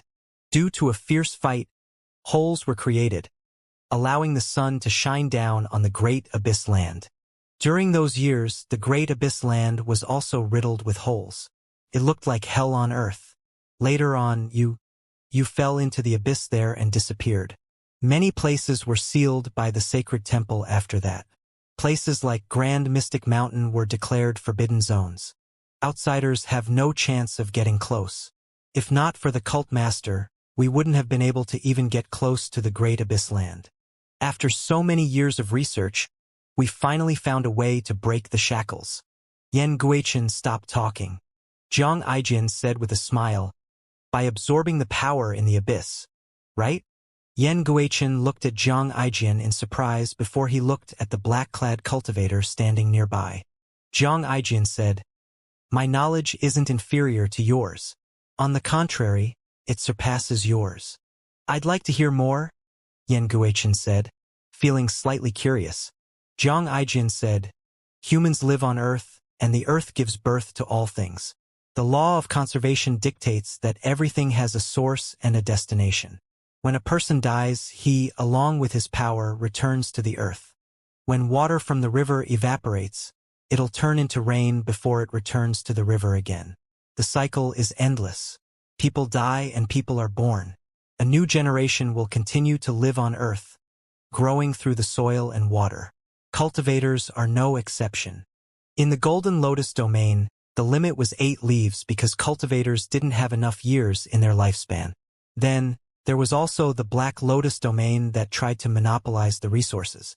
All cultivators defy heaven by risking their lives and cultivating. The Golden Lotus cultivators took the risk and severed their lotuses to break the limit. After severing the lotus will return to the earth and the abyss. Lu Zhou, Yan Guichen, and the other 2 cult leaders were surprised by these words. Yan Guichen asked, does this mean that Golden Lotus cultivators are no longer bound by the shackles? Zhang Aijin said, no. Severing the lotus only allowed cultivators to sprout more than 8 leaves and continue to cultivate. However, it doesn't grant eternal lives. However, in the future, the other domains, the unknown land, even the Great Void will form a new world with the Golden Lotus domain in the center. Zhang Aijin looked at Lu Zhou and said, he told me all this. I don't have so much time to study these things. Zhu Honggong gave Zhang Aijin a thumbs up and made muffled noises. No one knew what he was trying to say. If you have any more questions, you can ask him in the future, Zhang Aijin said. Commander Qisheng, this person you speak of knows more about the Unholy One's painting than I do. Such a talent. Who is he? Where is he now? Yan Guichen asked. What do you think? Zhang Aijin rolled his eyes. At this moment, Yan Guichen recalled Zhu Honggong's earlier words about his 7th senior brother. Realization dawned on him after that. Lu Zhou nodded and said, Zhou Cheng, Chu Lian, Yan Guichen, since you believe in me, I'll spare your lives. As though they had been granted amnesty, the trio fell to their knees immediately and expressed their gratitude. Thank you, Lord Unholy One. Thank you. The other members of the Nihilist congregation followed suit and fell to their knees as well. Yan Guichen let out a long sigh of relief. His body finally relaxed. His back was still drenched in cold sweat. Although he was a cultivator, he still could not help the physiological reaction. However, Lu Zhou looked at the 3 cult leaders and continued to say, although I'll spare your lives, you'll still have to be punished. The 3 cult leaders panicked again, and their faces turned pale. Lu Zhou stared at the trio and said, I'm not an unreasonable person. As long as you perform well, you'll be spared from the punishment." The trio bowed before they said, "The nihilist congregation will listen to the orders of the Unholy One." At the same time, the other members of the nihilist congregation continued to kneel wordlessly. Lu Zhou had used his strength to intimidate the nihilist congregation, and the nihilist congregation had no choice but to submit. Lu Zhou continued to say, "Since you're aware of my true identity and you know about my past, you should know the consequences of betraying me." The trio shuddered, not daring to breathe loudly. "They say that history has a tendency of repeating itself, but it won't be like that in my case. The Unholy One is wise. The Unholy One will exist for eternity." The members of the nihilist congregation echoed these words, looking pious and devout. Zhu Honggong felt slightly uncomfortable by this display. He felt like if he did not follow suit, it would feel even more uncomfortable. Hence, he rose to his feet and raised his hands to the sky as he shouted, "Master is wise. Master will exist for eternity." The voices of the members came to an abrupt halt, leaving Zhu Honggong's loud voice to reverberate in the air, which sounded very awkward.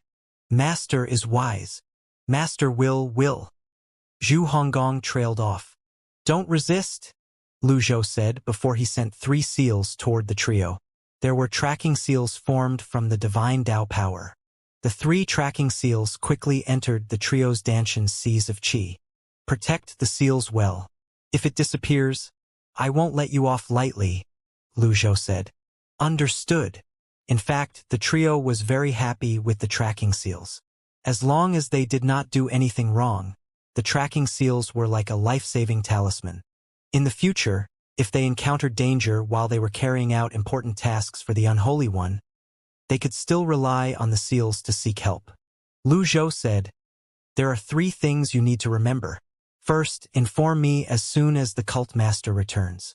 Second, the matter regarding the heaven-suppressing pestles ends here. Stop coveting them. Third, the relationship between the congregation and me must not be leaked. Finally, I have a mission for you. Pay attention to the movements of the 10 halls, the sacred temple, and the emperors of the lost lands." "Yes, Lord Unholy One." "All right, you can leave now," Lu Zhou said. Zhou Chang and Chu Lian helped Yen Guichen up before they bowed respectfully and left along with the other members of the nihilist congregation. Upon seeing this, the black-clad cultivator stepped forward, intending to stop the nihilist congregation from leaving. Lu Zhou extended his hand in front of the black-clad cultivator and asked, "You want to kill them?" The black-clad cultivator replied in a hoarse voice, "If you're not cruel to your enemies, you're only being cruel to yourself." Lu Zhou asked, "Was I not cruel enough in the past?" The black-clad cultivator was at loss for words. Lu Zhou looked at Qisheng and raised an eyebrow as he asked, "Lingguan, the fire deity?" Zhang Aijin smiled and replied, "Yes and no." Lu Zhou frowned slightly. "You were reduced to ashes during the battle at Mount Halcyon. How could you be resurrected?" The black-clad cultivator placed his hands on his back and looked at the sky as he said, "Back then, when I first saw him, I could already sense his bloodline. Alas, I had been sealed at Mount Halcyon for 100,000 years, so my consciousness was very weak. Even that little Halcyon bird dared to behave atrociously in front of me." After a brief pause, the black-clad cultivator continued to say, "Resurrected? No, it's just an ability of my bloodline. Like the fire phoenix, I can rise from the ashes. However, that time was different. If my consciousness dies, I won't be able to recover. Before I turned into ashes, I transferred our clan's power to him with 2 fingers. However, I didn't expect him to be too weak to contain my power. Fortunately, my consciousness can still last for a while, so I managed to extract part of the power." He paused and pointed to himself before he said, "And placed it in this weak body." "Forced possession?" Zhu Honggong exclaimed in shock. The black-clad cultivator turned to look at Zhu Honggong before he said, "The fire deity clan disdains such a thing." Zhu Honggong retorted, "Then, aren't you occupying another person's body now?" Jiang Aijin sighed softly as he patted Zhu Honggong's shoulder and said, "This person is willing. Moreover, his body and mind are willing to follow Si Wuya's path. Forced possession won't be able to preserve the fire deity's power." "Then, who is he?" Zhu Honggong asked. Jiang Aijin said, "After dark, the fire deity's consciousness will fall into a deep slumber. At that time, you'll find out." Lu Zhou frowned. He raised his head and looked at the sun that was setting in the western horizon. Jiang Aijin crossed his arms and paced back and forth as he said with a smile, "Although Si Wuya is very egoistic, I have to say he's very good. When I do things, it's inevitable that I'll give myself away. He, on the other hand, shows no flaw at all. He's really much better than I am." Upon hearing this, Zhu Honggong said, "No wonder you wear a mask all the time." After a moment, he pointed at Jiang Aijin and said, "Ah, I was wondering back then why you suddenly slapped my butt. That time, it was you, wasn't it, you pervert?" Jiang Aijin smiled sheepishly before he said, "Don't be so petty. If it weren't for the two of us, the 9 of you would have long been caught by those with malicious intentions. You wouldn't even know the cause of your death." It was true. I changed my name to Qishang, hoping to hint to all of you that Si Wuya is still alive. Who knew that all of you? Jiang Aijin trailed off. After a moment, he continued to say, "Who knew all of you misunderstood and thought that I was Si Wuya?" Lu Zhou did not say anything. The setting sun brought away the light. Darkness gradually spread through the great void. At this time, the black-clad cultivator raised his head to look at the dark sky and said with a sigh, "I'm tired." Then, the black-clad cultivator sat cross-legged on the ground and placed his hands on his knees before he closed his eyes. His aura gradually faded and converged in his Dantian's sea of qi. After a while, he suddenly opened his eyes, looking tired and bleary as though he had just woken up from a long sleep. He looked at his surroundings curiously. When he finally saw Lu Zhou, he exclaimed in surprise, "Grandmaster!" Upon hearing the word Grandmaster, Zhu Honggong also exclaimed in shock and disbelief, "It's you! Eighth junior uncle? How could it be you?" Zhu Honggong was very shocked.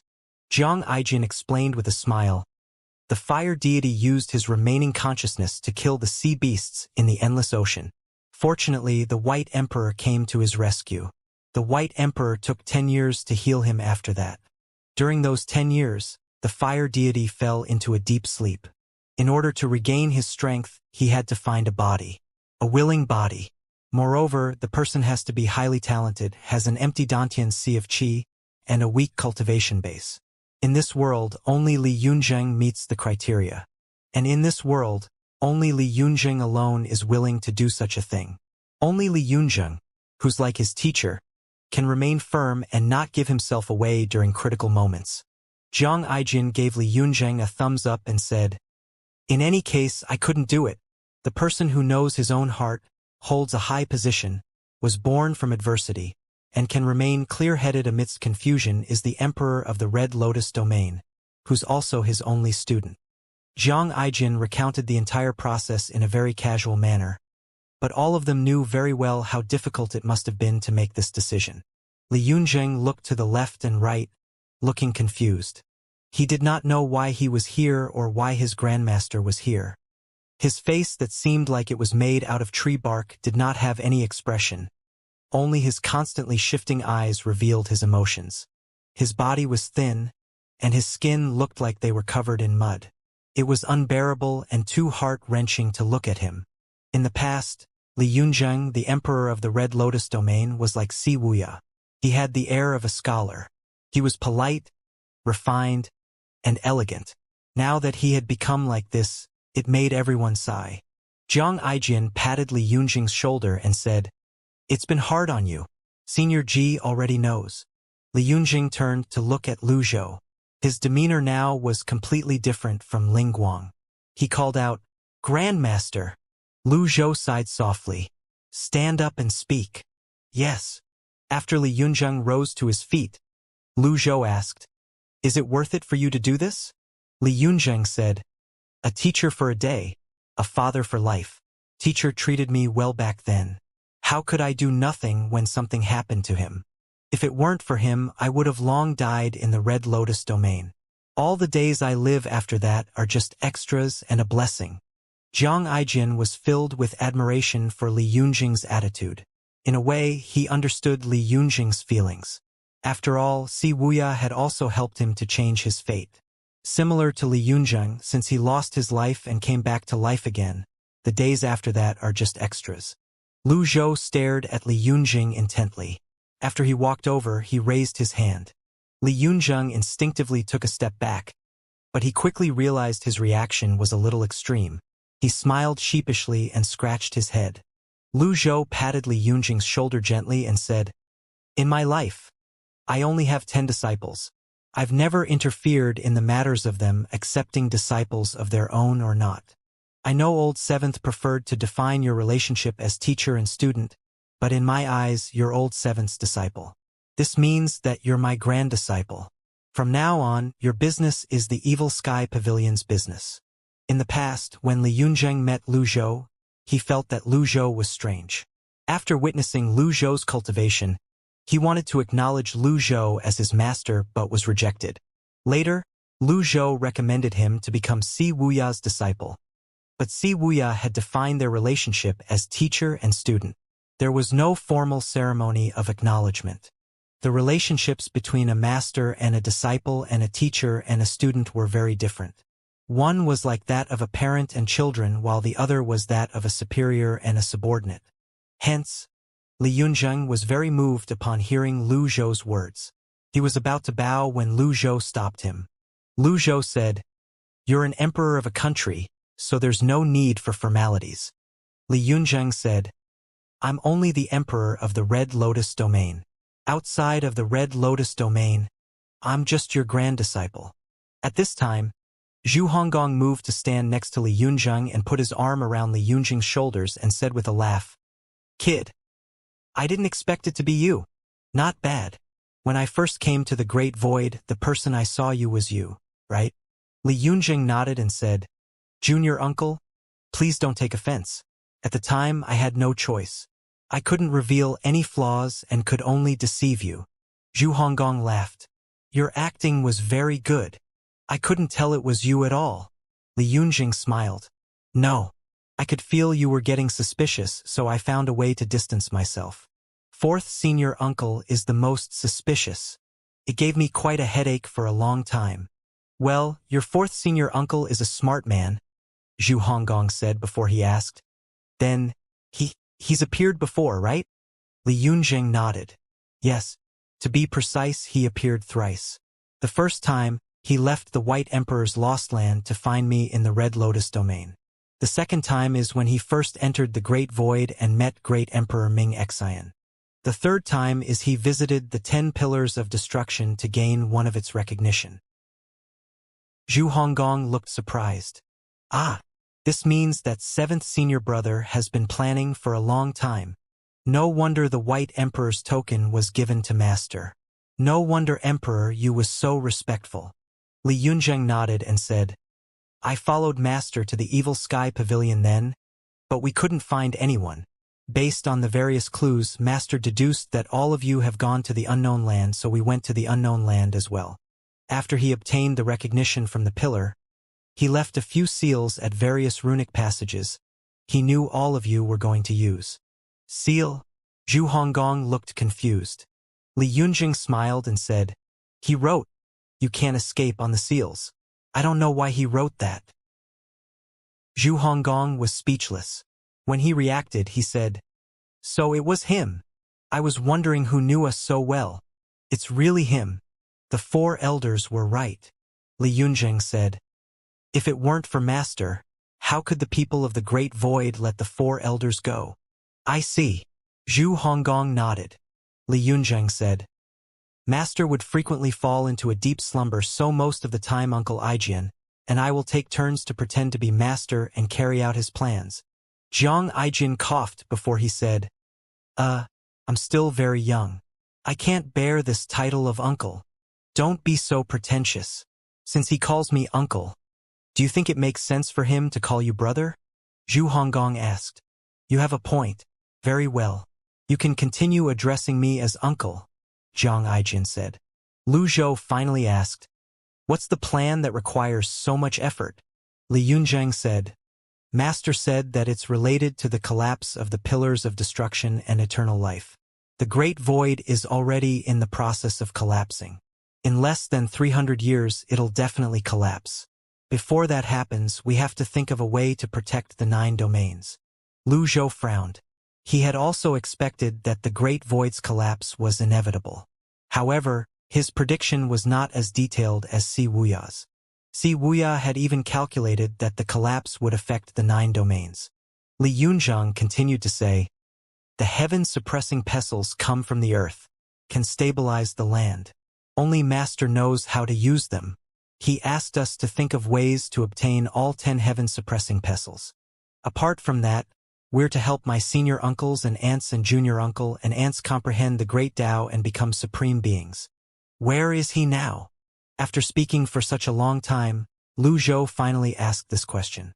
This was also the question Zhu Honggong was most concerned about. He asked anxiously, "That's right. Where's my 7th senior brother?" Li Yunjing smiled and replied, "Master has been recuperating in the Evil Sky Pavilion. The changes in the Golden Lotus domain are very great. The method of severing the lotus is very popular in the Golden Lotus domain. This method is very different from the Unholy One's method. No, I mean it's different from Grandmaster's method, but the results are the same. In any case, Master really wanted to stay in the Evil Sky Pavilion, so he's been recuperating there," Li Yunjing said.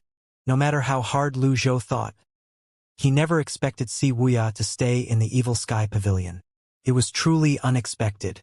There were many coincidences that shocked people, and there were also many coincidences that made people feel regretful. They did not meet in the unknown land, the Great Void, or the Evil Sky Pavilion. These unfortunate coincidences happened time and time again. Li Yunzhang continued to say, "Master stayed in the Great Void for a period of time. During that time, he realized that Grandmaster has something to do with the Unholy One. I often heard him recite the poem over and over again. Later, I found out the nihilist congregation obtained your painting. After that, I basically confirmed your identity." "You're saying he already knew about my identity?" Lu Zhou asked. Li Yunjing nodded. "When Master told me about it, I found it hard to believe as well. I only believed it after he explained everything to me in detail. The poem played a big part in convincing me. He spent a long time reading ancient poems from the 9 domains. He even sent his former subordinates to ask around.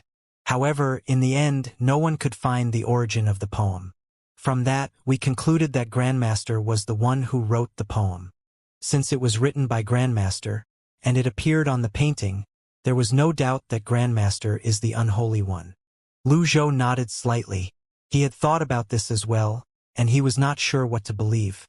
When he first arrived in the Golden Lotus domain, he saw 26 characters from the modern world in Ji Tiandao's memory. That poem was also left behind by Ji Tiandao.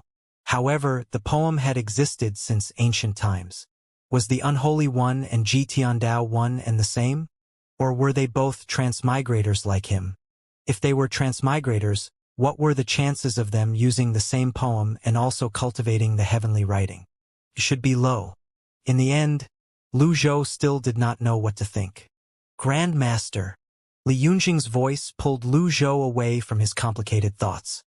His expression remained the same as he said, "Then, let's go back to the Evil Sky Pavilion to have a look." "The Evil Sky Pavilion? Now?" Li Yunjing was surprised. "No matter what important matters there are, push them back for now," Lu Zhou said. "Understood." Zhu Honggong, Li Yunjing and Zhang Aijin bowed. Then Lu Zhou brought out a jade talisman. Li Yunjing recognized it immediately. "Teleportation jade talisman? Grandmaster, isn't this too extravagant to use this? We can just use the runic passages." Lu Zhou shook his head. "I have 3 of these. They were given to me by Qin Renyue, the venerable master from the Green Lotus domain. It's useless to keep them." Indeed, it was useless to supreme beings. Why would a supreme being need to use teleportation jade talisman? With the laws from the Tao and Great Tao, there was no need for such things at all. Even then, the others thought it was rather extravagant to use the teleportation jade talisman just to return to the evil sky pavilion. Naturally, they did not say anything. Lu Zhou shattered the jade talisman, and a burst of light shone down on them. After that, everyone disappeared. Evil Sky Pavilion. There was a burst of light before Lu Zhou and the others appeared at the back of the Evil Sky Pavilion. The place was familiar, but things and people had changed. Due to the imbalance, the Evil Sky Pavilion was no longer as glorious as it was before. Its barrier was also greatly weakened with not much defensive power. The trees on the mountain were still very lush. It was dark in Golden Court Mountain. However, the darkness was nothing to Lu Zhou, who had night vision. As they walked, Lu Zhou asked, "How long has he been staying in the Evil Sky Pavilion?" "About a year," Li Yunjing asked. Calculating the time, it should be half a year later after Lu Zhou got out of the abyss and came here to bring the others away. The four of them arrived at the southern pavilion. It was unexpectedly clean compared to the other places. Clearly, someone had been cleaning the place regularly. At this time, a beautiful woman pushed the door of the courtyard open and ran into them. "Woman?" Zhu Honggong was shocked. It was as though he had not seen a woman in 800 years. Zhu Honggong's sudden exclamation startled Jiang Aijian as well. Perhaps it had been too long, so Lu Zhou had forgotten who the woman was. Finally, Jiang Aijian smiled. "Sister, why are you here?" "Third brother, you're back?" The woman was surprised as well. Jiang Aijian said, "Why aren't you paying your respect to Senior Ji?" The woman hurriedly bowed.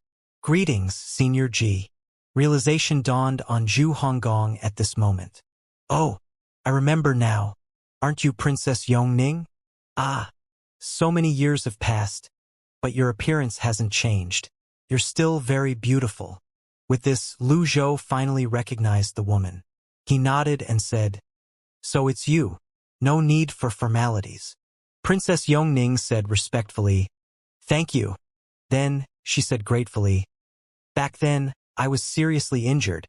If it weren't for Pavilion Master saving me, I wouldn't be here today." Jiang Aijian sighed and said, "When a girl grows up, you won't be able to make her stay.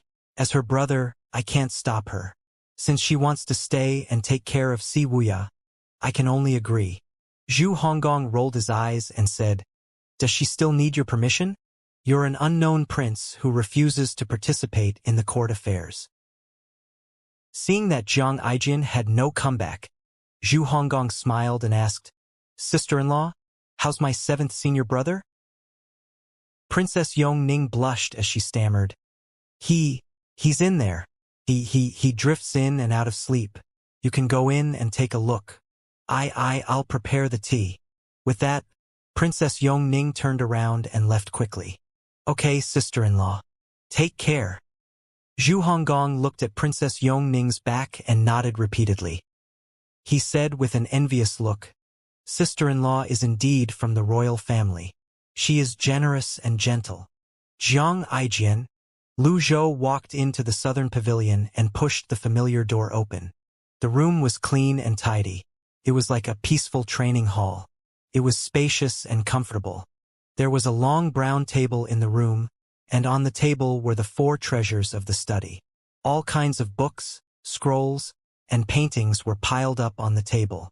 At the center of the table was Lu Zhou's item, the ancient goatskin map. Its name was the Skynet map. Lu Zhou walked over and looked at the map. Surprise flashed in his eyes. The map was almost the same as he had guessed. It's really like this? 1 flower, 1 world, 1 leaf, and 1 awareness. The 9 domains were all connected to the unknown land. Compared to the vast unknown land, the 9 domains looked small and fragile.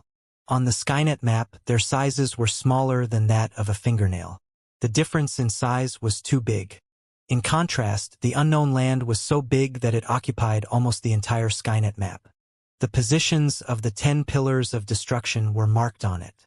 No wonder Si Wuya is so familiar with the 10 pillars. Si Wuya also knew which pillar of destruction would recognize which of Lu Zhou's disciples and which core his disciples should enter to comprehend the Great Tao. The 10 pillars of destruction that were marked on the map corresponded with his 10 disciples. There was not one more and not one less. Everything was destined. Lu Zhou sighed softly. Then, he turned around and walked past a screen before he saw Si Wuya lying on the bed. Although his gaze and expression were calm, when he saw Si Wuya's familiar face, his heart that had not moved for a long time stirred slightly. The person who was lying on the bed was his 7th disciple whom he thought had died many years ago. After all, time flew by, and more than 200 years had passed in just a blink of an eye since then.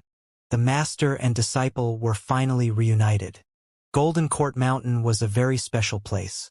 It was both revered and hated by the Golden Lotus cultivators. There were those who called it the Demon's Lair, and there were those who believed this was a place where powerhouses rose to power. After all, the disciples of this place were all famous and defeated many experts. Many had died under their weapons. There were many glorious legends about the Evil Sky Pavilion in the Golden Lotus domain. After leaving the Evil Sky Pavilion, the master and disciple finally met in the Evil Sky Pavilion again. This was fated. Lu Zhou looked at Si Wuya for a while. Seeing that there was no movement, he walked to the bed and sat by the bed. He lifted Si Wuya's hand and checked his pulse. Then, he closed his eyes and sent the divine power into Si Wuya's 8 extraordinary meridians. His heart skipped a beat when he discovered that Si Wuya had recovered his vitality, and there was no aura of death like before. This meant that Si Wuya had really come back to life.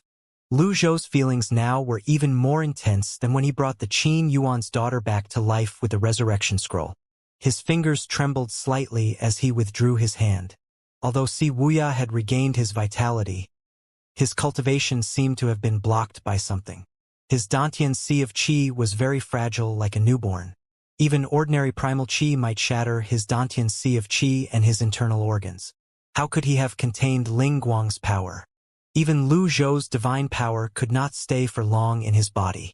Lu Zhou could only help him temporarily suppress Ling Guang's power until he awakened his bloodline. Appearance-wise, Si Wuya did not change at all. Only his cultivation had changed. He was no different from a baby. This is a good thing. Many people began to cultivate and temper their bodies when they reached adulthood. With that, they missed the best time to cultivate. With Si Wuya's state now, it was like he was given a second chance to cultivate at the right time. At this time, Zhang Aijian and Li Yunjing walked over. They could not help but sigh when they saw Si Wuya. Zhang Aijian said, "He's really stubborn. He forcefully injected the power of Ling Guang's bloodline into my body to prevent me from dying. Then, he even allowed me to obtain the effects of the Great Void Seed. Alas Li Yunjing said, "That's Master's choice. Uncle Zhang, don't blame yourself." Lu Zhou said, "His meridians have the remnants of the power from the resurrection technique that I left behind.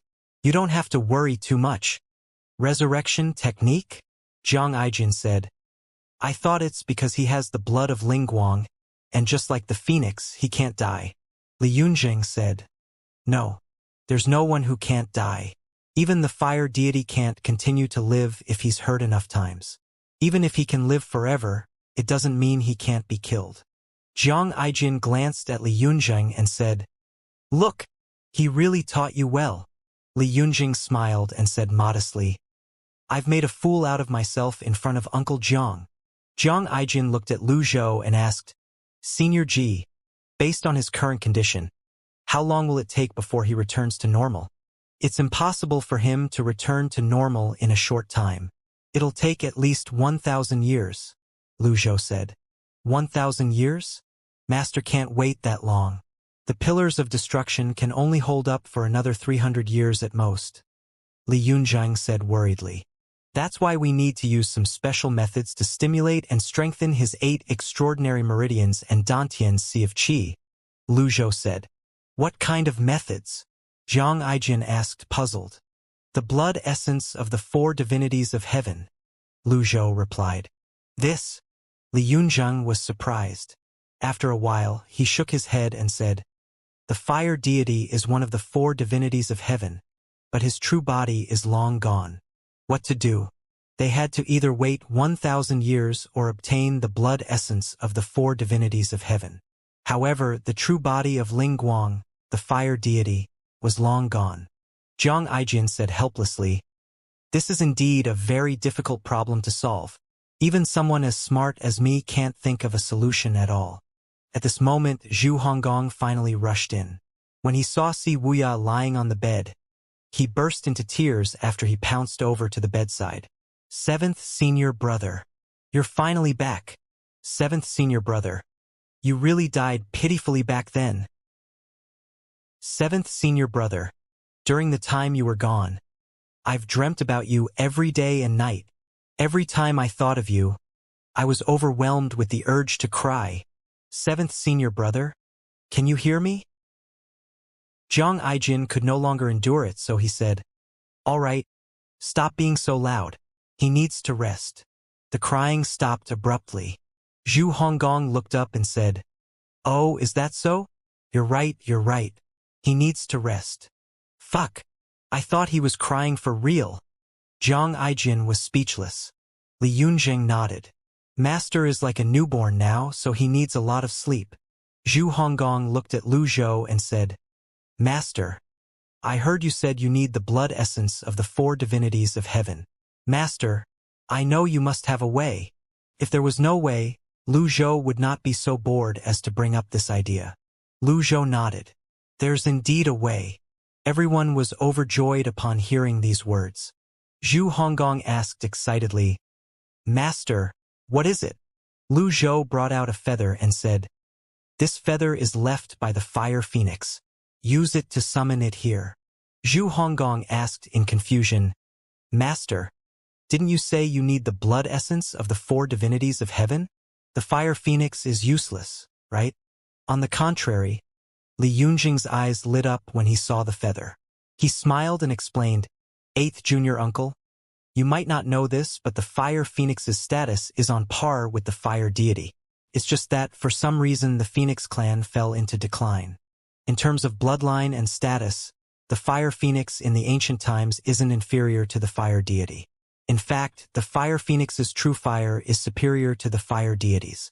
It'll be good for Master since Master is the descendant of the fire deity clan, and he has the fire deity's blood coursing through his veins." Zhu Honggong nodded. "That makes sense. I'll call the fire phoenix here now." After that, Zhu Honggong took the feather and left the southern pavilion. Jiang Aijin said, "The fire phoenix's blood essence can indeed replace Ling Guang's blood essence. However, what about the other 3 divinities of heaven? Meng Zhang, the Azure Dragon, owes me a favor. I don't think he'll be stingy with his blood essence," Lu Zhou said. There were still 2 divinities of heaven. Lu Zhou paced back and forth with his hands on his back as he said, "Ji Ming, the black tortoise, is far away in the east of the endless ocean. Bai Zhaoju, the white emperor, should have a deep understanding of it. Old Seventh has a good relationship with him, and I've met him a few times. I don't think he'll leave Old Seventh to die." "Then, there's still one more," Jiang Aijin said. "The last one." Lu Zhou trailed off, falling deep into his thoughts. Jiang Aijin asked, "Even Senior Ji doesn't know?" "Jian Bing, the white tiger, has disappeared since ancient times. No one knows its whereabouts. It would be difficult to find it, but it's not impossible. The 4 divinities of heaven have a connection with each other. I'll ask Meng Zhang about it in person," Lu Zhou said. Jiang Aijin nodded. "Senior is wise." Lu Zhou turned to look at Si Wuya, who was still asleep. He felt at ease and relieved. This was already very good. They only had to take 1 step at a time. 300 years was a long time. At this moment, Princess Yongning came in and said, "Senior Ji, I've tidied up the eastern pavilion. Why don't you stay for the night?" Lu Zhou nodded and walked out. Jiang Aijin followed closely behind. When Lu Zhou and Jiang Aijin arrived at the eastern pavilion, Lu Zhou asked, "Have you returned to the imperial palace at all?" Jiang Aijin nodded and sighed. "On the 2nd day after I returned to the imperial palace, Grandma passed away. Perhaps she has been waiting for me. It was her last wish. Alas, She was unconscious at that time, so she didn't get to see me. Lu Zhou said, "The world is unpredictable. I'm sorry for your loss." Jiang Aijin forced a smile on his face and said, "It's been more than 200 years. It's nothing. I can only blame myself for being born in the wrong place." The night was silent. The night in the Evil Sky Pavilion was quiet and pleasant like it was 300 years ago. The imbalance was decreasing as well. Zhu Honggong tried to use the feather to summon the Fire Phoenix. Alas, the distance between the Golden Lotus Domain and the Green Lotus Domain was quite far. He did not know when the Fire Phoenix would arrive, so he could only wait. In the Eastern Pavilion, Lu Zhou brought out 5 Qilins life hearts from the vast sky bag. Then, he looked at his lifespan on the system interface. Lifespan: 73, 262, 2744 days, 2,007,185 years. He had obtained 1,000,000 years from the Unholy One at Grand Mystic Mountain, and he obtained another 750,000 years when he became a supreme being. After passing 5 birth trials, each additional birth chart would grant 50,000 years of life.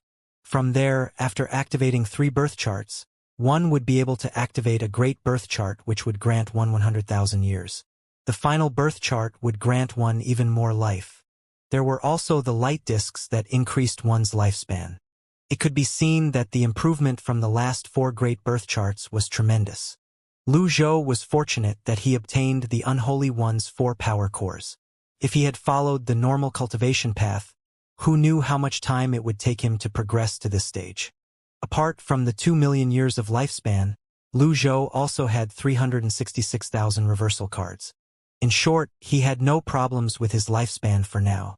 The blue avatar's strength was not low, but its strength could still be improved. If he did not upgrade it now, then when should he do it? Lu Zhou brought out the blue avatar's lotus. Due to the fusion, the blue avatar had taken on a lot of the golden avatar's characteristics. As its strength increased, the blue would become more obvious again. It was clear that the color was controlled by the stronger avatar. Lu Zhou thought about the messy colors of the nihilist congregation's avatars. He could not help but shake his head. If they revealed their avatars or lotuses in the Great Void, they would be beaten to death in public. Lu Zhou shifted his attention back to the blue lotus. Since the blue avatar was not restricted by the order of life hearts, he waved his hand and simply inserted the 5 Qilins life hearts into his lotus seat. Click! The lotus seat was like a clear and calm lake. When the life hearts touched it, they created many ripples. Then it began to spin. Lu Zhou could feel the power of the blue avatar increasing at an incomprehensible speed. It was like a flooded lake or countless rivers converging into the ocean. He looked at his lifespan that was decreasing. The decrease was nothing considering the lifespan he had. With that, Lu Zhou closed his eyes and meditated on the heavenly writing. At the same time, he activated the purple glazed ceramic and used the divine power to stabilize the activation of his blue avatar's birth charts. At this time, the divine mark robe seemed to be glowing with a very faint blue light. The sacred temple. After recuperating for a period of time, Hua Zhenghong finally managed to stabilize her light disc. After reporting to Ming Xian in the main hall, Hua Zhenghong said, "Your Majesty, I really don't understand. He was so hostile and acted recklessly during the commander's competition.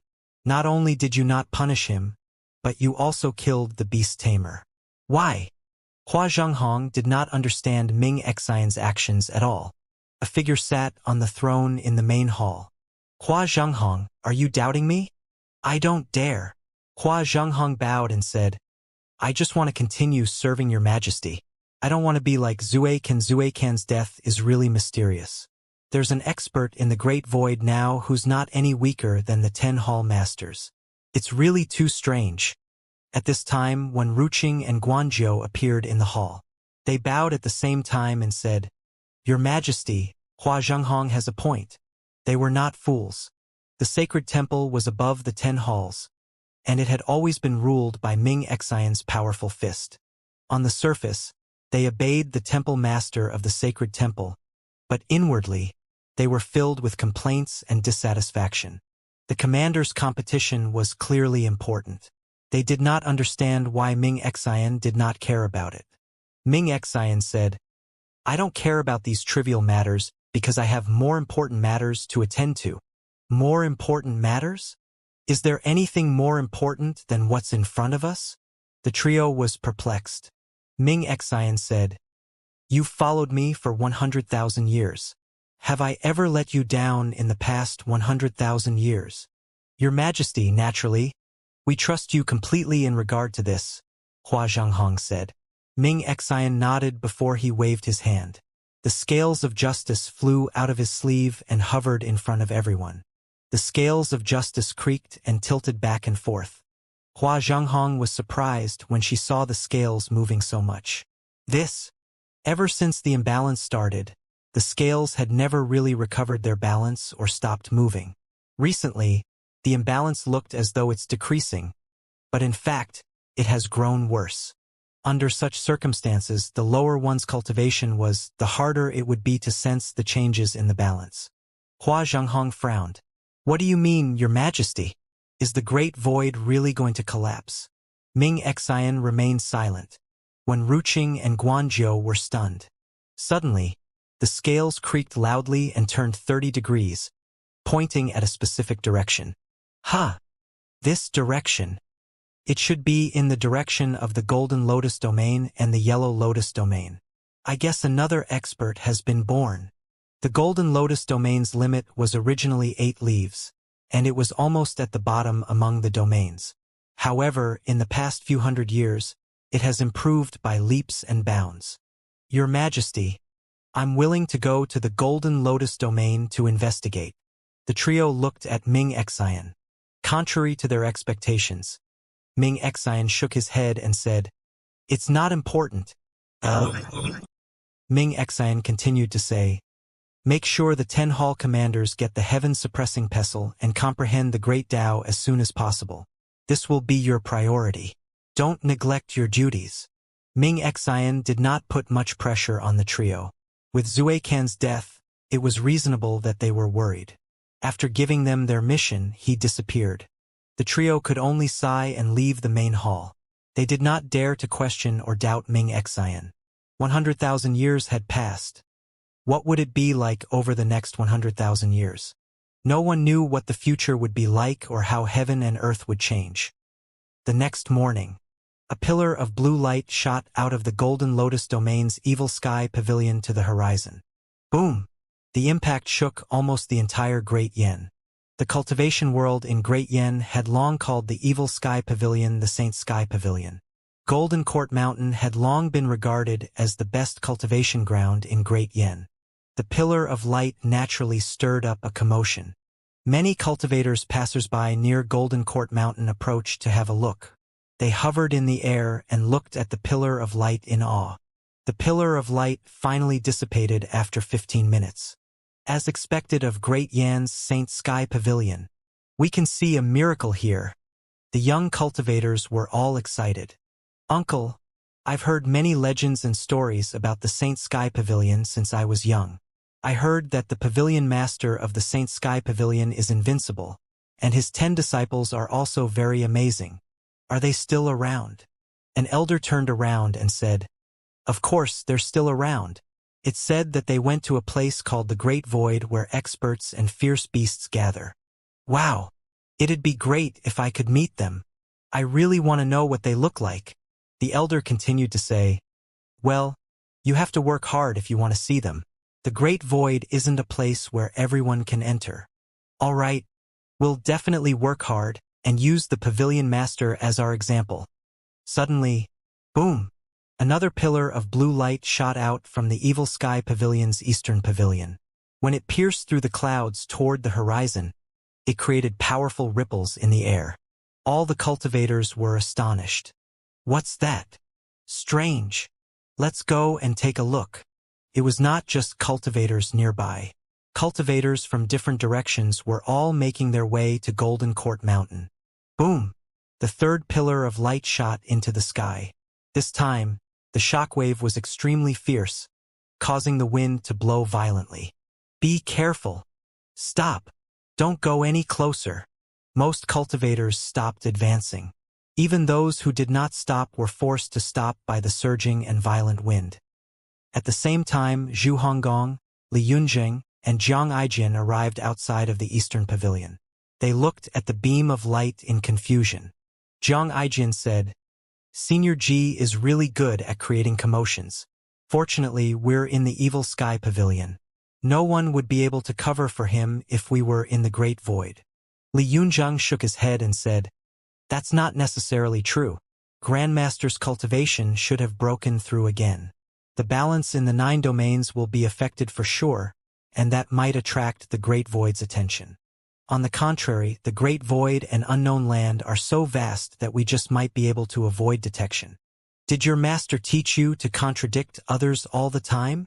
Jiang Aijin asked. Li Yunjing smiled sheepishly and said, "I apologize, Uncle Jiang." All right, call me Uncle Jiang again," Jiang Aijin said. He rather enjoyed being addressed as uncle. "Say that again?"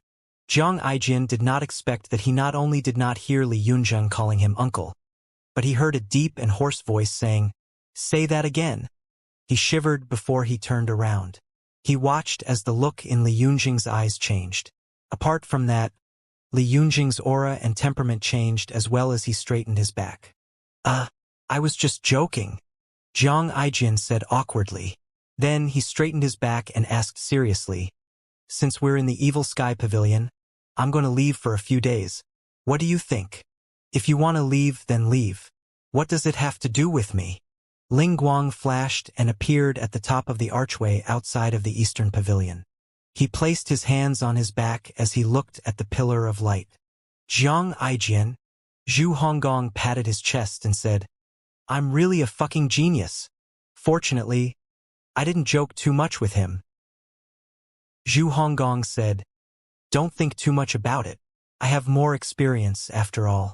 This is to be expected since you're inexperienced."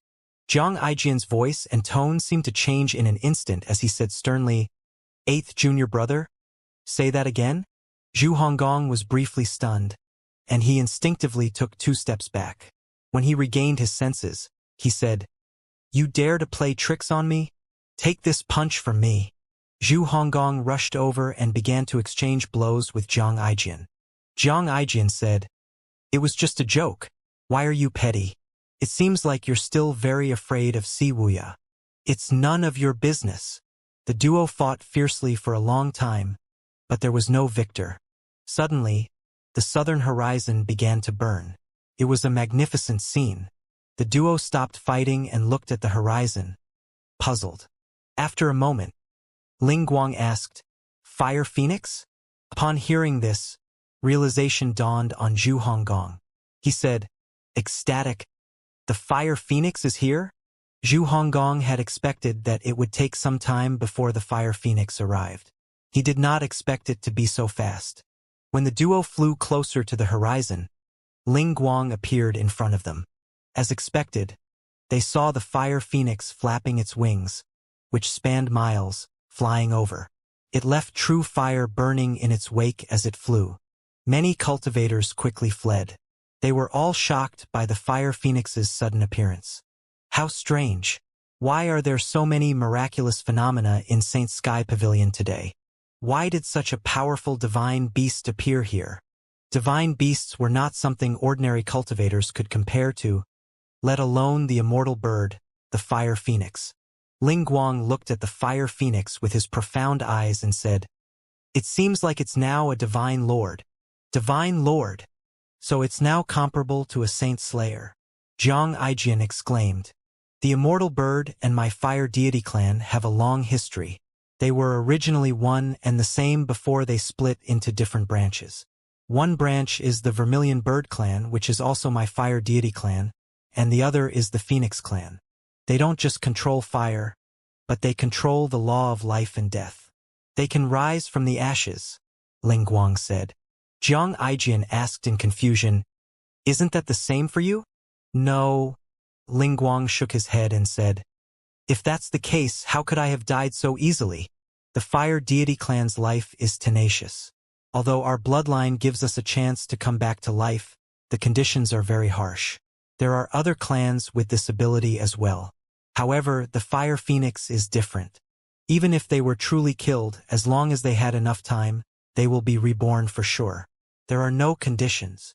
Zhu Honggong and Jiang Aijian were surprised by these words. The Fire Phoenix was not called the Immortal Bird for no reason. Zhu Honggong was also reminded of his eldest senior brother, Yu Zhenghai. When Yu Zhenghai died, he had to be buried and irrigated before he could come back to life. There were all kinds of strange things in the world. Perhaps they all had something to do with the power in the abyss. At this time, a large number of cultivators appeared south of Golden Court Mountain. They manifested their avatars in front of them. Beast, this is the Saint Sky Pavilion. It's not a place for you to act rampantly. Leave immediately, a cultivator said. His voice was like thunder, resounding in the sky. Jiang Aijin laughed. Someone's protecting Golden Court Mountain. Times have changed. The current Evil Sky Pavilion is no longer the Evil Sky Pavilion of the past. They even changed the name, Zhu Honggong said. As far as the eyes could see, thousands of avatars lined the sky. There were quite a number of 11-leaf cultivators as well. They were hoping to stop the Fire Phoenix from advancing. They were all here to protect Golden Court Mountain. Everyone says the Golden Lotus domain has undergone great changes. It seems like it's true. Swoosh! The Fire Phoenix stopped in the air and silently parted its beaks, spewing out a stream of flames. Get out of the way! The cultivators were forced to flee in all directions. The Fire Phoenix flapped its wings, stirring up a violent wind, and began to fly again. The fierce wind raged, blowing away 1,000 realms whirling cultivators. The Fire Phoenix seemed to have deliberately held back from killing them. At this moment it said, "Lowly humans, get out of the way. Don't force me to start a massacre." Someone said, "You dare to cause trouble in the Sky Saint Pavilion. Are you seeking death?" The Fire Phoenix looked at the tiny but courageous cultivators and said, "If it weren't for the pavilion, you would have all been reduced to ashes long ago." Although the cultivators really wanted to protect the dignity and sanctity of the Evil Sky Pavilion, they knew they were too weak to do anything. At this moment, Ling Guang appeared in front of the cultivators and said, "All of you, leave." "Who is he?" "I don't know." Everyone was still puzzled when Ling Guang's body burst into flames. The flames were true fire, just like the Fire Phoenix. The cultivators were confused and shocked by this sudden turn of events. It was unheard of for humans to burst into true fire. Upon seeing Ling Guang's fire, the Fire Phoenix extinguished its fire, revealing its dazzling feathers. It looked at Ling Guang curiously. "Ling Guang, the fire deity?" Ling Guang extinguished its flames as well and asked, "You still recognized me? Why are you here? Why can't I be here? What's your purpose? What purpose can I have?" Zhu Honggong and Jiang Aijian. Ling Guang shook his head and said, "Forget it. I won't bother with you. The pavilion master of the Evil Sky Pavilion needs your blood essence to refine his disciples' 8 extraordinary meridians and Dantian's Sea of Qi." The Fire Phoenix said, "I knew it. That old thing wants something from me." Zhu Honggong flew over at this moment and said, "Just tell me if you're going to give it or not. Why are you talking so much nonsense?" The noble Fire Phoenix had never been spoken to in such a manner by a human before. It burned with anger immediately and said, "What can you do if I don't give it to you?" Swoosh! Flames soared into the sky immediately. Zhu Honggong did not retreat. His golden halo appeared with 15 leaves spinning around it. When the other cultivators saw the golden halo, they were shocked. 15-leaf cultivator? Ha! 15 leaves? The Saint Sky Pavilion really didn't lie to us. Severing the lotus can also make us powerful. A 15-leaf avatar can also stand against a fierce beast like that. The Fire Phoenix looked at Zhu Honggong disdainfully. "Are you seeking death?" Zhu Honggong scoffed coldly and said, "You better think carefully. My master is just behind you." Upon hearing this, The fire phoenix glanced in the direction of the eastern pavilion in the evil sky pavilion and the pillar of light in the sky that left ripples in its wake. With this, it did not dare to act rashly. Hence, it said, "Tell him to come out." Zhang Aijin said, "You have to wait for a while.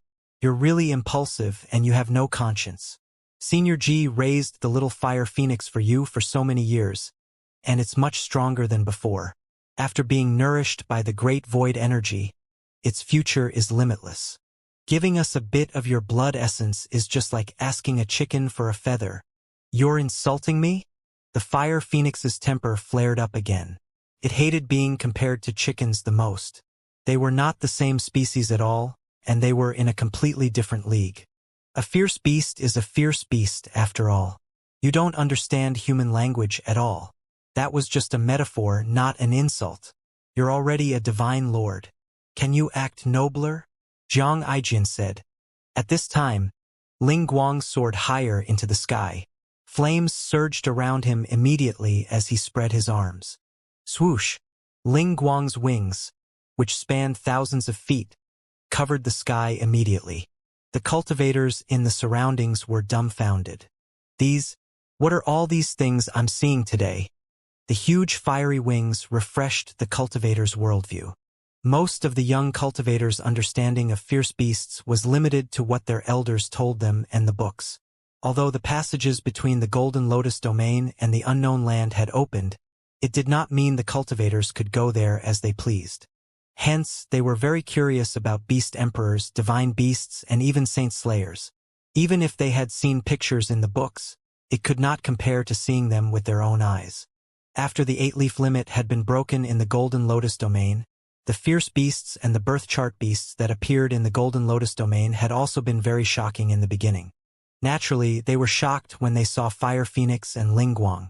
The sky was burning, and the high temperature scorched everyone's shocked faces. After a while, they gradually calmed down. In their opinion, the Saint Sky Pavilion had already created so many miracles. This time was no different. Ling Guang said in a low voice, "Put away your meaningless anger." The Fire Phoenix's eyes were like the sun as it stared at Ling Guang and asked, "Do you think I'm afraid of you?" The conflicts between fierce beasts were often inexplicable. It could be just a simple, "I don't like the way you look at me," that caused a fight. Ling Guang said, "I know you're not, but do you think I'm afraid of you?" Neither side was willing to back down. They looked as though they were about to pounce at each other at a moment's notice. At this time, Zhu Honggong flew out and landed between the duo, intending to mediate. He said, "If there's an issue, let's talk it out. There's no need to fight." Zhang Aijin chimed in, That's right. Both of you are peerless and revered. With so many people watching, it's really a little inappropriate." The Fire Phoenix glanced at the human cultivators who were as weak as reptiles. All of them wore varying expressions of shock and awe. Upon seeing this, its pride successfully extinguished its flames of fury. It thought to itself, "Indeed, these humans aren't worthy to witness the might of us noble beings." After Fire Phoenix extinguished its flames, Ling Guang extinguished his flames as well. Suddenly, boom! The fourth pillar of light shot out and pierced the clouds. When the clouds dispersed, wave-like ripples swept out in all directions. "Be careful!" The human cultivators hurriedly retreated. Zhang Aijin and Zhu Honggong turned to look, using their own ability to defend against the shockwave. Ling Guang looked down at the southern pavilion and frowned slightly.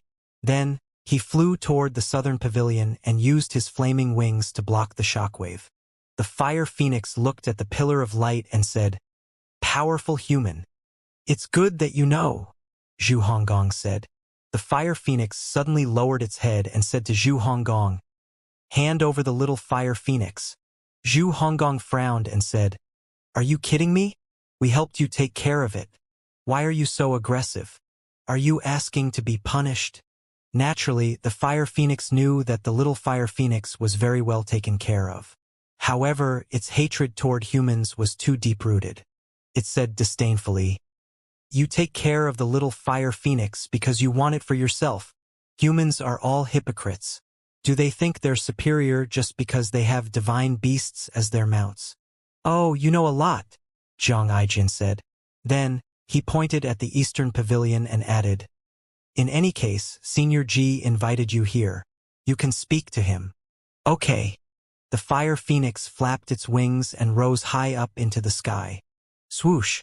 True fire began to burn in the sky again as the fire phoenix flew toward the eastern pavilion. Its voice that imitated human speech was slightly off, but it was deep and powerful as it said, "Hand over the little fire phoenix." Boom! Just as the fire phoenix arrived at the eastern pavilion, the fifth pillar of light shot out. This time, it did not head for the clouds. Instead, it shot toward the fire phoenix. Everyone looked at the pillar of light in shock and disbelief. The fire phoenix continued flapping its wings, and the flames surged to resist the pillar of light. Boom! The pillar of light landed on one of the fire phoenix's wings. The flames on its body weakened slightly, and it was pushed back more than 3,000 feet. It was instantly enraged. It spread its wings. The flames were even more exuberant than before. Its eyes were like the sun and the moon as it opened its beak. Zhang Aijin frowned. Fire Phoenix, we called you here for a reason, and it's not to fight. Stop. The Fire Phoenix naturally did not pay attention to him. Humans were like ants in its eyes. Following that, dragon-like flames shot out of its mouth. Fire Deity! Zhang Aijin shouted. Ling Guan turned to glance at the Fire Phoenix before it flew over. Since you insist on acting like that, don't blame me for being impolite. Ling Guang was like a ball of light as it blocked the fire. The flames in the air caused the temperature in Golden Court Mountain to rise. It was really uncomfortable. Some plants that could not withstand the heat had already withered. The cultivators retreated further and further away as they watched the two flaming experts with worried and shocked expressions on their faces. Suddenly, the Fire Phoenix's feathers suddenly stood up straight. Then, a screech escaped from its mouth. The Fire Phoenix's attack might not do anything to Ling Guang, but the same could not be said for the others. Run! The cultivators watching the battle turned around and fled. Zhang Aijin said, This has gone too far. Protect your senior brother and my sister. Go! Zhu Honggong agreed readily. Okay. Just as Zhu Honggong flew toward the Evil Sky Pavilion, a figure flew over from the Eastern Pavilion. When it arrived, it hovered among the clouds, flashing with blue electric arcs. A blue lotus could be seen under its feet. 14 leaves spun around the lotus. Clearly, Lu Zhou had successfully used the 5 Qilins life hearts to activate 5 great birth charts. Lu Zhou could feel the surging power from the blue lotus, and it was not any weaker than his golden lotus that had the full 36 birth charts. If it was just pure strength alone, the blue avatar was incomparably powerful. It was just lacking in regard to the power of the laws, but Lu Zhou could make up for it with his divine power. In other words, strength-wise, the blue avatar was like a supreme being. What's that? Someone asked from afar when he saw the blue lotus. Another expert. Zhang Aijin, Ling Guang, and the Fire Phoenix watched as Lu Zhou hovered above the blue lotus. He spread his arms and raised his head with his eyes closed, enjoying himself as he absorbed the energy between heaven and earth. After a moment, Lu Zhou opened his eyes. Without saying another word, he calmly pushed his right hand down slightly. In the next moment, an astrolabe appeared, and a beam of light shot out and struck the Fire Phoenix. Boom! The Fire Phoenix felt as though it had been struck by lightning. Its body was numb. Electric arcs appeared on its body before they surged inside and entered its 8 extraordinary meridians, restricting its primal chi and power. Just like that, its fire was quickly extinguished. Ling Guang was also shocked by this scene. He did not think he would be able to do it so easily. The Fire Phoenix flapped its wings a few times before it looked at the figure and exclaimed in surprise, It's you! Lu Zhou withdrew his right hand and placed it on his back. He looked down at the Fire Phoenix and said, We've not seen each other for many years, but your temperament is still the same. Give the little Fire Phoenix back to me. The Fire Phoenix said. I didn't call you here for this, Lu Zhou said. What do you want? I need a little of your blood essence, Lu Zhou said. The fire phoenix flew up and drew level with Lu Zhou. It spread its wings and asked, "Why?" Lu Zhou replied, "Because my disciple has taken care of the little fire phoenix for 100 years. Over the past 100 years, it has absorbed a large amount of great void energy. It's been in the unknown land for the past 100 years, Lu Zhou said. Just like Lu Zhou's mounts, the little fire phoenix was staying in the unknown land for the time being. The unknown land? The fire phoenix was a little surprised. Lu Zhou extended his hand and said, "It's time to fulfill your promise." "What promise?" The fire phoenix was puzzled. Blood essence. Back then, the fire phoenix had left its feather with Lu Zhou so Lu Zhou could summon it when he needed it. Now it seemed to have turned hostile and refused to acknowledge Lu Zhou. When Lu Zhou saw the fire phoenix hesitating, he said in a low voice, "If it's so inconvenient for you, I can just take it myself." Lu Zhou strolled leisurely in the air as the blue lotus under his feet followed him. He emitted a mysterious and indescribable aura. The electric arcs flashing on his body made him look even more threatening and oppressive. His eyes were piercing and shone with a mysterious light every so often. The fire phoenix felt like its body was still a little numb from the attack earlier. It suddenly tucked its wings to the sides and said, "I'll give it to you." Lu Zhou stopped in his tracks. He nodded and said, "Very good." The fire phoenix's wings flashed before a small ball of red light flew out of its body. In the past, the fire phoenix had felt angry and humiliated when it lost a drop of true blood in the Green Lotus domain. 200 years later, he lost another drop of its blood. How embarrassing. History had a tendency of repeating itself after all. Lu Zhou waved his hand casually, using an energy seal to protect the fire phoenix's blood essence. Then, he tossed it to Zhang Aijian and said, "Give it to him." Zhang Aijian caught the blood essence and nodded. "Understood." Then Zhang Aijian turned around and flew to the southern pavilion. At the same time, Ling Guang flew up to the right of Lu Zhou. He looked at Lu Zhou with a complicated expression and said, "You've become stronger. Are you surprised?" Lu Zhou replied with a question. "No." Ling Guang shook his head and said, "Everyone knows that you veered off the orthodox path to the unorthodox path. You walk alone on your cultivation path. It's within reason that you've grown stronger." "You also hate the unorthodox path?" Lu Zhou asked. Ling Guang shook his head again. "In the fire deity clan, there's no distinction between the orthodox and the unorthodox. Humans like to force their opinion on others and label everything. What's right and what's wrong. When they're unhappy, they use eradicating evil as a pretext to kill their opponents. In the end, the only distinction is the strong and the weak." At this moment, the fire phoenix asked in a hoarse voice, "What are you talking about?" Ling Guang looked at the fire phoenix as though it was an idiot as he said, "You're the noble immortal bird. Even if you haven't met him before, you should have heard of his legends. At this point, how is it that you're still unable to recognize him?" The fire phoenix flapped its wings and stared at Lu Zhou intently with its sun-like eyes. It recalled its 3 battles with him. The first time was in the unknown land. At that time, it had just become a divine beast. It had used all its might but was unable to break his golden Buddha's body. The second time was in the Green Lotus domain. It had been searching for the little fire phoenix at that time. At that time, it had been struck down by his palm seals, causing him to lose a drop of its true blood. The third was today in the Golden Lotus domain. It had already become a divine lord, but it was still no match for him. The pillar of light earlier had filled its heart with fear. Until now, the numb and tingling feeling had yet to disappear. Ling Guang's words stirred the fire phoenix's memories before realization dawned on it. Then, it lowered its head and said in a somewhat disbelieving tone, "It's you! You're back!" During the battle at the Green Lotus domain, the fire phoenix had been suspicious of Lu Zhou's identity. He had thought that Lu Zhou was an expert from the Great Void. However, the more he thought about it, thought if Lu Zhou was truly an expert from the Great Void, during their first battle in the unknown land, Lu Zhou would not have fought it alone, nor would Lu Zhou allow a divine beast like it to leave. Hence, it dismissed its suspicion.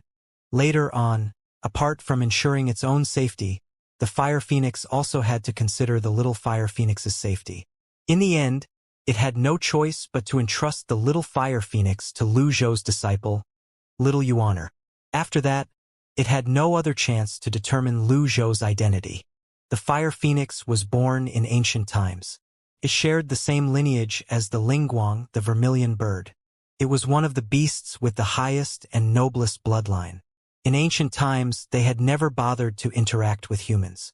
Humans' knowledge of fire phoenixes was only through hearsay and rumors.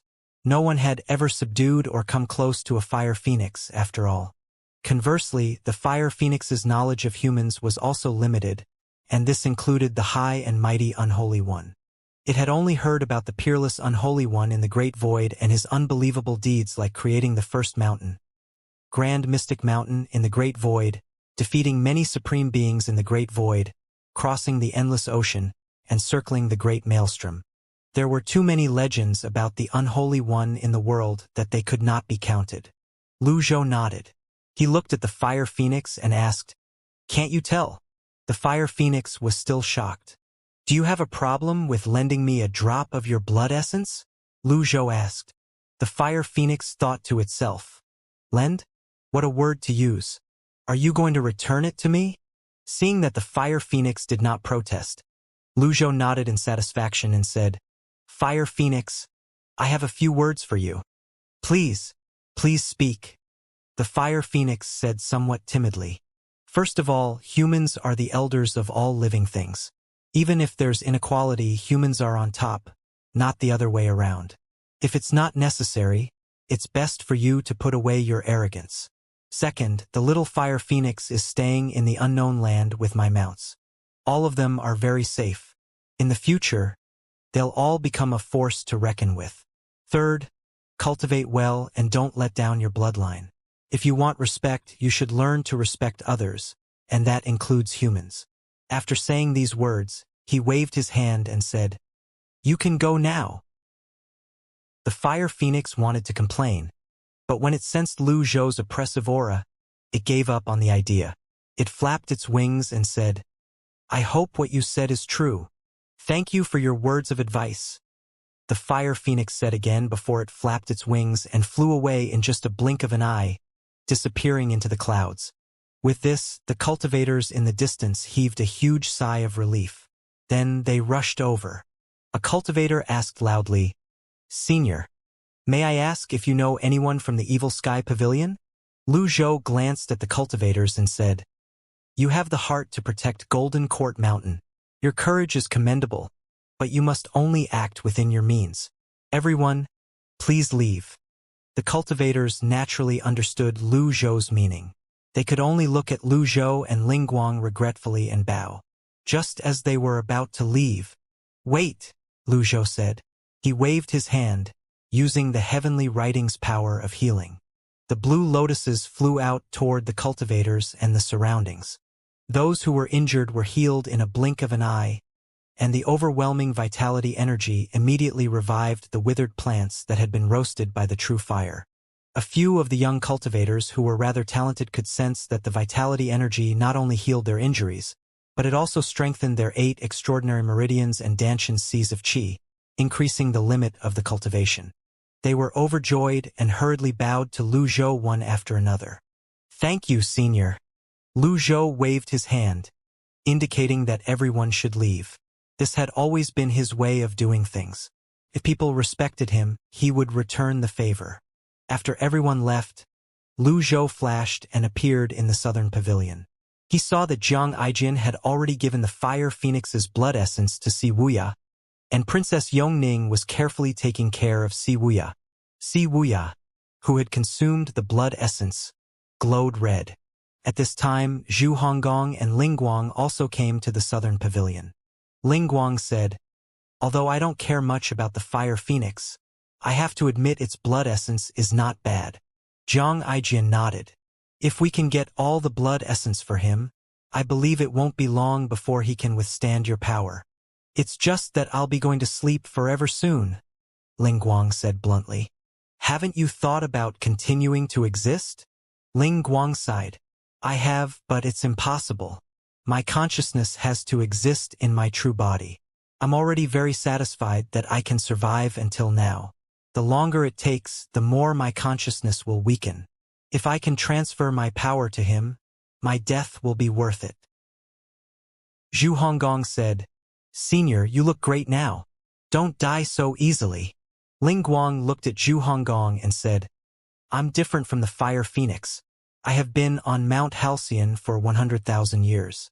My true body has long been damaged by the formation there. This possession technique is just a temporary solution. Moreover, don't you wish for this young man, who lent me his body, to live a normal life again? Everyone fell silent. Li Yunzheng had never done anything to disappoint them. He had never done anything wrong. Most importantly, he willingly suffered so much just for Si Wuya. How could they do such a thing to him? Lu Zhou said, Back then, when I went to the unknown land, I met Lord Jinnan at the Great Desolate Land. He was also born in ancient times. In order to prolong his life, he transferred his power and consciousness to a tree using a parasitic technique. Ling Guang raised his hand to stop Lu Zhou and said, I would rather die.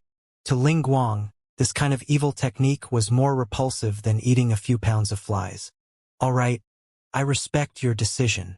Although Lu Zhou knew the resurrection technique, it could only be used on those who still had their true bodies. Ling Guang's problem was unsolvable. Between Li Yunzheng and Ling Guang, there could only be one. Ling Guang cupped his fists at Lu Zhou and bowed slightly. Thank you. Even Ling Guang, the fire deity, had to show respect to the unholy one. Lu Zhou said to the others, All of you stay in the southern pavilion. I'll go and look for the other 3 blood essences. If he wakes up, let me know. Yes, master, Zhu Honggong said obediently. Senior Ji, these are locations of the runic passages to the Great Void. As for us, we won't be returning to the Great Void for the time being, Zhang Aijin said as he handed a piece of paper to Lu Zhou. Princess Yongning, who wished Si Wuya would recover as soon as possible, bowed and said, I hope everything goes smoothly for Senior Ji. Lu Zhou nodded and disappeared. Xuani Palace in the Great Void. As soon as Lu Zhou appeared in Xuani Palace, a guard rushed over and said, Senior Lu, Emperor Xuani asked me to wait for you here. He said to invite you over when you return. What's the matter? Lu Zhou did not have time to chat with Xuani. He did not even have time to bother with the people of the Evil Sky Pavilion. The guard replied, The White Emperor is now a guest of Xuani Palace. He said that he won't leave until he sees you. The White Emperor? What a coincidence. Originally, Lu Zhou planned to look for Mengzhang to get its blood essence first. However, since Bai Zhaoju came looking for him, he might as well start with Bai Zhaoju. Lu Zhou nodded to the guard and made his way to the main hall. In the main hall, Xuani was drinking and chatting happily with Bai Zhaoju. Lu Zhou had yet to enter the hall, but he could already hear the sounds of laughter. The duo was clearly extremely happy. Pavilion Master Lu, you've arrived, the guard said respectfully. Upon hearing the guard's words, Xuani's eyes lit up immediately. He said, Look, he's back.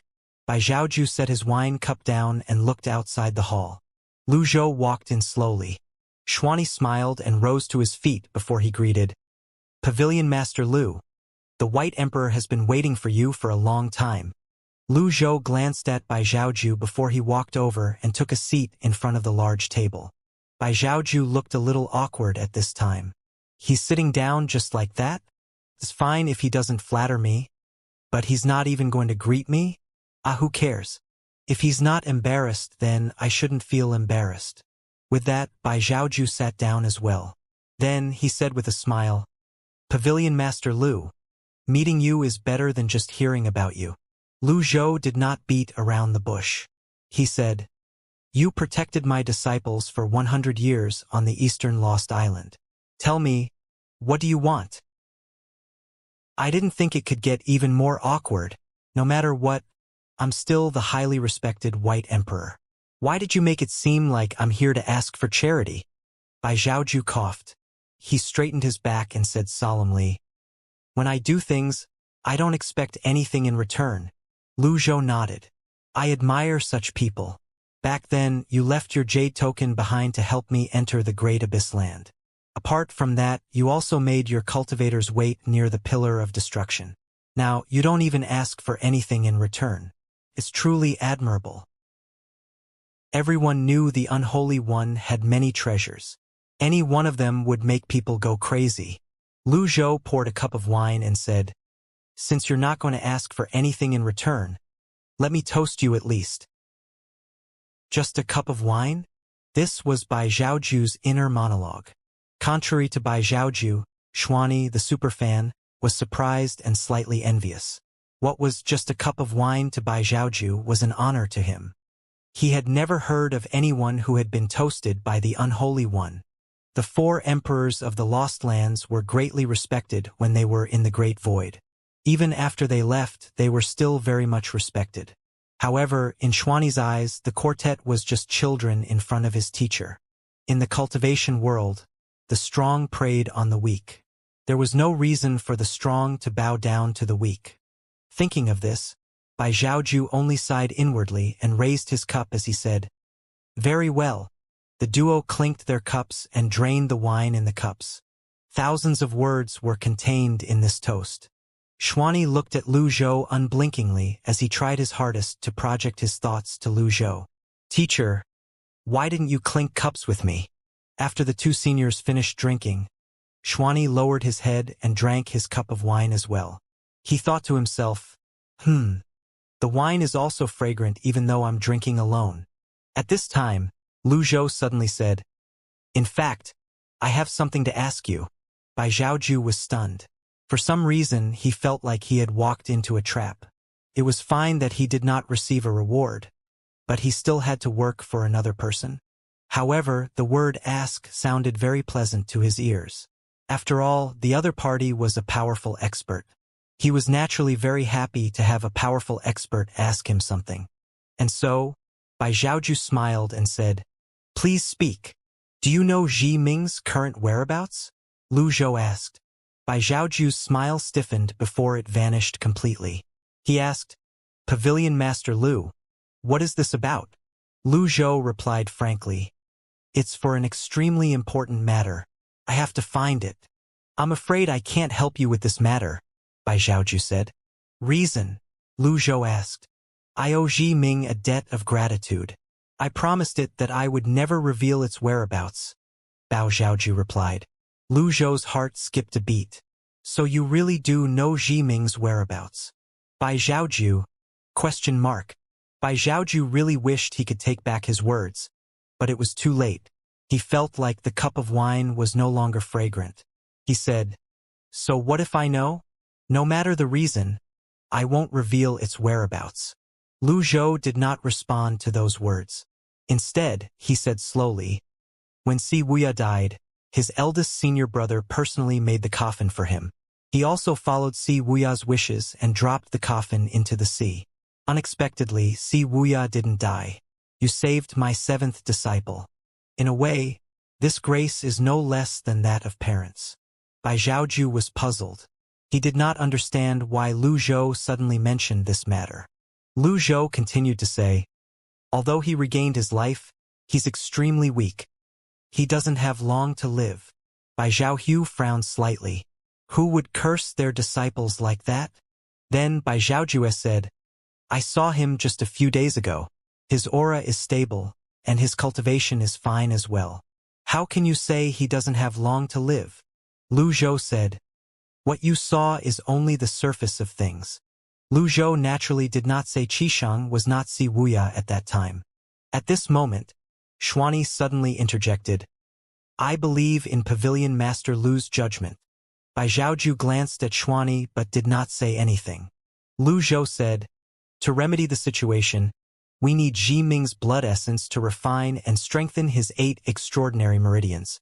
Since you've saved him once, you won't just do nothing and watch him die, right? Bai Zhaoju fell silent. He really admired Si Wuya. When Si Wuya lived on the Lost Island, Si Wuya had made many contributions.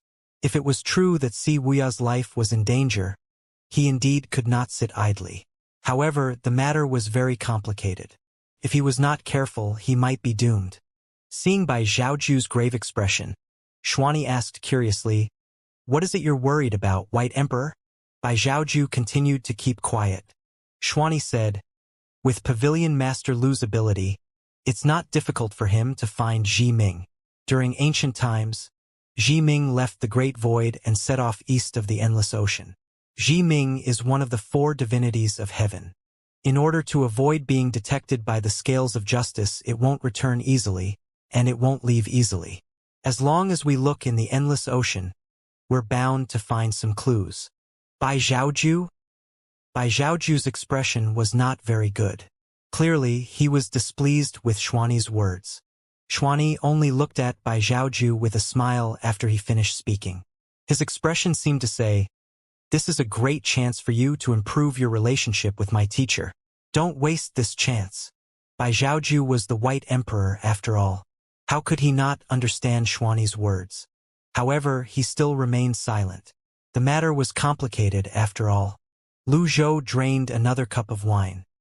He gently placed the cup on the table and said, "I'm going to the Endless Ocean in the east.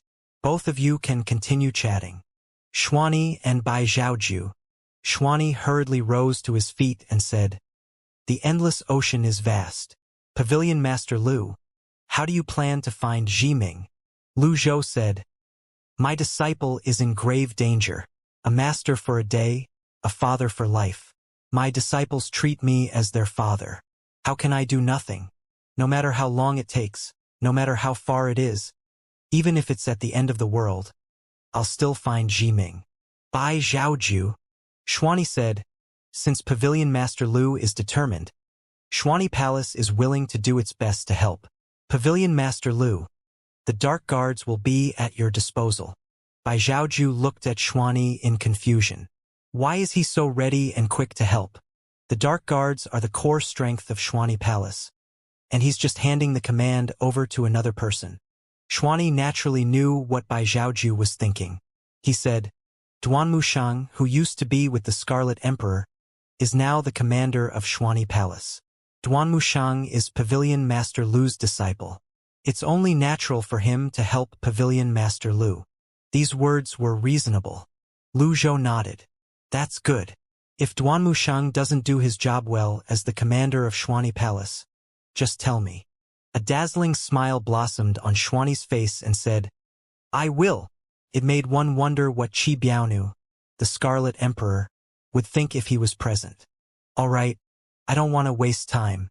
I'm leaving," Lu Zhou said as he turned to leave. At this time, Bai Zhaoju suddenly remembered the 2 owners of the great void seeds by his side. He raised his hand and called out, "Wait!" Lu Zhou turned around and looked at Bai Zhaoju skeptically. "What is it?" "It's not like I can't tell you where Zhi Ming is," Bai Zhaoju said. "Xuanyi, where is it?" Lu Zhou asked. Bai Zhaoju thought about it for a moment before he said, "Before that, I'd like to ask you a few questions." "Speak." "I'm very curious. What method did you use to gather all 10 great void seeds back then?" Bai Zhaoju asked. Xuanyi's heart skipped a beat. Although everyone had guessed this and was shocked and curious, it was still impolite to ask so directly. After all, no one knew what kind of method was used, and it might not be an upright method. Lu Zhou stared at Bai Zhaoju and said, "I used an invisibility technique." "Invisibility technique?" Bai Zhaoju was even more confused. What kind of invisibility technique could hide from the senses of the Great Void's experts? Moreover, could it help one to travel to all the 10 pillars of destruction within such a short time? Lu Zhou's expression was calm as he turned around and took a step forward. His body glowed ever so faintly before he suddenly vanished into thin air. "Where's he?" Xuanyi and Bai Zhaoju were shocked. Lu Zhou literally disappeared into thin air. There was no energy resonance or fluctuations, and his aura had disappeared. They were both first-class experts, and there were not many who knew cultivation more than they did. To be able to disappear without a trace in front of them. How great was this invisibility technique? Lu Zhou reappeared behind the duo and said, "Here." The duo spun around in shock. They did not sense Lu Zhou at all. How terrifying would this ability be during a battle? They could be ambushed at any time. After a while, Bai Zhaoju asked again, "At that time, I'm afraid your cultivation wasn't this high, right?" Although Bai Zhaoju had vaguely guessed Lu Zhou's identity, he felt that Lu Zhou should not have this kind of cultivation at that time when the great void seeds matured. Lu Zhou scoffed and said, "You're just a new divine emperor. Among divine emperors, you're just a lesser divine emperor. The cultivation world is mysterious and filled with all kinds of unimaginable wonders. The things you don't like are as many as a sea of stars. Don't tell me I have to explain everything to you step by step before you believe me." Bai Zhaoju. Although the words were harsh, they were also the truth. There were very few people who dared to speak to Bai Zhaoju in this manner. After being in such a high position for a long time and getting used to being flattered, he felt awkward when Lu Zhou rebuked him. Lu Zhou said, "I had left runic passages around the 10 pillars. It's not difficult to travel to all of the pillars in a short time. Entering the pillars isn't a problem at all." Xuani found this explanation very reasonable. He said praisingly, "I see. If Pavilion Master Lu didn't say it, I'm afraid no one would be able to solve this mystery. I really didn't expect that was how the 10 great void seeds were lost." Lost? Lu Zhou frowned slightly. Xuani turned to the side and spat before he corrected his words.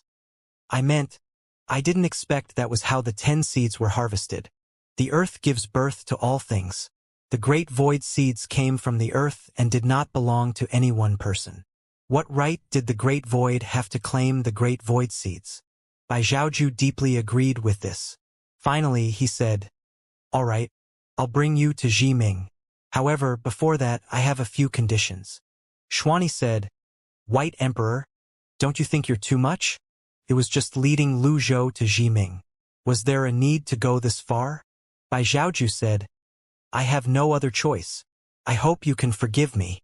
"Speak," Lu Zhou said, gesturing for him to state his conditions. Bai Zhaoju said, "First, this matter must be kept a secret. There must not be any leaks." "I promise you this," Lu Zhou said. It was not a difficult request. Bai Zhaoju continued to say, "Second, you must not do anything that will harm Ximing." Lu Zhou thought to himself, asking for blood essence shouldn't be considered as harming Ximing, right? Modern people donate blood all the time and view it as a good deed. Lu Zhou nodded. "I agree." Then Bai Zhaoju said, "Third, only both of us will go on this trip. No one is allowed to come with us." Xuani protested, "White Emperor, isn't this too much?" "I have a reason for this," Bai Zhaoju said firmly. Lu Zhou nodded again. "Very well." Upon hearing this, Bai Zhaoju said, "Let's go. In this world, there aren't many people who can negotiate with me. You can be considered one of them," Lu Zhou said before he turned and left the hall. Bai Zhaoju was slightly startled. After thinking about it carefully, he thought that was really the case. His heart could not help but skip a beat when he thought about what he had done earlier. Even when he calmed down, fear still lingered in his heart. Lu Zhou did not care about the 3 conditions. His main goal now was to obtain Ximing's blood essence. The conditions were nothing. Moreover, the other party was the White Emperor. The White Emperor was hardly like ordinary people. Although Bai Zhaoju knew the way, they still had to fly quite a distance. The eastern Lost Island was very far away. In order to sever communications to the Great Void, there were hardly any runic passages that linked the 2 sides. Even if there were, the runic passages were still located a distance away from the destination. Lu Zhou and Bai Zhaoju arrived in the east of the Great Void through a nearby runic passage. Then, after traveling through another runic passage at the east, they flew to the Endless Ocean. When they arrived above the Endless Ocean, the waves were turbulent. It was not as calm as before. Lu Zhou, who had come to the Endless Ocean many times, no longer had the anxieties of the earlier days. He remained indifferent as he looked at the sea. Bai Xiaoju pointed at the surface of the sea and said, "There are too many sea beasts. It's best we don't clash with them." Lu Zhou clasped his hands on his back and said, "My goal has never been these sea beasts. Cultivators from the Great Void rarely come to the Endless Ocean. In fact, it's the cultivators from the 9 domains that come here often, hoping to kill some sea beasts and obtain their life hearts. The mutual slaughtering between humans and fierce beasts hasn't changed at all," Bai Xiaoju said. "The ruler of the fierce beasts hasn't appeared for a long time now," Lu Zhou said with a small sigh. "You're talking about Kuan?" Bai Xiaoju asked. "Although Kuan is powerful, it's not the ruler of the fierce beasts," Lu Zhou replied. Bai Xiaoju was curious. He cupped his fists together at Lu Zhou and asked, "Then, who's the ruler of the fierce beasts?" Lu Zhou's expression was calm as he looked at the boundless sea and said, "That's not important." Following that, Lu Zhou shot across the sky toward the east like a meteor. Bai Xiaoju could only sigh and follow Lu Zhou. After a while, the 2 experts finally arrived at a reef. Bai Xiaoju explained, "This is the only place that links the Lost Island to the Great Void. From here, we can reach the Lost Island." Lu Zhou nodded. Then he asked curiously, "Why did you leave the Great Void back then?" This question brought back unpleasant memories for Bai Xiaoju. He looked slightly embarrassed as he said, "I was weak. Bai Xiaoju only became a divine emperor when he was at the Endless Ocean. The reason he became one of the 4 emperors of the Lost Lands was due to his charisma, partly due to his righteous and above-board way of doing things, and partly due to his good relationship with the other 3 emperors of the Lost Land. He was so personable that even Ming Xian did not view him as an enemy. Among the 4 emperors of the Lost Lands, Bai Xiaoju was the last to leave the Great Void. At that time, even Ming Xian persuaded him to stay. Needless to say, he refused. Lu Zhou had nothing more to say to this answer, so he said, "Let's go." After the 2 landed on a rock, Bai Xiaoju activated the runic passage. With a flash of light, the duo disappeared and reappeared in the western sky of the Lost Island. From afar, the Lost Island looked like a line. Lu Zhou hovered in the air and observed the Lost Island for a while before saying, "You actually found such a huge island. Mount Halcyon is only average in comparison. Mount Halcyon is so special. How can this island compare to it? Let's go." The duo flew at a very high speed. After a few breaths, they were already very close to the island. The Lost Island was lush. The scenery was lush, the air was fresh, and the vitality energy was abundant. It was a good place to cultivate. Lu Zhou admired the scenery for a while and said, "Such a good place. Why do you want to return to the Great Void?" Bai Xiaoju sighed and said, "It's just like a fallen leaf that wants to return to its roots." As soon as Bai Xiaoju's voice fell, a large number of white-clad cultivators appeared on the island and flew up into the sky. About 100 of them rushed over immediately. When they saw Bai Xiaoju, they were extremely surprised. They quickly bowed and greeted him. "Greetings, Your Majesty." Bai Xiaoju waved his sleeve and said, "Forget it. Hurry up and greet Pavilion Master Lu." "Greetings, Pavilion Master Lu," the white-clad cultivators said in unison. Inwardly, the white-clad cultivators were puzzled. Who was Pavilion Master Lu? Why did it seem like he was on equal footing with the White Emperor? Back then, some of the white-clad cultivators present had met Lu Zhou at the Pillar of Destruction. However, they only felt that he looked a little familiar. They did not recognize him. Lu Zhou said calmly, "It's not easy to have so many people follow you." Bai Xiaoju said, "You flatter me. All right, let's cut the small talk. Bring me to Jiming," Lu Zhou said. Lu Zhou's words were like a stone that stirred up 1,000 waves. Among the white-clad cultivators, a senior disciple raised his head in surprise. A frown could be seen on his face as he asked, "Pavilion Master Lu, you came to look for Jiming?" Lu Zhou nodded. The senior disciple said immediately, "Your Majesty, please reconsider. This is a matter of great importance. You must not let outsiders know about it." With the senior disciple taking the lead, the others echoed his words. "Your Majesty, please reconsider."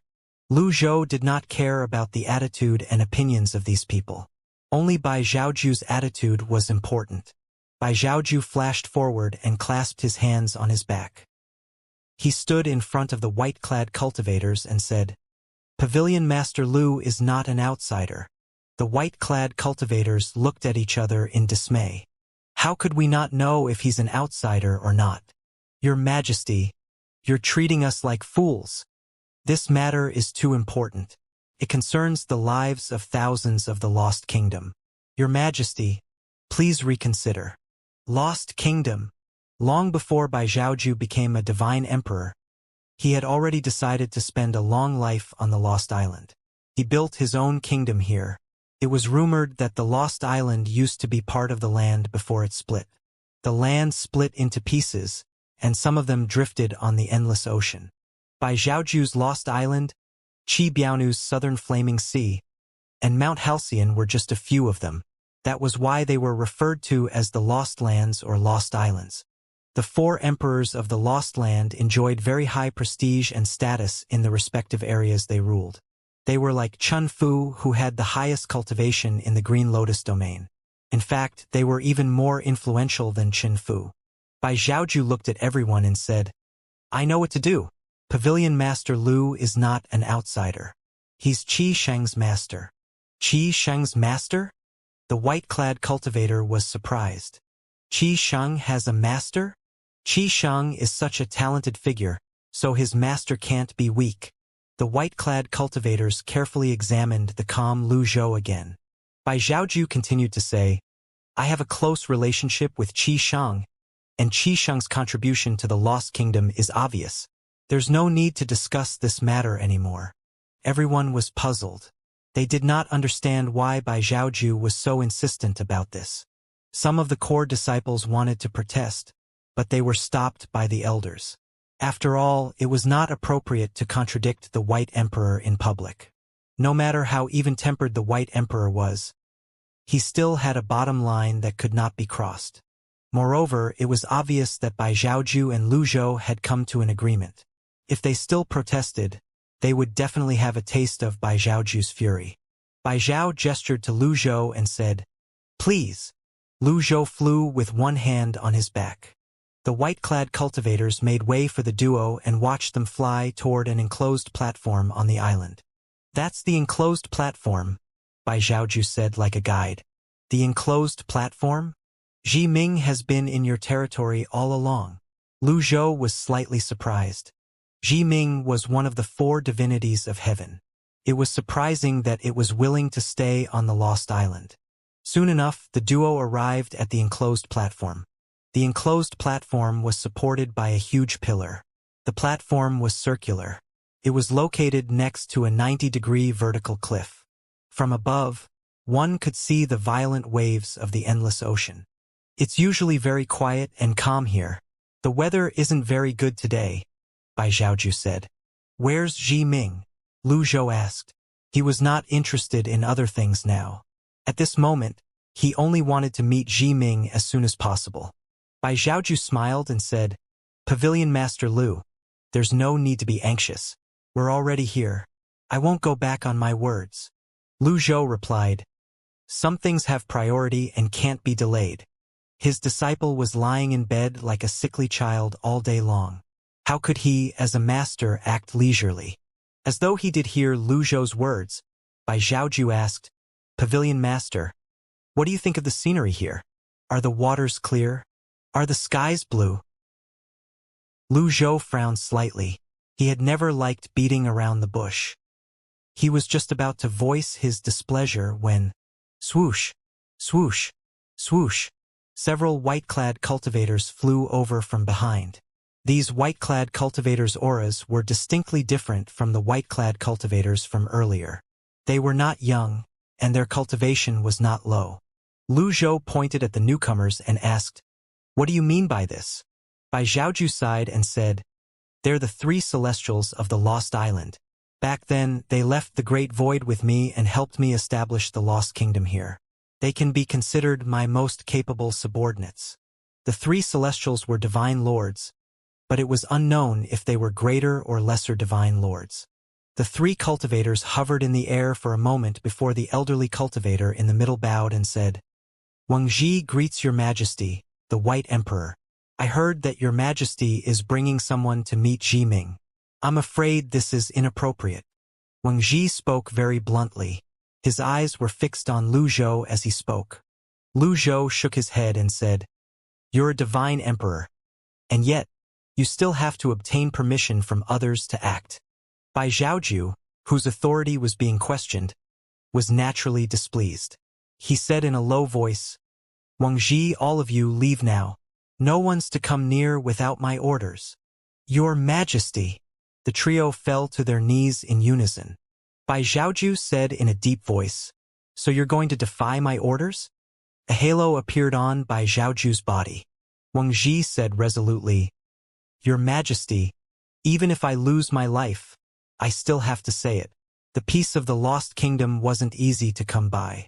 There are thousands of people here whom you need to protect. If anything happens to Jiming, we'll be sinners for eternity. Please reconsider, Your Majesty. The other two cried out in unison, Please reconsider, Your Majesty. Lu Zhou had no intention of harming Jiming at all. Bai Zhaoju's initial reaction was a little extreme as well. However, in the end, he managed to convince Bai Zhaoju. After all that, a group of people suddenly jumped out to obstruct his path. How could he tolerate it? It was time for him to show his strength. Lu Zhou's voice darkened as he said, Impudent! The sound wave swept out along with the divine Dao power. The three divine lords' expressions changed slightly as they raised their arms in front of them. Boom! The trio flew back. They looked at Lu Zhou, who had suddenly attacked, in shock. With just one move, they were forced to retreat. What a terrifying strength. Bai Zhaoju did not expect Lu Zhou to attack. For a moment, he was in a dilemma. Taking Lu Zhou's side and reprimanding his men did not make sense. And taking his men's side and alienating a guest was improper. Not to mention that he had already given his word. Lu Zhou scoffed coldly. I have an agreement with the White Emperor. I must see Jiming. If you insist on being stubborn, don't blame me for being impolite. Bai Zhaoju could tell Lu Zhou was really angry, so he said to the trio immediately, I've said it earlier. Leave. The trio took a few steps back and said reluctantly, Yes.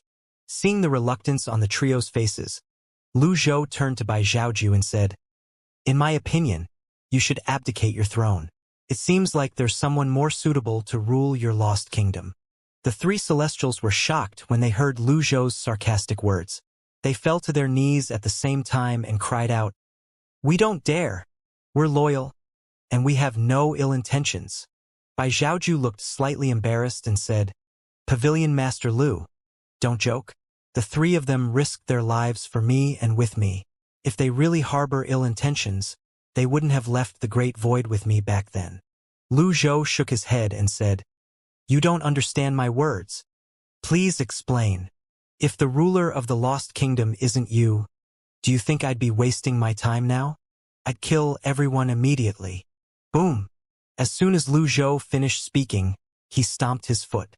The land shook, and the trees within 3,000 feet shook, causing leaves to fall. Everyone's expressions changed drastically. They looked at Lu Zhou fearfully. Who's this person? He even dares to say such words. Bai Zhaoju quickly said, Pavilion Master, don't be angry. The three celestials and the other white-clad cultivators in the distance looked at Lu Zhou nervously. Their reactions are a little extreme. Lu Zhou was inwardly puzzled. Why are they so afraid? It's not like they know I'm the unholy one. There's no reason for them to be so afraid, right? In the end, Lu Zhou said, It's about time. Let Jiming come out. Bai Zhaoju nodded.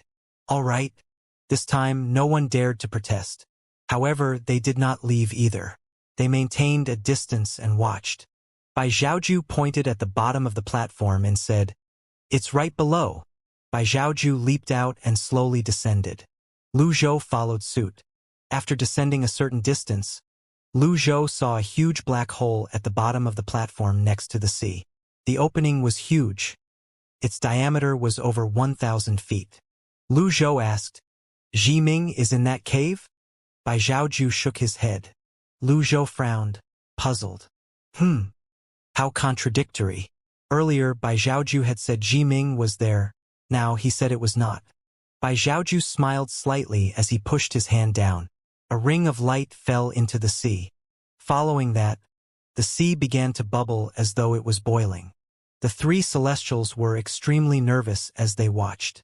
At this time, Bai Zhaoju said shockingly, "In fact, Pavilion Master Lu, you've already met Ming. The Lost Island is Ming's true body." No matter how much Lu Zhou had thought about it, he did not expect this huge island, which was not smaller than Mount Halcyon, to be Ming's true body. There were not many humans in the world who knew about the four divinities of heaven. The Unholy One was one of the rare few. Even then, the Unholy One had only met Ming once or twice and had never seen its true body. The true bodies of the four divinities of heavens were incomparably huge, occupying heaven and earth. They would not usually reveal their true bodies. Who would have thought that the lost island that Bai Zhaoju had founded his kingdom upon and the island that Si Wuya had stayed for a time was Ming? At this time, Lu Zhou saw the seawater rising steadily. At the same time, the lost island began to tremble slightly. Those on the lost island, cultivators, common folks, fierce beasts, and common animals stopped and listened. The animals that had keen senses trembled and tried to flee. Alas, no matter where they ran, it was impossible for them to escape Ming.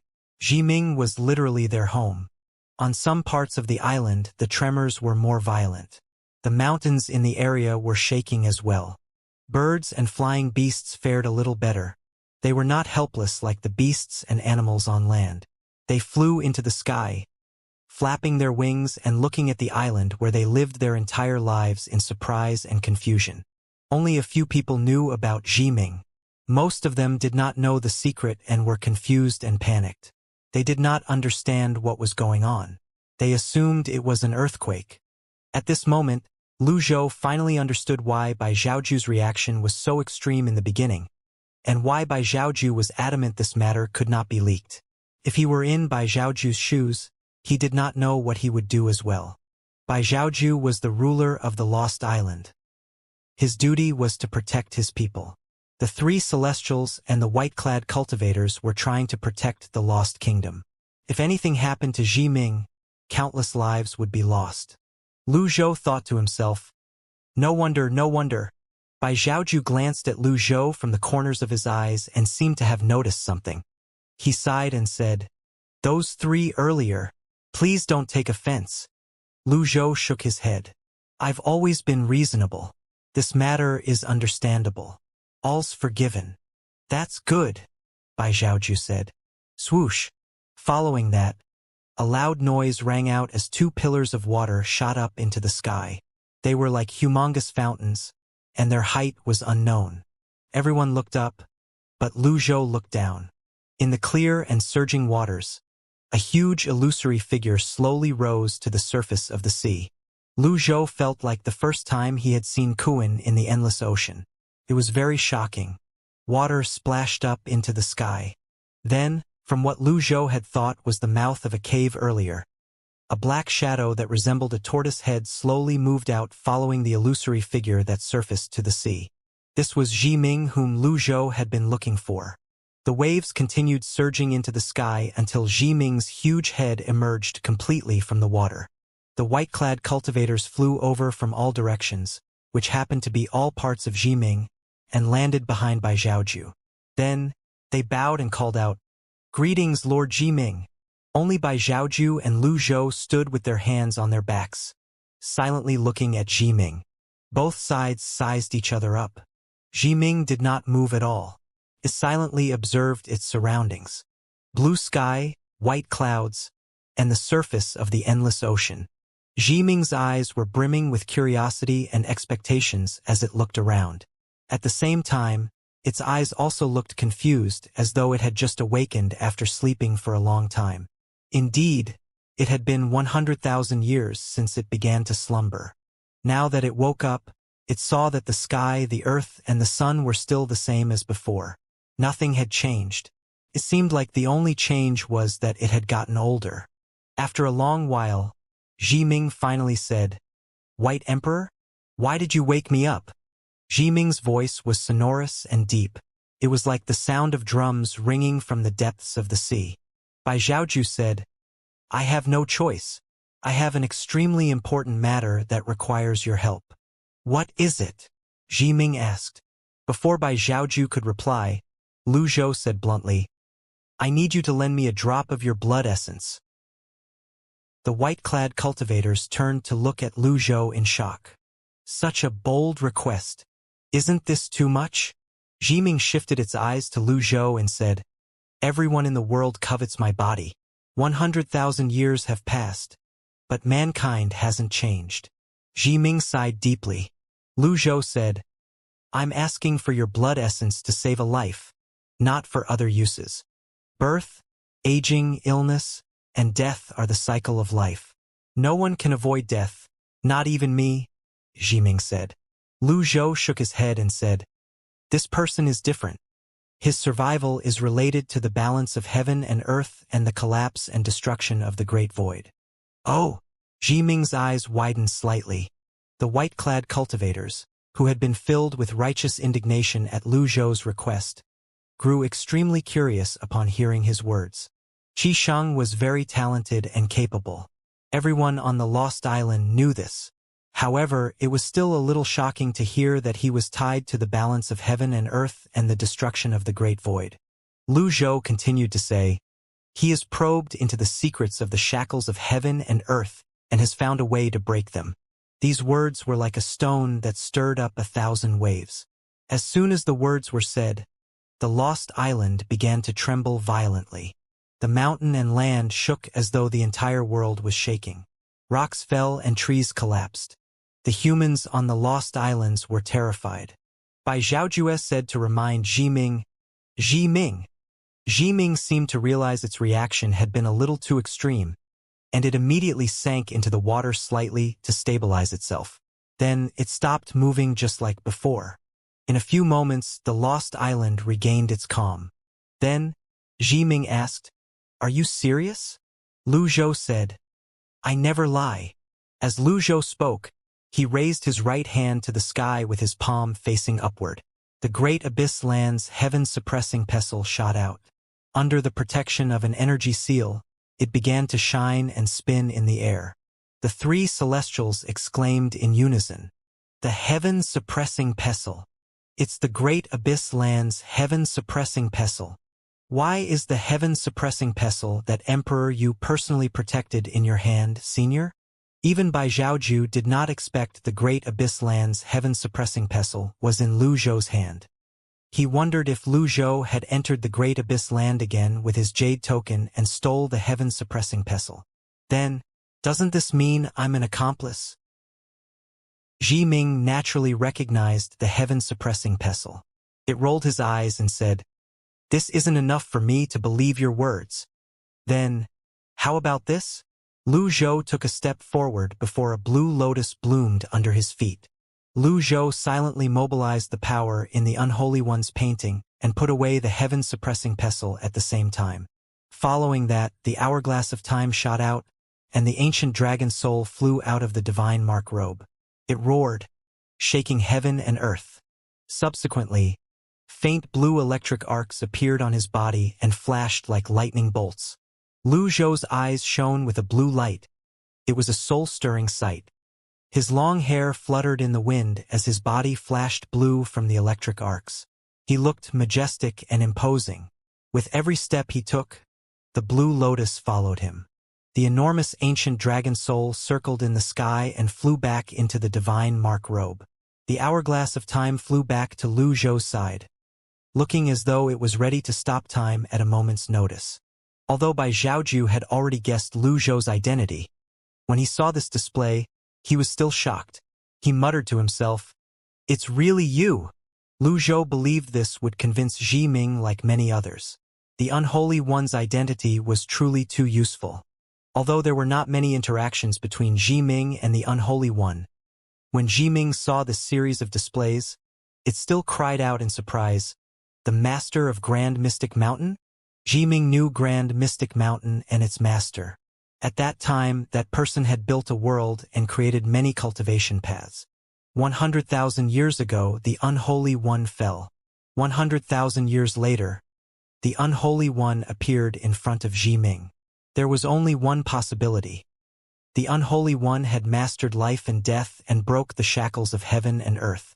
Many white-clad cultivators retreated 300 feet back. Their hearts were trembling. Only now did they realize why Bai Zhaoju had brought this person back to meet Jiming. As it turned out, he was the Unholy One. After a moment of stunned silence, Lu Zhou asked tonelessly, "Do you believe me now?" After saying that, Lu Zhou put everything away and returned to his normal state. Jiming said, "I can lend you a drop of blood essence, but you have to tell me the way to live forever." Jiming had nothing to lose and everything to gain. Not to mention a drop of blood essence, it was even willing to give up 10 drops of blood essence. After all, even the powerful sea beast, Kuan, was looking for a way to live forever. Upon hearing this, Lu Zhou said, "I'm afraid 1 drop of blood essence isn't enough then." The white-clad cultivators did not dare to speak. If it were not for the earlier display, they would have already begun to protest and object. Now they were very obedient. Bai Zhaoju coughed, indicating that Lu Zhou should not go too far and to spare Jiming a little dignity. Lu Zhou turned to Bai Zhaoju and said, "If Jiming can leave forever, the Lost Island can exist forever. This is beneficial to both sides. Don't you want this?" Bai Zhaoju's heart moved as soon as he heard these words. No, it did not just move. It was quaking violently. That's right. Why didn't I think of this? The 3 Celestials' eyes lit up as well. Jiming was willing to become the Lost Kingdom and sleep forever. Even if he died, the Lost Kingdom would not sink immediately. However, the endless ocean was very dangerous and plagued with sea beasts. Without Jiming, the Lost Island would be in danger. It was only a matter of time before it was swallowed up by the sea. On the contrary, if Jiming could live forever, the Lost Island would not only exist forever, but it could also move and leave whenever they encountered danger. Over the past 100 years, the Lost Island had weathered many storms and waves. There were too many to count. Each time, a large number of common folks and cultivators would be lost. When Si Wuya appeared, the death toll fell a lot. He helped the Lost Kingdom rebuild a huge and stable formation. This was one of the reasons why Bai Zhaoju admired him. It was not that the Lost Kingdom did not have talented formation masters. The problem was they had no way of carving the formation on Jiming. Jiming was one of the 4 divinities of heaven. It was not really an island. Bai Zhaoju sometimes thought that Si Wuya might have guessed the secret of the Lost Island, and that Si Wuya was only feigning ignorance. Now, he was even more convinced that was the case. Thinking about this, he wondered if he would have agreed more readily if it was Si Wuya who asked for Jiming's blood essence. "What else do you want?" Jiming asked as it thought to itself. "Since I'm already here, I shouldn't be stingy. Apart from 1 drop of blood essence, I want to borrow your divine soul pearl," Lu Zhou said. Bai Zhaoju, the 3 Celestials, and the white-clad cultivators. How could Lu Zhou let go of such an opportunity? His blue avatar had 17 birth charts now. If he could obtain the life heart of a divinity of heaven, he should be able to activate a few more birth charts, allowing his strength to rise to another level. This matter was the most important. It even took precedence over Si Wuya's matter. After all, Si Wuya's matter could still be pushed back a few days without any consequences. When Bai Zhaoju regained his senses, he coughed a few times and said in a low voice, "Don't forget our agreement." Lu Zhou swept his gaze across everyone before he said, "There's no one as trustworthy as me. With my ability, do you think I really need to talk to you?" Lu Zhou did not finish saying, "I could have just snatched it from you." Sometimes there was no need to be so obvious. It was okay to let others make their own inferences. Moreover, this was not considered hurting Jiming. It was not like Lu Zhou did not plan to return the divine soul pearl. Bai Zhaoju and the 3 Celestials naturally did not want to make an enemy out of the Unholy One. Jiming naturally knew the Unholy One's way of doing things. Although the words were true, they were still unpleasant to the ears. Lu Zhou raised his hand and said, "To verify what I said, look carefully." A huge blue lotus appeared in Lu Zhou's hand. Then, he mobilized the power from the resurrection scroll and the divine Dao power. Lu Zhou flew out and landed on Jiming's huge head. In just a moment, a huge amount of vitality energy surged into Jiming's 8 extraordinary meridians and nourished them. Jiming was surprised by the power. It had lived for so long, so it was not like it had never tried looking for ways to live forever. It had never encountered this kind of power in its long life. Its voice trembled slightly as it said, "What a miraculous power!" Needless to say, everyone was shocked. Lu Zhou said, "I won't force you. It's up to you to agree or refuse. If you agree, I'll return the Divine Soul Pearl to you in 5 days. If you refuse, I'll leave immediately. All my earlier promises will also be void." In short, since his promises were void, he might just snatch what he wanted. How could Jiming easily let go of such an opportunity? It asked, "If you don't return the Divine Soul Pearl, then what?" Even if the person before it was the Unholy One, it was not enough to gain Jiming's trust. Lu Zhou had already expected this. He waved his hand and said, "I'll leave the hourglass of time with you first. You're one of the 4 divinities of heaven, so you should know how precious this is." Everyone looked at the hourglass of time with envious expressions on their faces. It was a supreme treasure that could control time, and it was rumored that only the Unholy One could unleash its full potential. When it fell into the hands of others, the effect was greatly reduced. Who would have thought that it would return to the Unholy One again in the end? "All right," Jiming said decisively. "It's a deal." Jiming's desire to live forever was not any weaker than those of humans. It had stayed in the endless ocean for a very, very long time, and it did not manage to find the answer. In the end, it chose to give up and float on the surface of the sea, becoming an island. The white-clad cultivators looked at Lu Zhou in awe. They wondered if they begged him, would he tell them the way to live forever? Bai Zhaoju and the 3 celestials shared the same thought. The stronger the cultivator, the stronger their desire to live forever. At this time, Jiming opened its mouth and raised its head before it spat out a column of water. Out of the column of water, a ball of light flew out. The display was not as flashy when it gave Lu Zhou its blood essence. Seeing this, Lu Zhou waved his hand, pulling the ball of light and the blood essence over. After taking a look, he confirmed it was indeed Jiming's Divine Soul Pearl. Jiming's Divine Soul Pearl was dark, and within the darkness, there was a faint light. Its color was similar to the soil.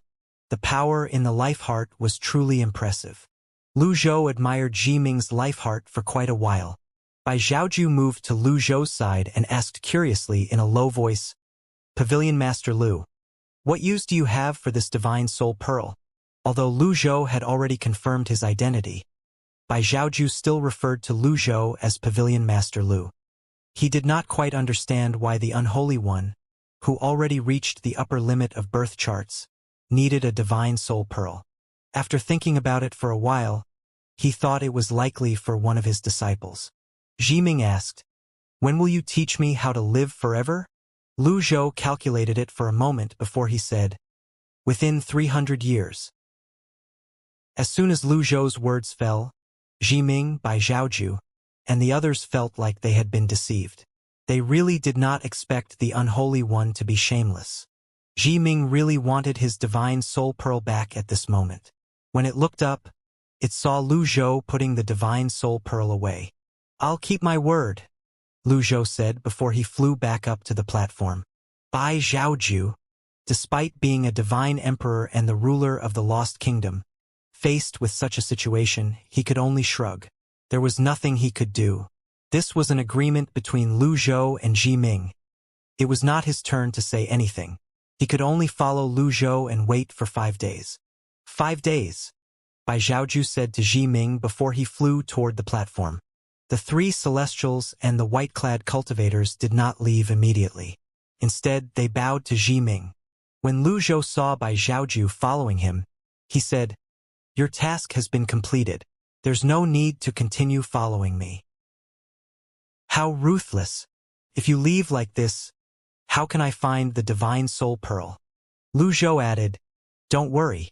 I'll keep Ji Ming's matter a secret. In 5 days, I'll send someone to return Ji Ming's soul pearl. Before Bai Zhaoju could reply, Lu Zhou decisively shattered a teleportation jade talisman. Ah? Wait. A beam of light shot up into the sky, and when it dissipated, Lu Zhou was already gone. Bai Zhaoju naturally did not dare to use the laws to stop the unholy one from leaving. He could only stomp his feet like an angry wife, feeling vexed. Why did you kick me? A deep voice rang from below. Bai Zhaoju. Then, Bai Zhaoju hurriedly said, it's nothing. Usually, Ji Ming was in deep slumber. It did not care about anything, let alone a light kick. Even if a fierce fight broke out on the Lost Island, it might not even open its eyes to take a look. At this time, the 3 celestials flew over. They looked to the left and right, but they could not see anyone. Hence, they asked, where is he? He left.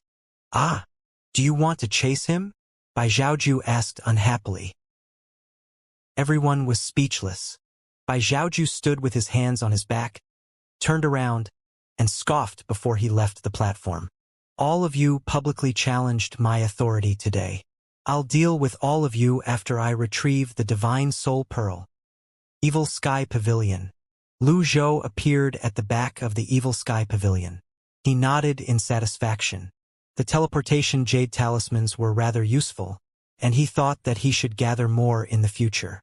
Qin Runyue had given him 3, and he only had 1 left. 1 was naturally not enough. Lu Zhou flashed and reappeared in the Eastern Pavilion. Then, he transmitted his voice to the Southern Pavilion. Come over. In the Southern Pavilion, Jiang Aijian and Zhu Honggong, who were unaware that Lu Zhou had returned, shivered involuntarily before they rushed toward the Eastern Pavilion.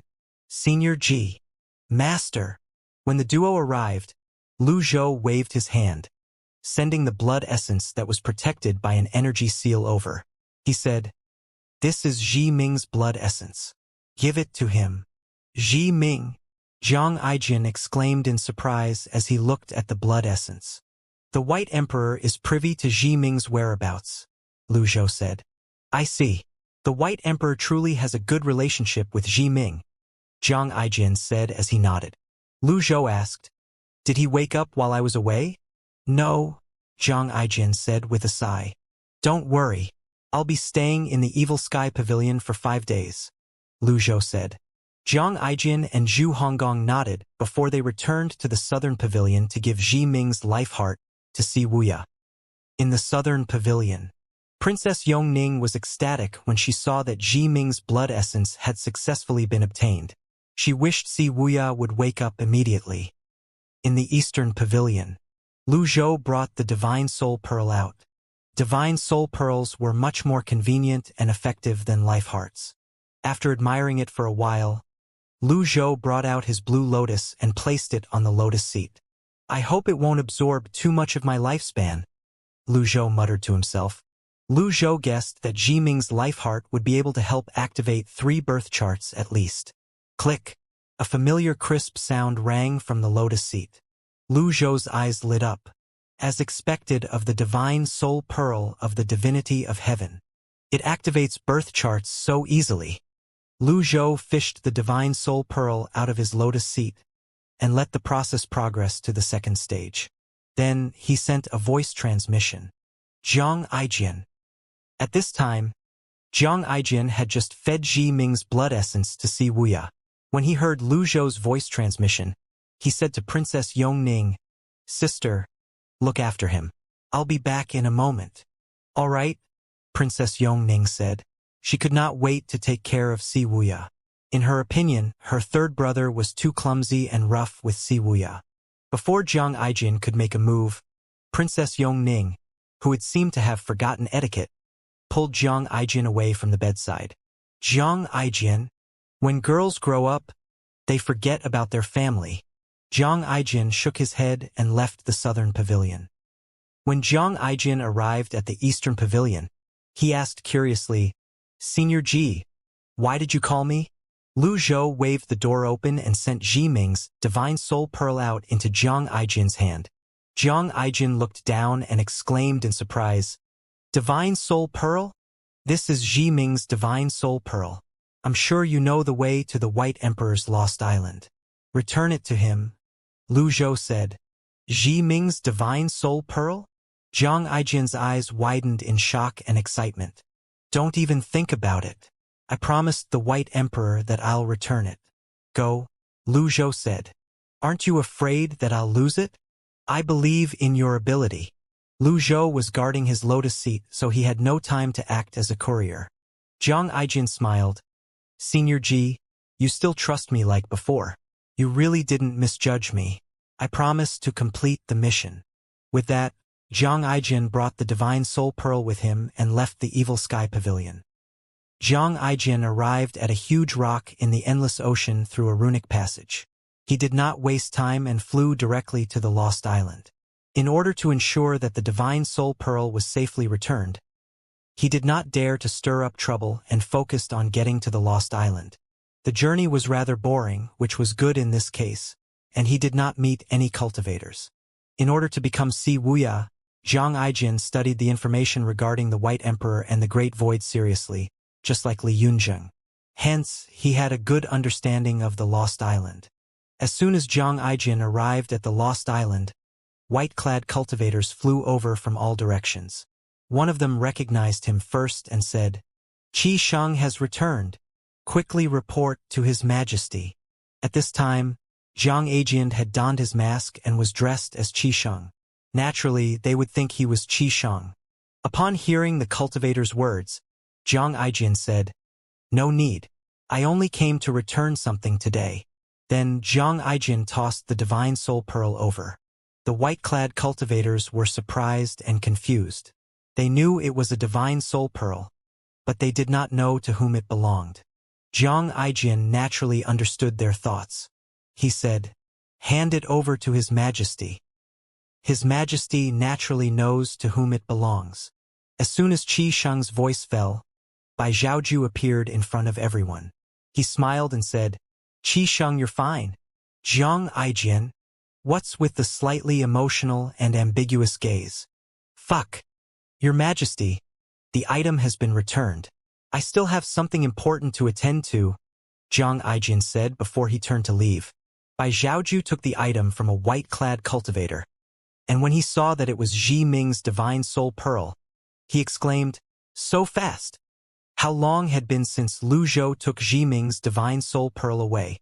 Not even half a day had passed. This confused Bai Zhaoju. What could be done with the divine soul pearl for half a day? Initially, he had assumed it was for Lu Zhou's disciples, but that was clearly not the case. Could it be just a test? Bai Zhaoju's eyes widened imperceptibly when he thought about that. After a moment, he said, Qi Shang, why don't you have a cup of tea with me before you leave? This, Jiang Aijin hesitated. You used to enjoy chatting with me. You'd lived here for 100 years, after all. Can be considered your home as well. How can you not enter your home when you're already at the door? Bai Zhaoju said eloquently. Jiang Ji was helpless and could only say, All right. Before Bai Zhaoju returned the divine soul pearl to Ji Ming, he ordered someone to lead Jiang Aijin to the Dao Hall. After Ji Ming regained its divine soul pearl, it looked at its divine soul pearl skeptically. Then, it muttered in a low voice, Was old demon Ji testing me? His surname is Ji? Bai Zhaoju asked. Ji is one of his earliest names. At that time, there were no surnames, just simple nicknames to distinguish one from another. Since human civilization and the birth of tribes, he has gone by many names. Ji Ming nodded and said in admiration, I really wonder how long he has lived. Unless he personally tells you, no one knows, Ji Ming said before it submerged itself into the sea again. Bai Zhaoju looked at the boundless sea emotionally. Back when he proclaimed himself the White Emperor, the Unholy One was already high above at the peak. So what if he was one of the 4 emperors of the Lost Land? Faced with the Unholy One, he was just a junior. 3 days later, a pillar of light shot out of the Evil Sky Pavilion's eastern pavilion again. Then, a light disk appeared. It looked dazzling from afar, and its power was extremely gentle. When a cultivator saw this, he pointed at the light disk and said, "Look, there's another miracle from the Saint Sky Pavilion. Should we go and have a look?" "No, no, no. I don't want to go over."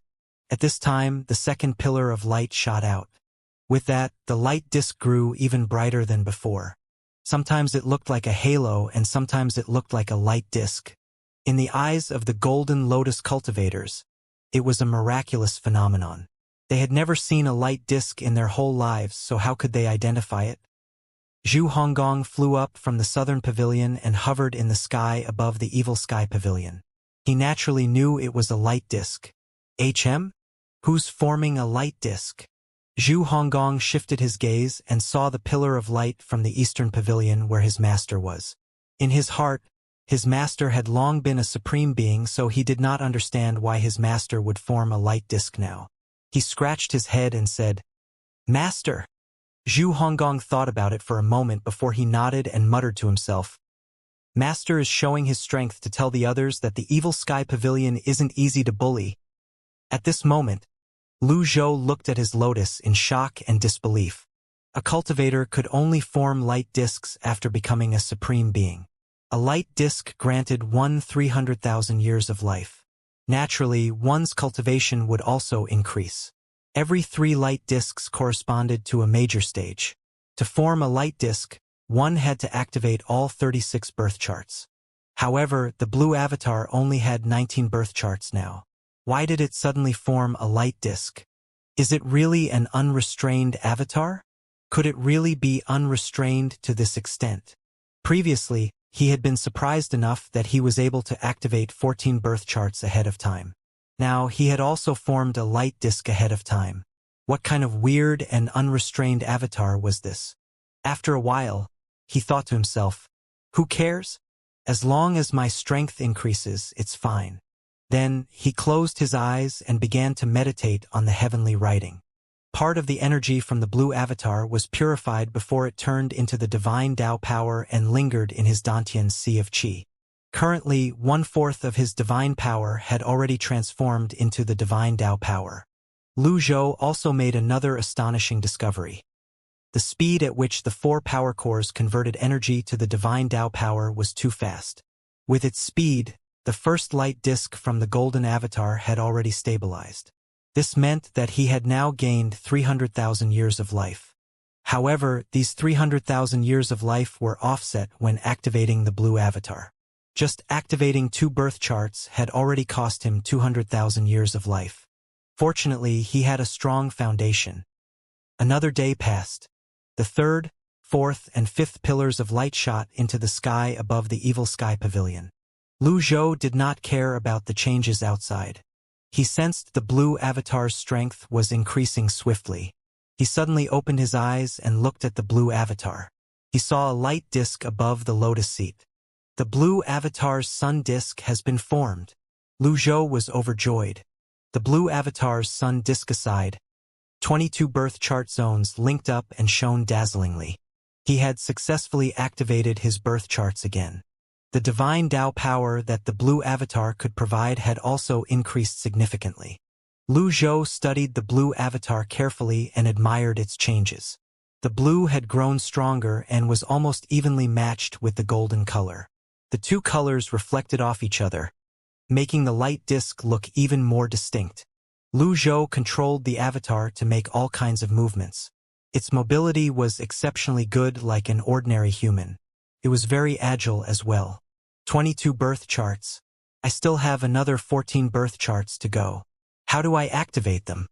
Next, Lu Zhou planned to look for Meng Zhang to ask for its blood essence. He had already used Meng Zhang's divine soul pearl, so it was not good to use it again. However, it would be difficult to find a better divine soul pearl. Lu Zhou shook his head. This matter should not be rushed. He rose to his feet and flashed away, appearing in the sky above the Evil Sky Pavilion. As soon as Lu Zhou arrived, "Greetings, Master. Master's divine might is unrivaled." You'll be revered by tens of thousands of generations. Zhu Honggong shouted. Lu Zhou frowned. He turned around and saw Zhu Honggong in the sky as well.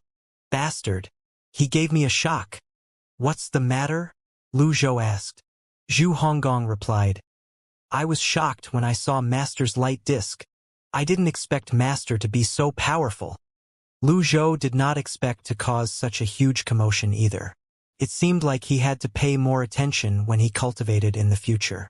Did you seventh senior brother wake up? Lu Zhou asked. No. It might be because he's digesting and absorbing the blood essence. Zhu Honggong replied. I still have to search for the other blood essence. You stay in the Evil Sky Pavilion and guard him, Lu Zhou said. Master, don't worry. I'll definitely protect seventh senior brother, Zhu Honggong said. Lu Zhou nodded and flashed away. Lu Zhou traveled through the runic passage in the Evil Sky Pavilion and appeared in a forest in the unknown land near the Pillar of Destruction guarded by Meng Zhang, the Azure Dragon. The unknown land was just as dark as before. The forest was silent. Occasionally, a flying beast or a fierce beast would pass by. Lu Zhou flew toward the Pillar of Destruction. In just a blink of an eye, he appeared next to a cliff and saw the Pillar of Destruction that towered into the sky. Fog swirled at the top. A faint shadow was faintly discernible through the fog. If one did not look carefully, it would be difficult to see that there was a gigantic beast guarding the Pillar of Destruction. Lu Zhou could easily see it. After all, his cultivation had improved greatly, and he had night vision ability as well. His senses were also keener than ordinary cultivators.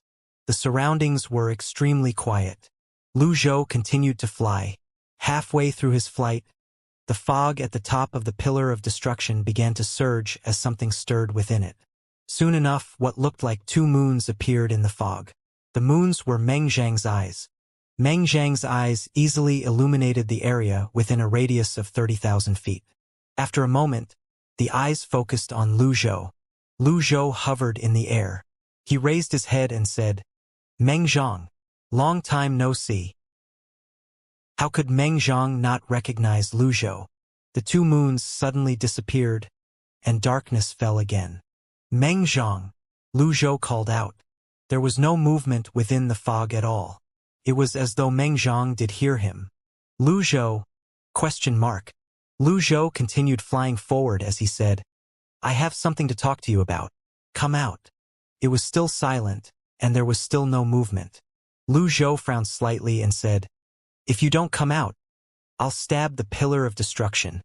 There was still no sound and movement. Lu Zhou raised his hand, and the Great Abyss Land's heaven-suppressing pestle appeared in his hand. The heaven-suppressing pestle was like a cone, and it emitted a faint but terrifying aura.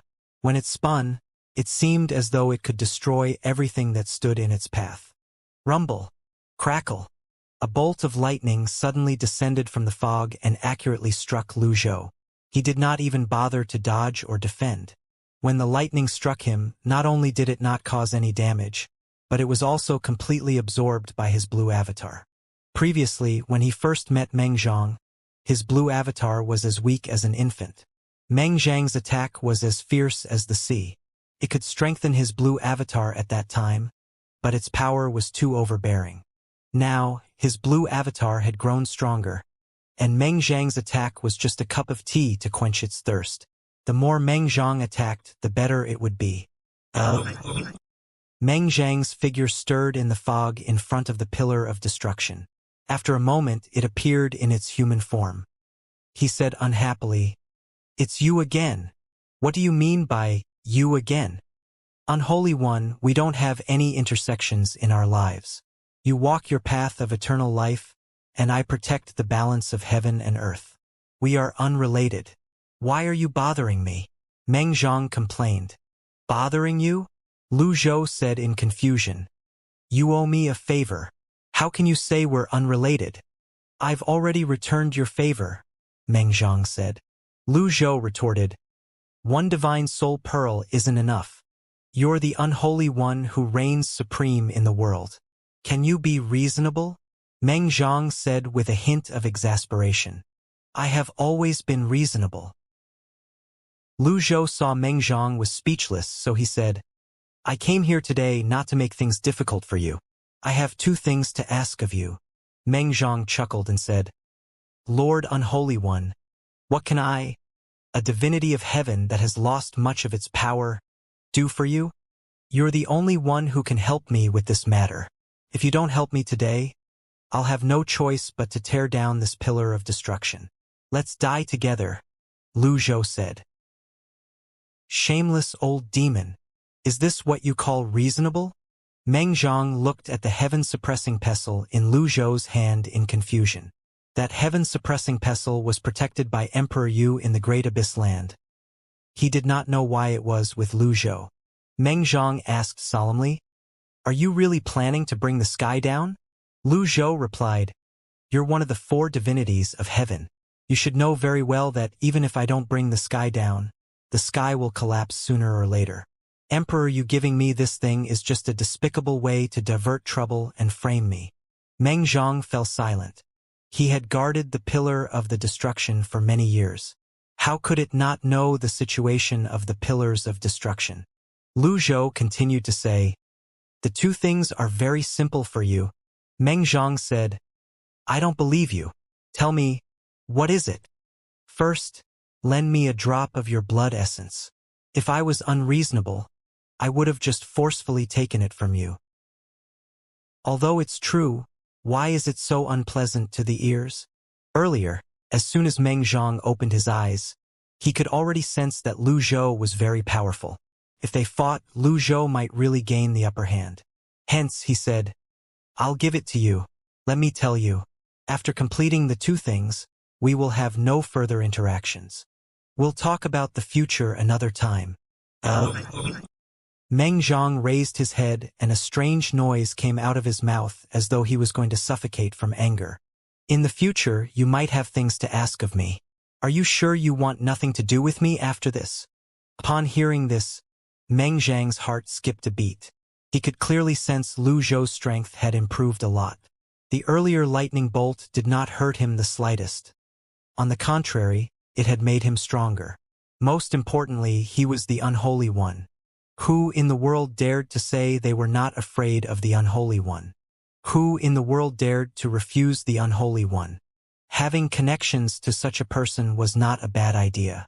With that thought in mind, Meng Zhang asked, What's the second thing? Lu Zhou nodded in satisfaction and said, As expected of the 4 divinities of heaven, they're much smarter than those people who always try to oppose me. The second thing is very simple. Where's Jian Bing, the white tiger, now? Meng Zhang was puzzled. Why are you looking for Jian Bing? It's nothing. I want a drop of its blood essence. Lu Zhou answered truthfully. Does this old demon have a hobby of collecting blood essence? Damn, this hobby is quite special. Meng Zhang took a step backward and asked warily, You really only want 1 drop? Lu Zhou nodded. 1 drop is enough. Jian Bing separated from us 100,000 years ago. It's not in the unknown land. It has never left the Great Void. You can go to the Great Void to look for it, Meng Zhang said. Great Void? Lu Zhou said skeptically. The temple has the scales of justice. It dares to stay in the Great Void. Meng Zhang asked, So where do you think it can stay to avoid disrupting the balance? Upon hearing this, a familiar place appeared in Lu Zhou's mind. The ancient ruins.